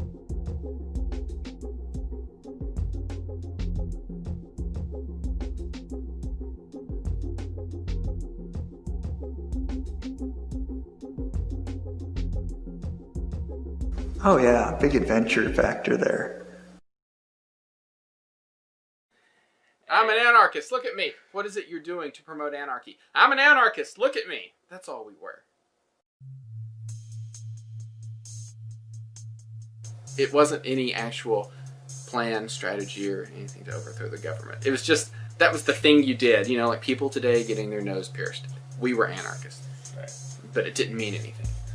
The younger people at the time were like really into the anarchy stuff, and they were all under 18, and they were still indestructible. They were still willing to go out and do the crazy things in real life, and the rest of us were doing those kinds of crazy things, but kind of worried about it more than they were. If you're 15 and you just learn how to write and you just learn how to publish to a global audience in the same month, you end up writing a lot of embarrassing stuff you can't retract. It sort of belongs to the world.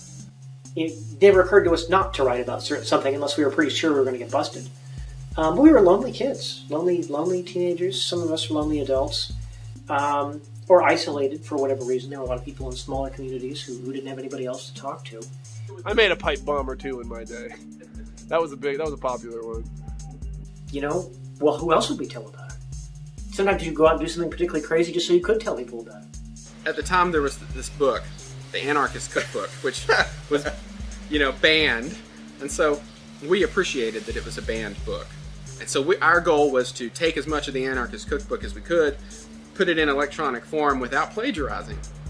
I mean, you want to write fiction. You want to write about making bombs or just being silly.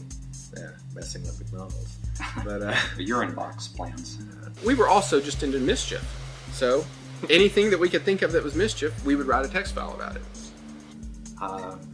But you do it because you're, I guess, for the same reason teenagers hang out in clumps or people form companies. You know, you're just hanging out with your friends. It was the first time any of us at that age had any way to publish anything that other people could read. Yeah, they had text files that were written, and they talked. It's funny, these text files are written by other junior high kids, and they talk about stuff at their school.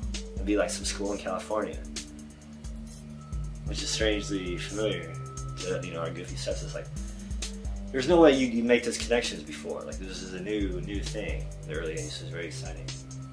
And I guess in retrospect, that improved all of our English skills. Yeah, I'm sure you recall the Columbine incident. Right. And whenever that happened, I was at work, and I'm talking with some friends, and they're like, how could they not see that there's this group of teenagers walking around in black trench coats, talking about explosives, toting guns? How can they not see that this is a problem? And, you know, this isn't that long ago. And I was completely stunned because I thought everybody did that. I had a trench coat. I made explosives. I played with guns on the weekend. I didn't have any hate. And I think that was the thing that separated us. I didn't hate anybody. I didn't hate my schoolmates. I didn't hate anybody. But we made explosives. We shot guns on the weekends. We had our black trench coats. We had T-shirts with Anarchy on them. We were all of that stuff there. All the things that the Columbine kids were. Except that we didn't have any hatred. But it was a real eye-opener to think, you mean y'all, you know, my friends at work, you mean y'all didn't do this? And they're like, no. You did? And I said, maybe. No, Hold on. not me. I need to separate myself here and let me think about this before I answer the question. So, I bought a game for my computer that wouldn't run. And I called the manufacturer, and the manufacturer said, I'm sorry, that copy protection apparently doesn't work right with that computer. So I took the software back, and they said, I'm sorry, you've opened the package. So we got together, and we cracked the protection so that I could play the game on the computer that they told me it would run on. But see, there were other people out there cracking programs before us. We weren't the first. We just ended up being the best. You think?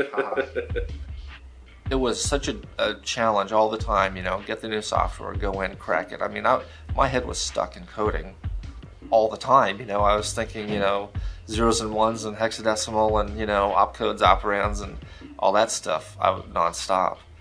Back then, the language of choice for the platform, because they were so slow, was assembly and machine language. So it was difficult to learn, but once you learned it, reading it was, you know, straightforward, really. I picked it up so quickly, just with assembler and all that, and I was able to write all kinds of, you know, cool routines and programs, and, you know, then getting on the BBSs. And now, at first it was just, you know, oh, well, there's a new game out. Well, there's a cracked version, there's a non-cracked version. Well, how do you crack them? Well, you open up the manual on machine language on Apple II, and then find there's 3 others on the market, and then you read about this thing on somebody's bulletin board, and next thing you know, you're sort of an amateur. It started with just neighborhood kids bringing me software, you know, the regular retail box software from the store. Then I'd crack it.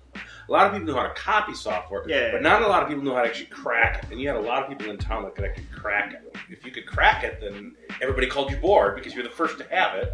And so it just kept growing and growing that way. I think that's how I saw it. I can't recall anything other than maybe a couple of games being all that challenging.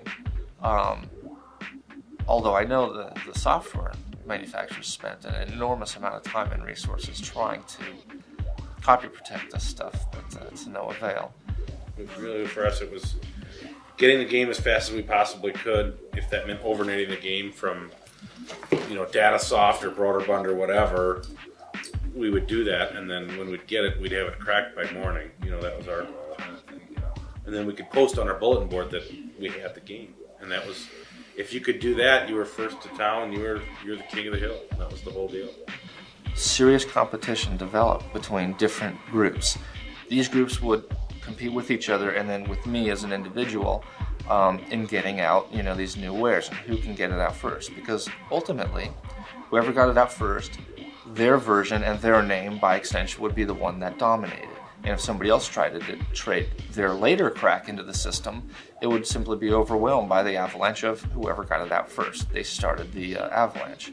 We're using adult words now, but we were proud of the brand we were creating.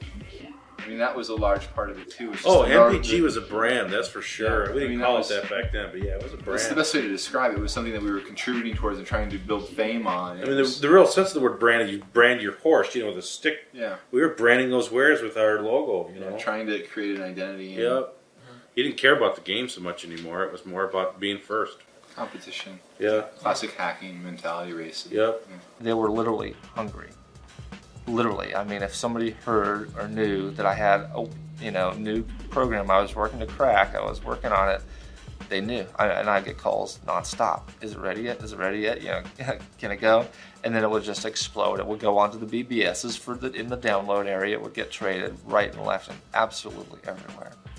We got a game. It was Buck Rogers. Remember when Buck Rogers, the TV show, came out? Mm-hmm. So right after that, there was an Apple II game called Buck Rogers. We got the game, and John was cracking it, and in the code was a message. If you're trying to crack this game, call this phone number. And we had the game a day or two, not even, and so John called him and said, hey, is this Buck? Because that's what it said, call and ask for Buck. And the guy on the other end was like, no way, you got it already? Stealing software isn't as personal as it used to be.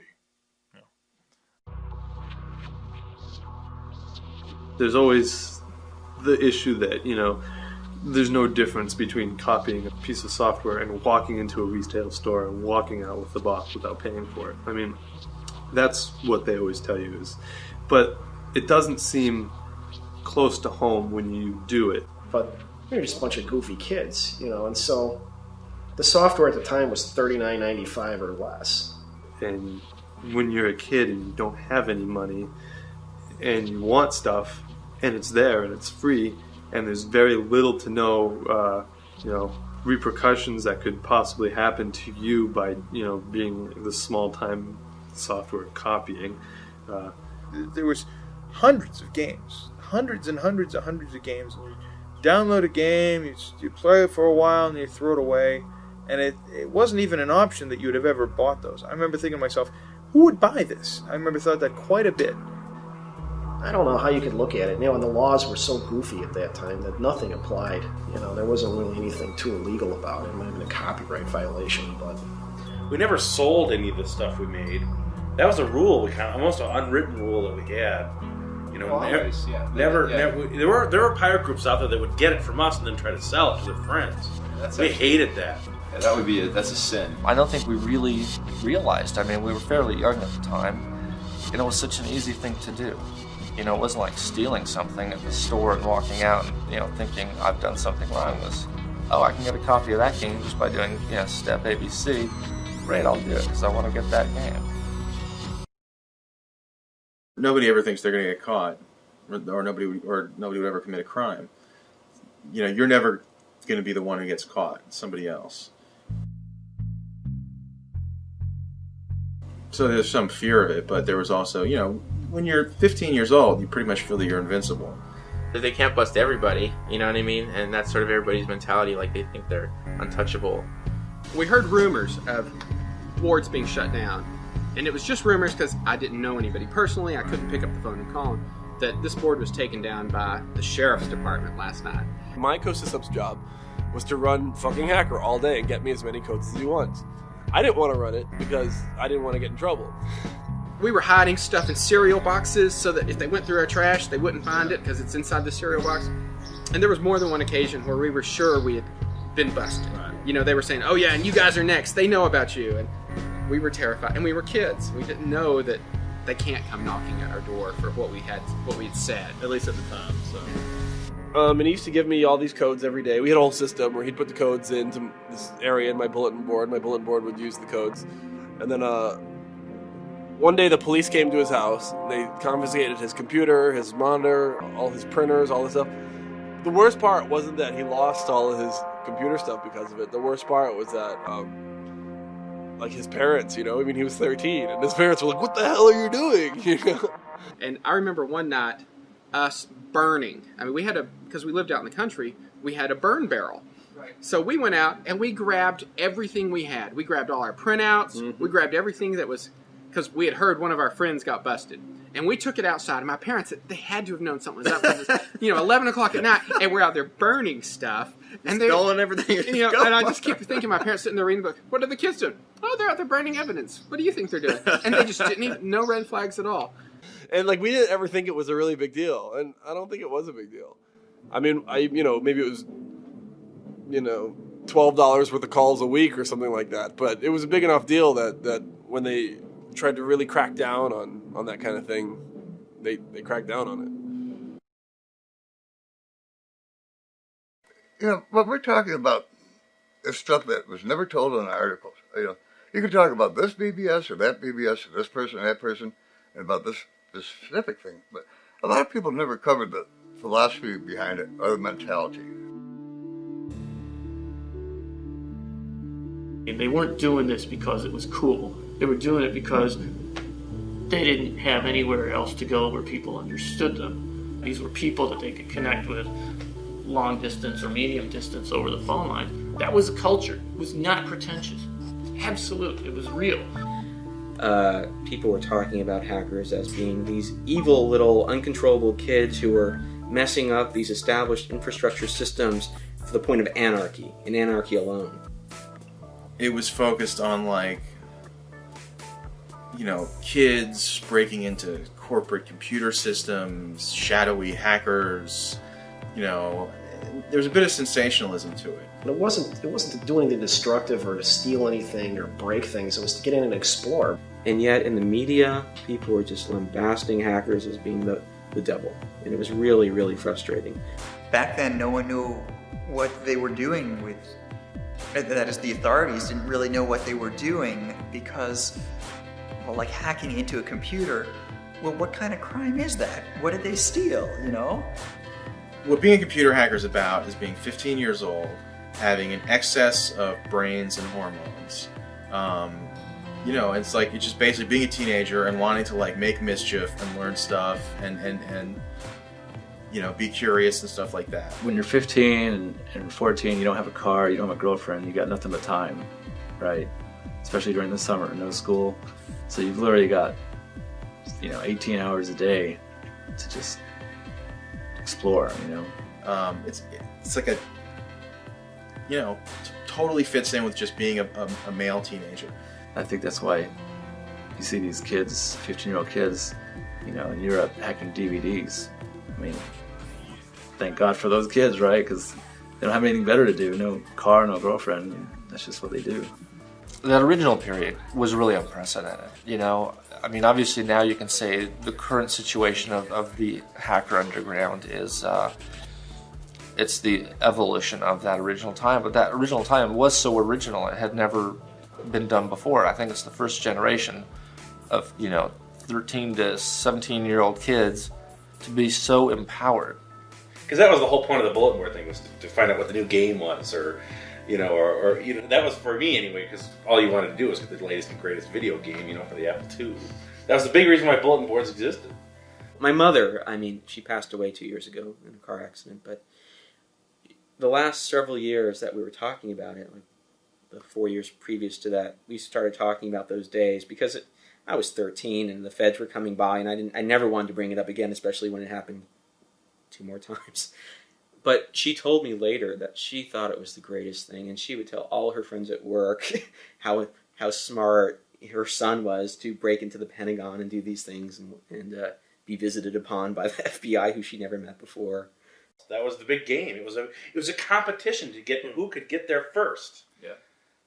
Whoever could crack it first, you'd have your name up in lights. 20 years later, now we're getting it in lights, but here's the lights.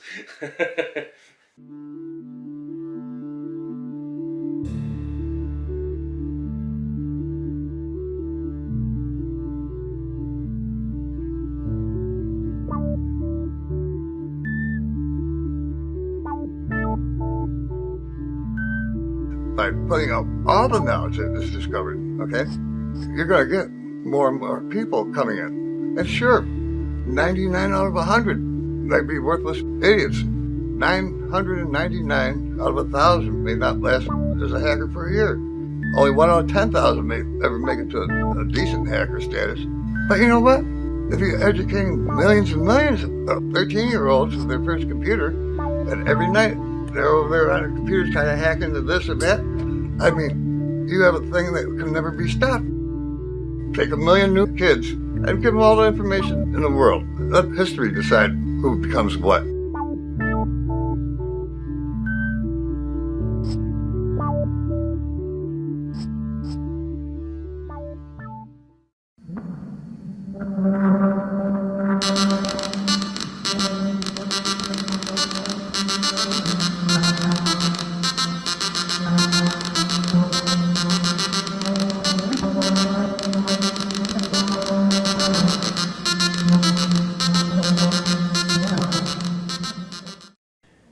I woke up one morning and I needed to catch an airplane, and I had at that point a 300 megabyte SCSI drive that was a good solid drive, and I went downstairs and it had an error, and I remember thinking, I've got to get to the airport, I can't fool with this right now, and I leaned over and I flipped the switch, and that was the end. My daily ritual was to go by, make sure the machine was happy, and see what the caller count was today. And, you know, as the numbers just kept creeping off and off and off and off, I said, you know, at what point is this an anachronism? You know, it's there as a, you know, a living chunk of history, but it's not really serving a purpose. One day, something flaked out. I don't know if a memory chip went, but the machine fell over, and I just kind of went, it's time. And I think we were having dinner at Outback one night, and I kind of, I was thinking, I don't feel like running the board anymore. And my friend was like, well, it's up to you, man. It wasn't like a planned shutdown when I shut it down. It was, I had a disk crash, and of course you never had the backups that you should have. And when it finally got down to about 5 calls a day, going from, 40 plus calls a day per node down to 5 for everything, it just didn't seem worth it anymore. When you came in the family room and, still sitting there with a little snoring phone going on, it's like, okay. Lack of traffic. First he dropped one phone line, then he dropped the other. This used to be, there was always somebody on it. So that definitely took a lot of the will to do anything with it out of it. He said, we don't have enough traffic to constitute 2 phone lines anymore. And then we don't have enough traffic to constitute 1. Mm-hmm. And that was like a sad day in my book.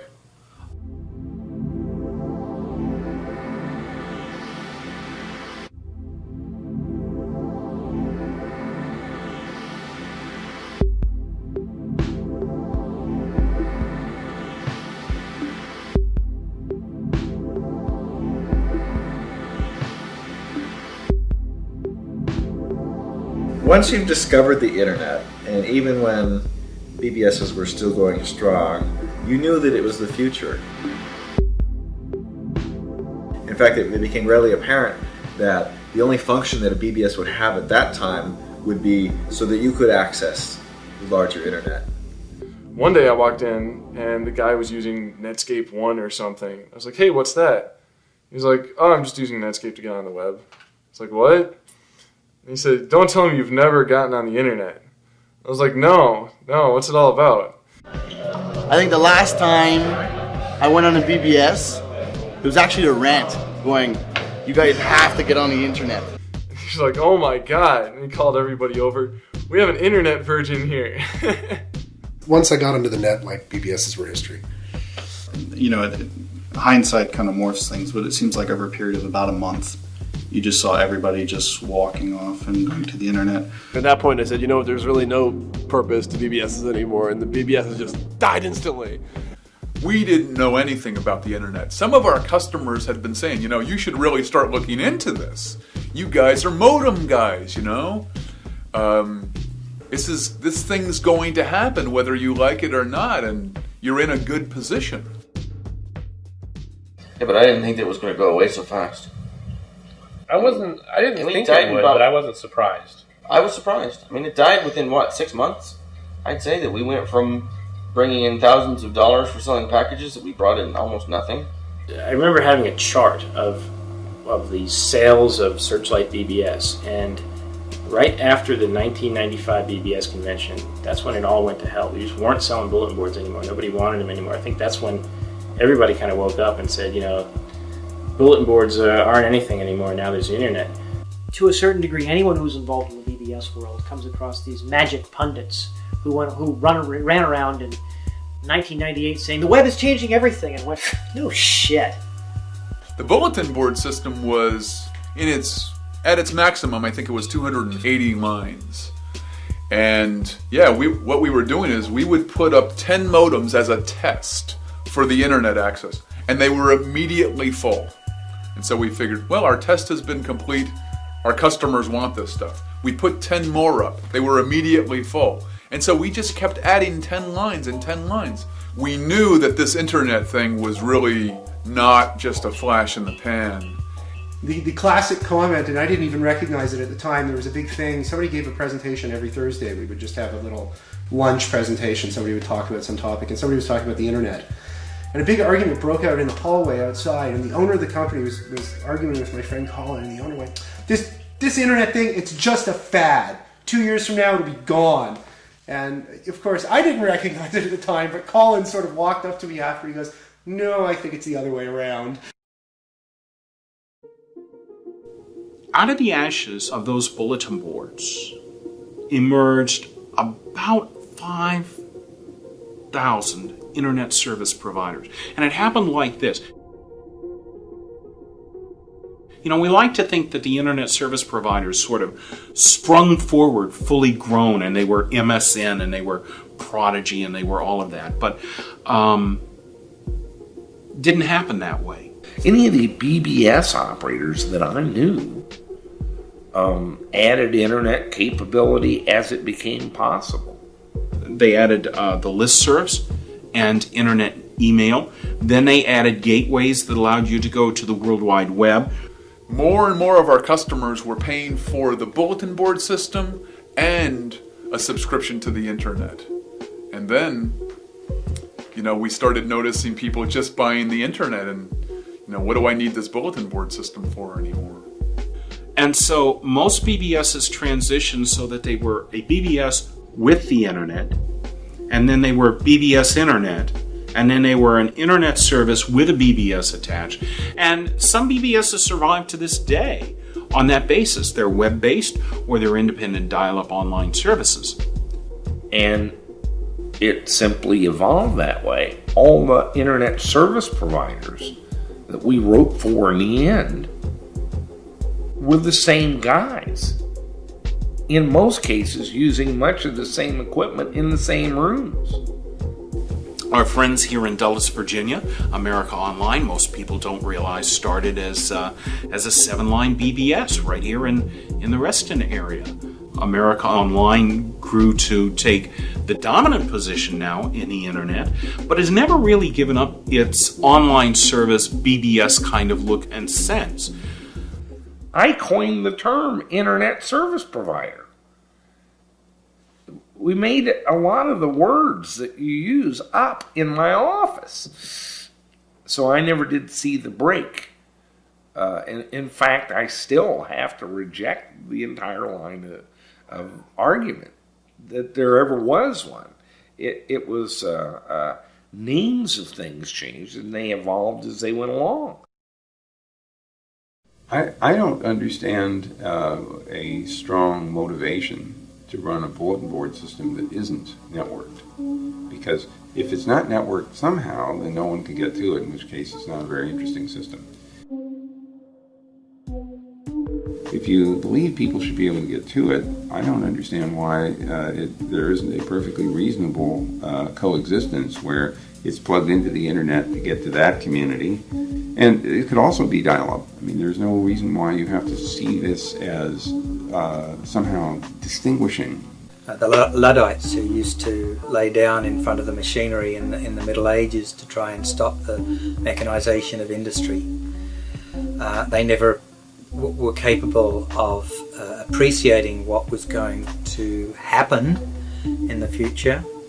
I realized that the internet has clearly made bulletin boards an evolutionary dead end. And I think that's exactly the same with those people that felt that BBSs were going to have any future at all in an internet age. They're like memory typewriters, you know. It's like it was sort of a good idea and it sort of worked, but you know, the concept of computers and word processors has completely subsumed any true value to a memory typewriter you could find. It seems nostalgic, like something was lost, and I don't want to sound cheesy and like our innocence was lost or anything silly like that, but it seems like a certain sense of community or like of camaraderie or something was lost. You don't have a community anymore because the person may be, you know, across the country. You're never going to meet them. You're not going to know them. Whereas with BBSs, basically, somebody could announce on a BBS one day, hey, let's meet over at Joe's Pizza on Saturday. Everybody know where Joe's Pizza was, and they all go over there and meet. One of the things that always attracted me the most to bulletin board systems in general was the sense of community fostered by a smaller, more close-knit group of people who always came to the same place. And so you kind of got to know these people. You know, there's just so many people out there, and it's just so vast, and it's so far-reaching. You can bring up things like the World Wide Web, or probably more appropriately Usenet, as analogs to the bulletin board system. But when you have a Usenet newsgroup that has 25,000 messages in it, posted by 5,000 people and another 30,000 people just reading, you very quickly lose that sense of close community. It's not like, hey, you know, why don't you come on over? Well, I live in Japan. That would be why I can't just come on over. On a forum, you have a sense that you're like this tiny little ant that could get swept away at any time and it'll still be there, right, and stuff.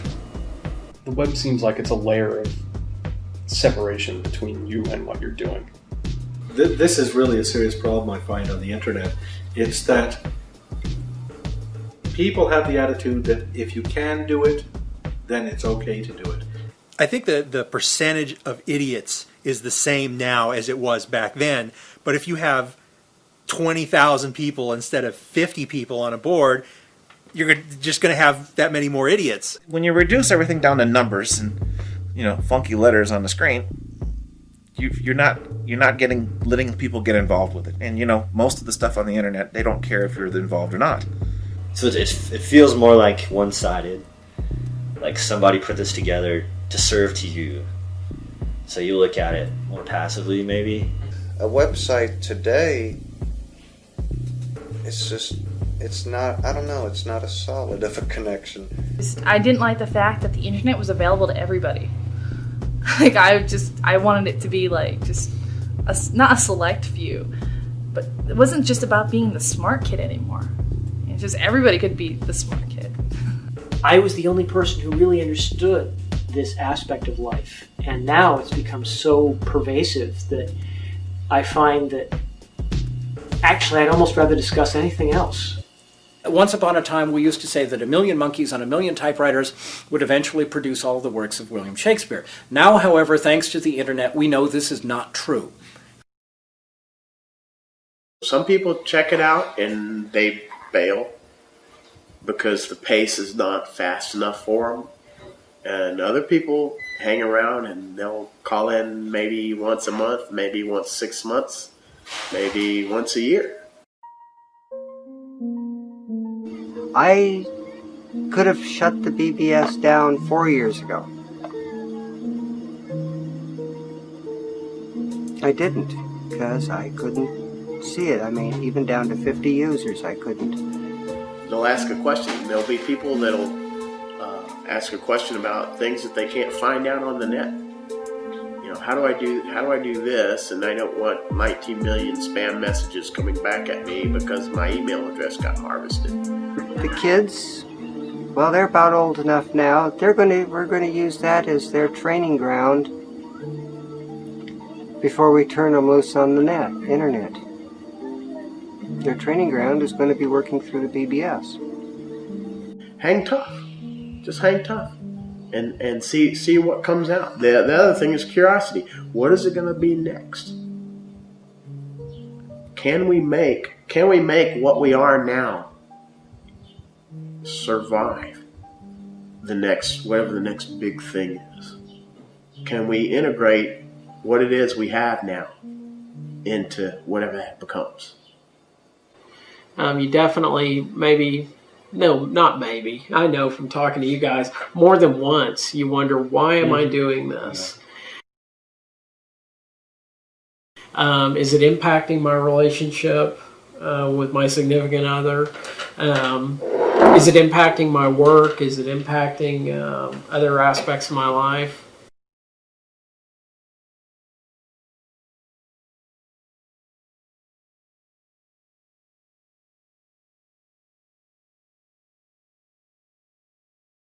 My BBS has been kind of running since '87, and for people get into nostalgia, whatever you want to call it, want to come back and visit it, and they know they can still find it there at relatively the same number or a number they can access.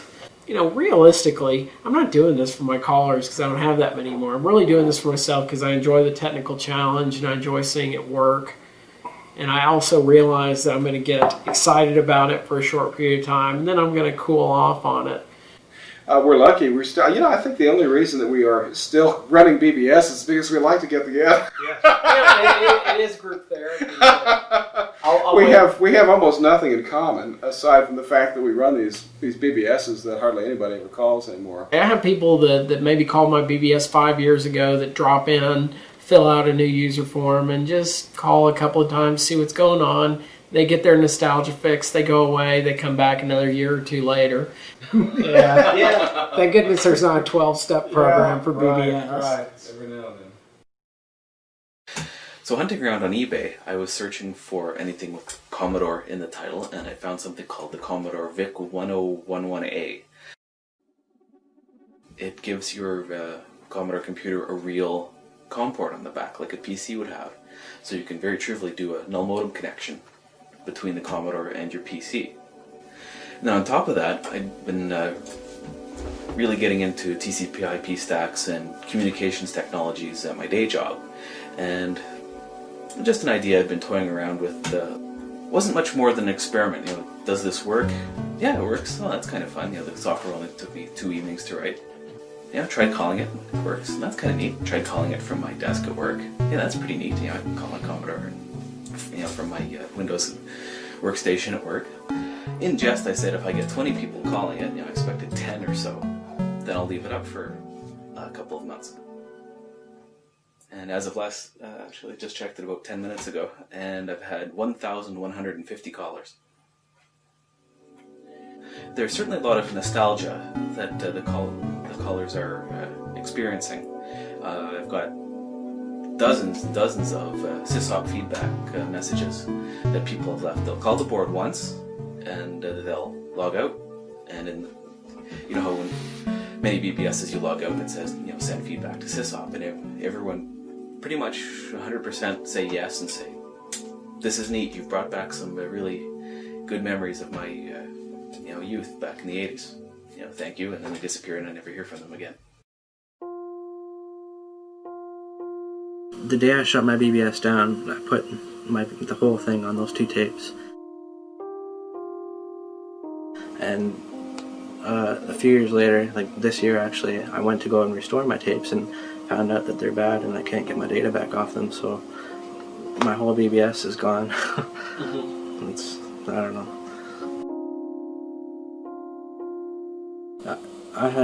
I was able to sleep at night because I knew if I ever wanted my board back, I figured in 5 or 10 years I'd restore it and maybe even put it back up and run it again. I figured that I was set, and then when the time came and I decided that I wanted to restore my BBS to look at some of my old ANSI screens and all that, and old mail and stuff like that, and it was gone, I was so devastated. I couldn't believe it.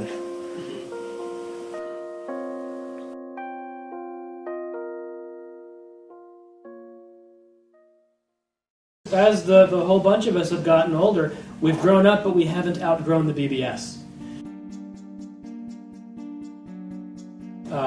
Dial-up is dead. That paradigm has gone away. People do not drop their internet connection and dial into a BBS anymore. That whole single-user online thing, yes, it's dead. The BBS lives on. I don't think we're actually anywhere near the end of the bulletin board. We are long past the end of the dial-up bulletin boards.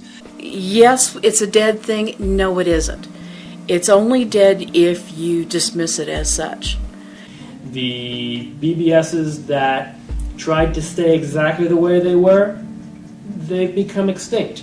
But the ones that observed the changes that were happening, the way people access computers and information services online, that got onto the internet, that moved with the tide, with the currents, and actually adopted all the new technology, they've moved forward. They're still going strong. This is where you go when you want to find the real content, when you want to find the real people. The BBS is not dead by any means.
If you could tell that story without it trying to make certain people villains and certain people heroes, it's a very informative, important story. And the reason it's an informative, important story is it gets repeated over and over and over again in the software industry. It's a big story, and it really, at the end of the day, buried down in it, is a lot to inform people if the story was told properly. But it turns into a personality story very easily. Tom believes that he was screwed, and there's a certain validity to why he believes that. Mm-hmm. He's not completely wrong. Then the thing is that he got screwed, and then his reaction to having had that happen like compounded things dramatically.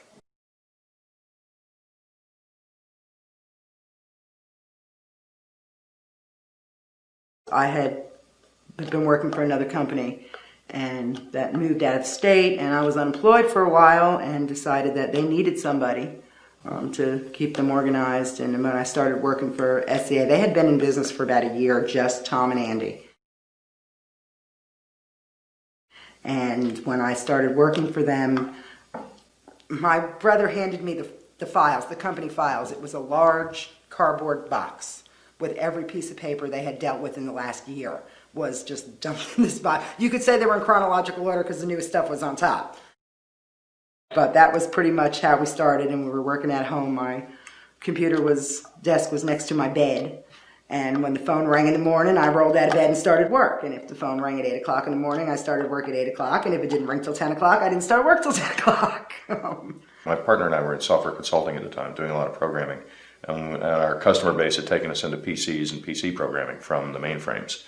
And, we write programs. So we were spitting out programs left and right, and we figured we were going to try selling a few of them. And one of We had customer support, and we had other reasons, and we decided, well, let's try setting up a bulletin board, see if that'll help out at all, or besides it looked interesting.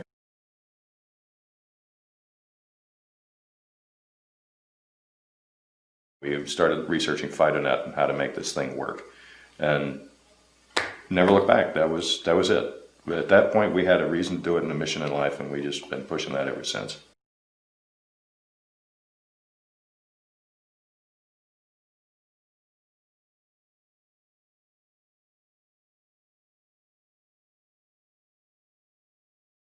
I mean, he generated a tremendous amount of technology, and more than technology, concepts. Conceptually, he took steps. That this was a thing to attack. This was the next problem to solve. That this was proof that it could be solved. I really liked him. He contributed a lot to FIDOnet. He contributed a lot early on. And he took some of those, he took, in many ways, more of those steps than very many single people did. He contributed a lot of stuff. He contributed ARC. He worked his butt off on FIDOnet. He was a genuine contributor. You know, he started out as a seaman.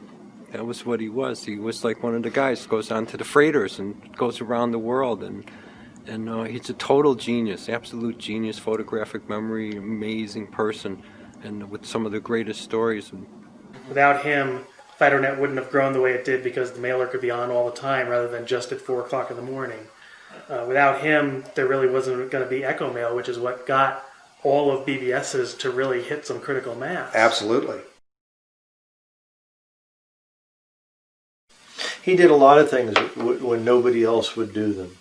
And he did them extraordinarily well, and he got reamed for it every time because not a lot of people understood his sense of humor. And he had a nasty penchant for poking holes in people's stories. If they would and come he in, did not suffer fools gladly. No. If you said something that was stupid and hadn't been well thought out, then Tom was right up there to say, gee, that was stupid. You didn't think that out very well. Yeah, right in your face. And, I was a big advocate for Tom for a long time and tried to really take his side in a lot of stuff for quite some time in those early days of FIDOnet. But it just became difficult at a certain point because his idea of how he should respond didn't feel like something that, to me, was going to get him there.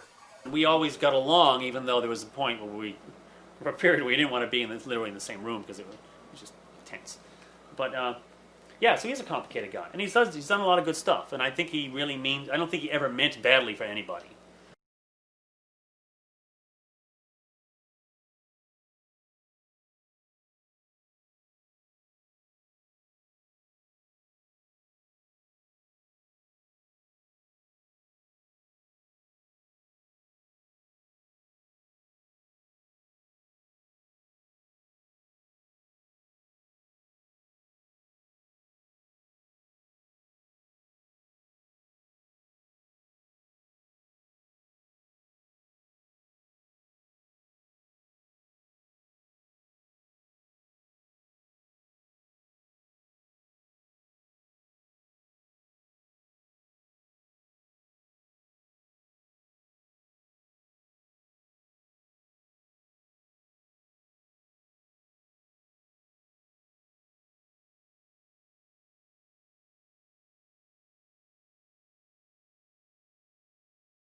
In the market I was dealing in, you wouldn't buy a program that didn't come with source code. You'd figure the guy who wrote it was trying to pull something over on you. I mean, in mainframe environment, it worked that way. He started out with things being free. Right. He was trying to use the model of get it out there for free and then start charging for it at a time where that model was pretty unique. And it turned a lot of people off and turned a lot of people against him. And by the way, many years later, entire companies were built on that model, like Netscape and others.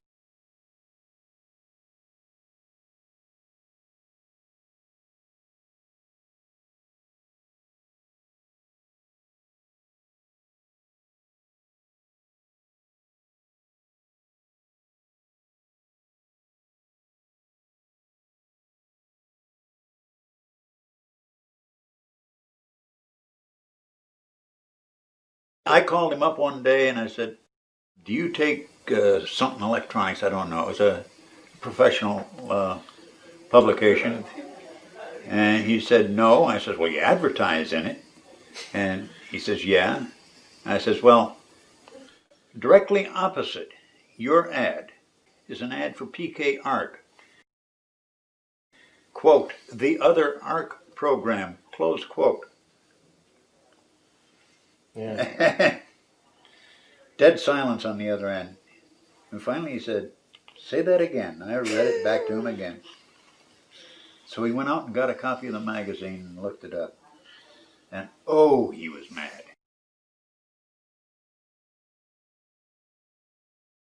I followed as best I could without getting my feet wet the life and times of Mr. Katz, because I'm the one that recommended to Tom and Irene that they go to court.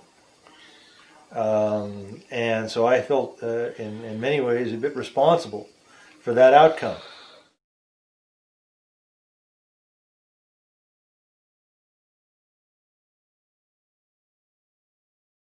At the time, I was just following accepted practices of this is how to make a living doing this stuff.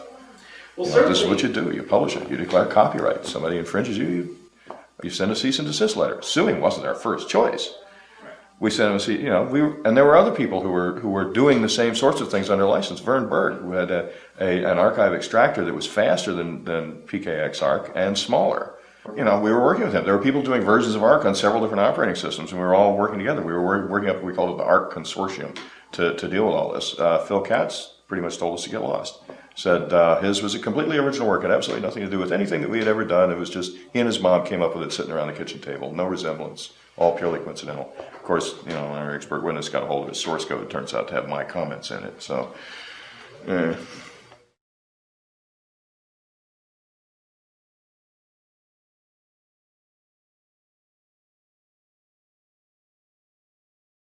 Fundamentally, when you looked at the code, it was exact, including the spelling errors.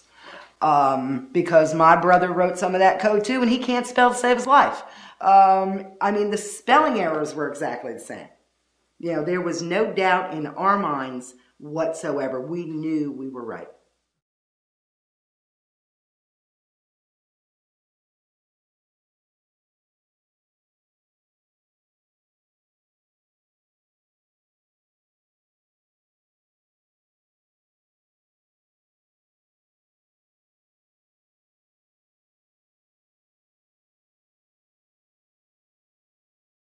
I remember that Tom spelled his name with an H. I remember SCA stood for System Enhancement Associates. And I remember thinking they were just a bunch of, beep this out, they were a bunch of dicks. And, picking on this little guy who was trying to make something better. So what? He called it this. Fine. He changed the name to something else, and they still wouldn't let him go. And of course, everybody was behind Phil Katz at that time because he was the little guy, and SCA was the big brother corporation that nobody wanted to deal with. But it was like a David and Goliath thing is how it struck me. On all the systems that were out there, everybody was pushing to not purchase C's software and stand behind Phil Katz. And we all switched. We all just kind of ran over to him. It never occurred to me that there might have been something going on there, and I'm still not sure that there was. Tom was not always the big guy. He was a small guy at one point, and I think he forgot where he came from and just decided that, he wanted to be king of the world. Little did he know that Bill Gates was going to be king of the world. There was no big company involved anywhere. Yeah, it was Tom and Irene, and they had one guy working for them. One guy working for him, and it was Phil and his mom and a guy working for them. And I think Katz fed on that, and he fed that he was the underdog. And there was two family businesses that were vying, and man, he took his code. That wasn't right. And even if he went to make, which is okay, you're supposed to be able to take some stuff and you make your enhancements and that's it. But yeah, you got to give your credit. And if you took all the exact code and you just stuck it in, and he didn't even remove the comments, so it's like he didn't even take the precautions a normal good thief should take. I'll never understand. Okay, why? We weren't, and anybody who wanted to look could see that we were not a big company. You know, it was a small family. Like I said, I think the most we ever had at one time were 6 full-time employees and 1 part-time. And it was just this massive organized PR campaign. Andy and I were techies, you know, we were software consultants out of Manhattan, what do we know, you know, and we got blindsided by this thing and it buried us. And, you know, and I ended up hating to read the mail. And I don't know how that a lot of it being a small company, okay, and trying to sell to the corporate world, you want to try to, you know, look like a bigger company than you really are. But that's not an easy thing to do.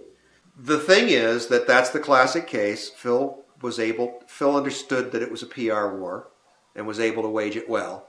Tom thought it was a war of, and this is an engineer's failing, thought it was a war of unemotional facts, and that when all the facts were on the table, everybody would see them, not realizing that as soon as something turns into a PR war, nobody is ever going to see the facts anyway.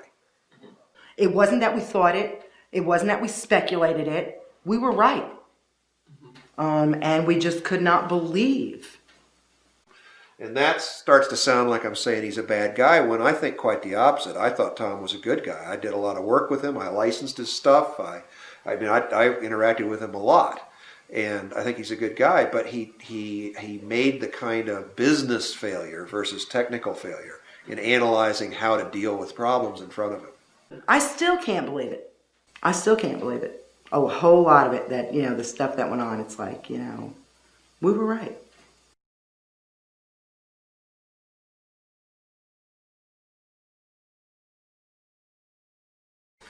You know, mostly, I mean, because that to me is a big campaign. You really want to know was the hate mail cut? I'm going to do that. Look,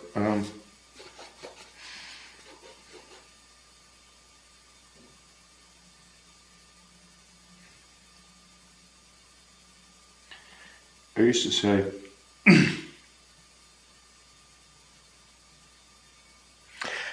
Shara, wasn't about the money, it was about the mail. There wasn't all that much money involved. And most of that would come from corporate licenses, like somebody would send us, you can probably still see it, I think I still got the price list online. It wasn't much. You know, corporation paid for like an unlimited license or something. Once in a blue moon, we get one of these things in that, you know, some big office buildings, you know, whatever. And that was where the bulk of the money came from. I mean, we get every now and then. I think it was actually a cheap. I don't remember how it was. I don't remember how much the licenses were, but the unlimited license was a reasonable chunk of change. And every now and then, once a month, every other month, the company would buy one of these, and however often, and that was where the bulk of the money came from. But the bulk of the payments were individual $35 payments from people, just plain old people. And they'd write letters. I got fan mail.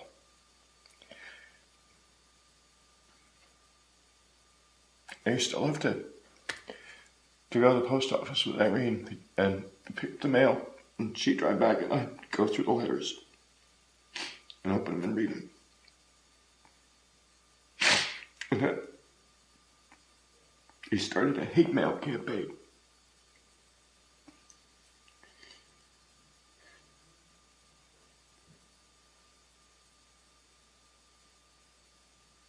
People would write me letters to tell me how much they hated me. People who didn't know anything about me, who never met me and never would.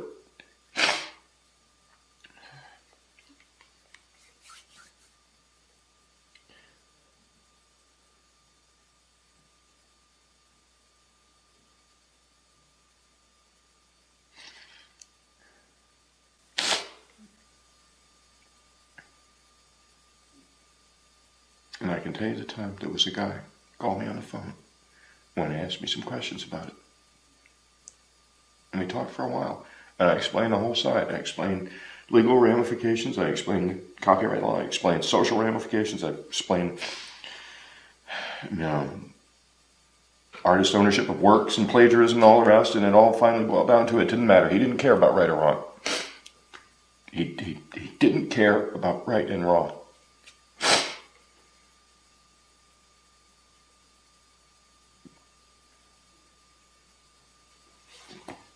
That did it to me.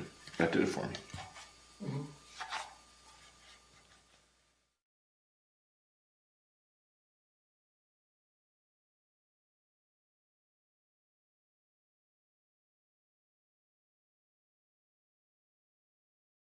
You know, because when we finally made the move and they sold SEA and you know, made the decision to move on, he was done with it all.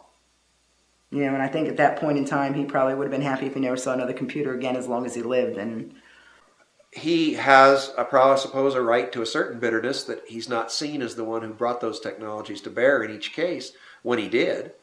At the same time, you know, it's how he handled it at a business level, not a technological level, and not a personal level. It's a business level interaction that he had business opportunities that he took incorrect steps to try to handle, and as a result, other people benefited at a business level much more than he did. But the other side of it too is it was just one program, and I've written a lot of programs over the years. And looking back at this point, it's a minor utility for an operating system nobody uses anymore. Who really cares?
but thankfully, it is.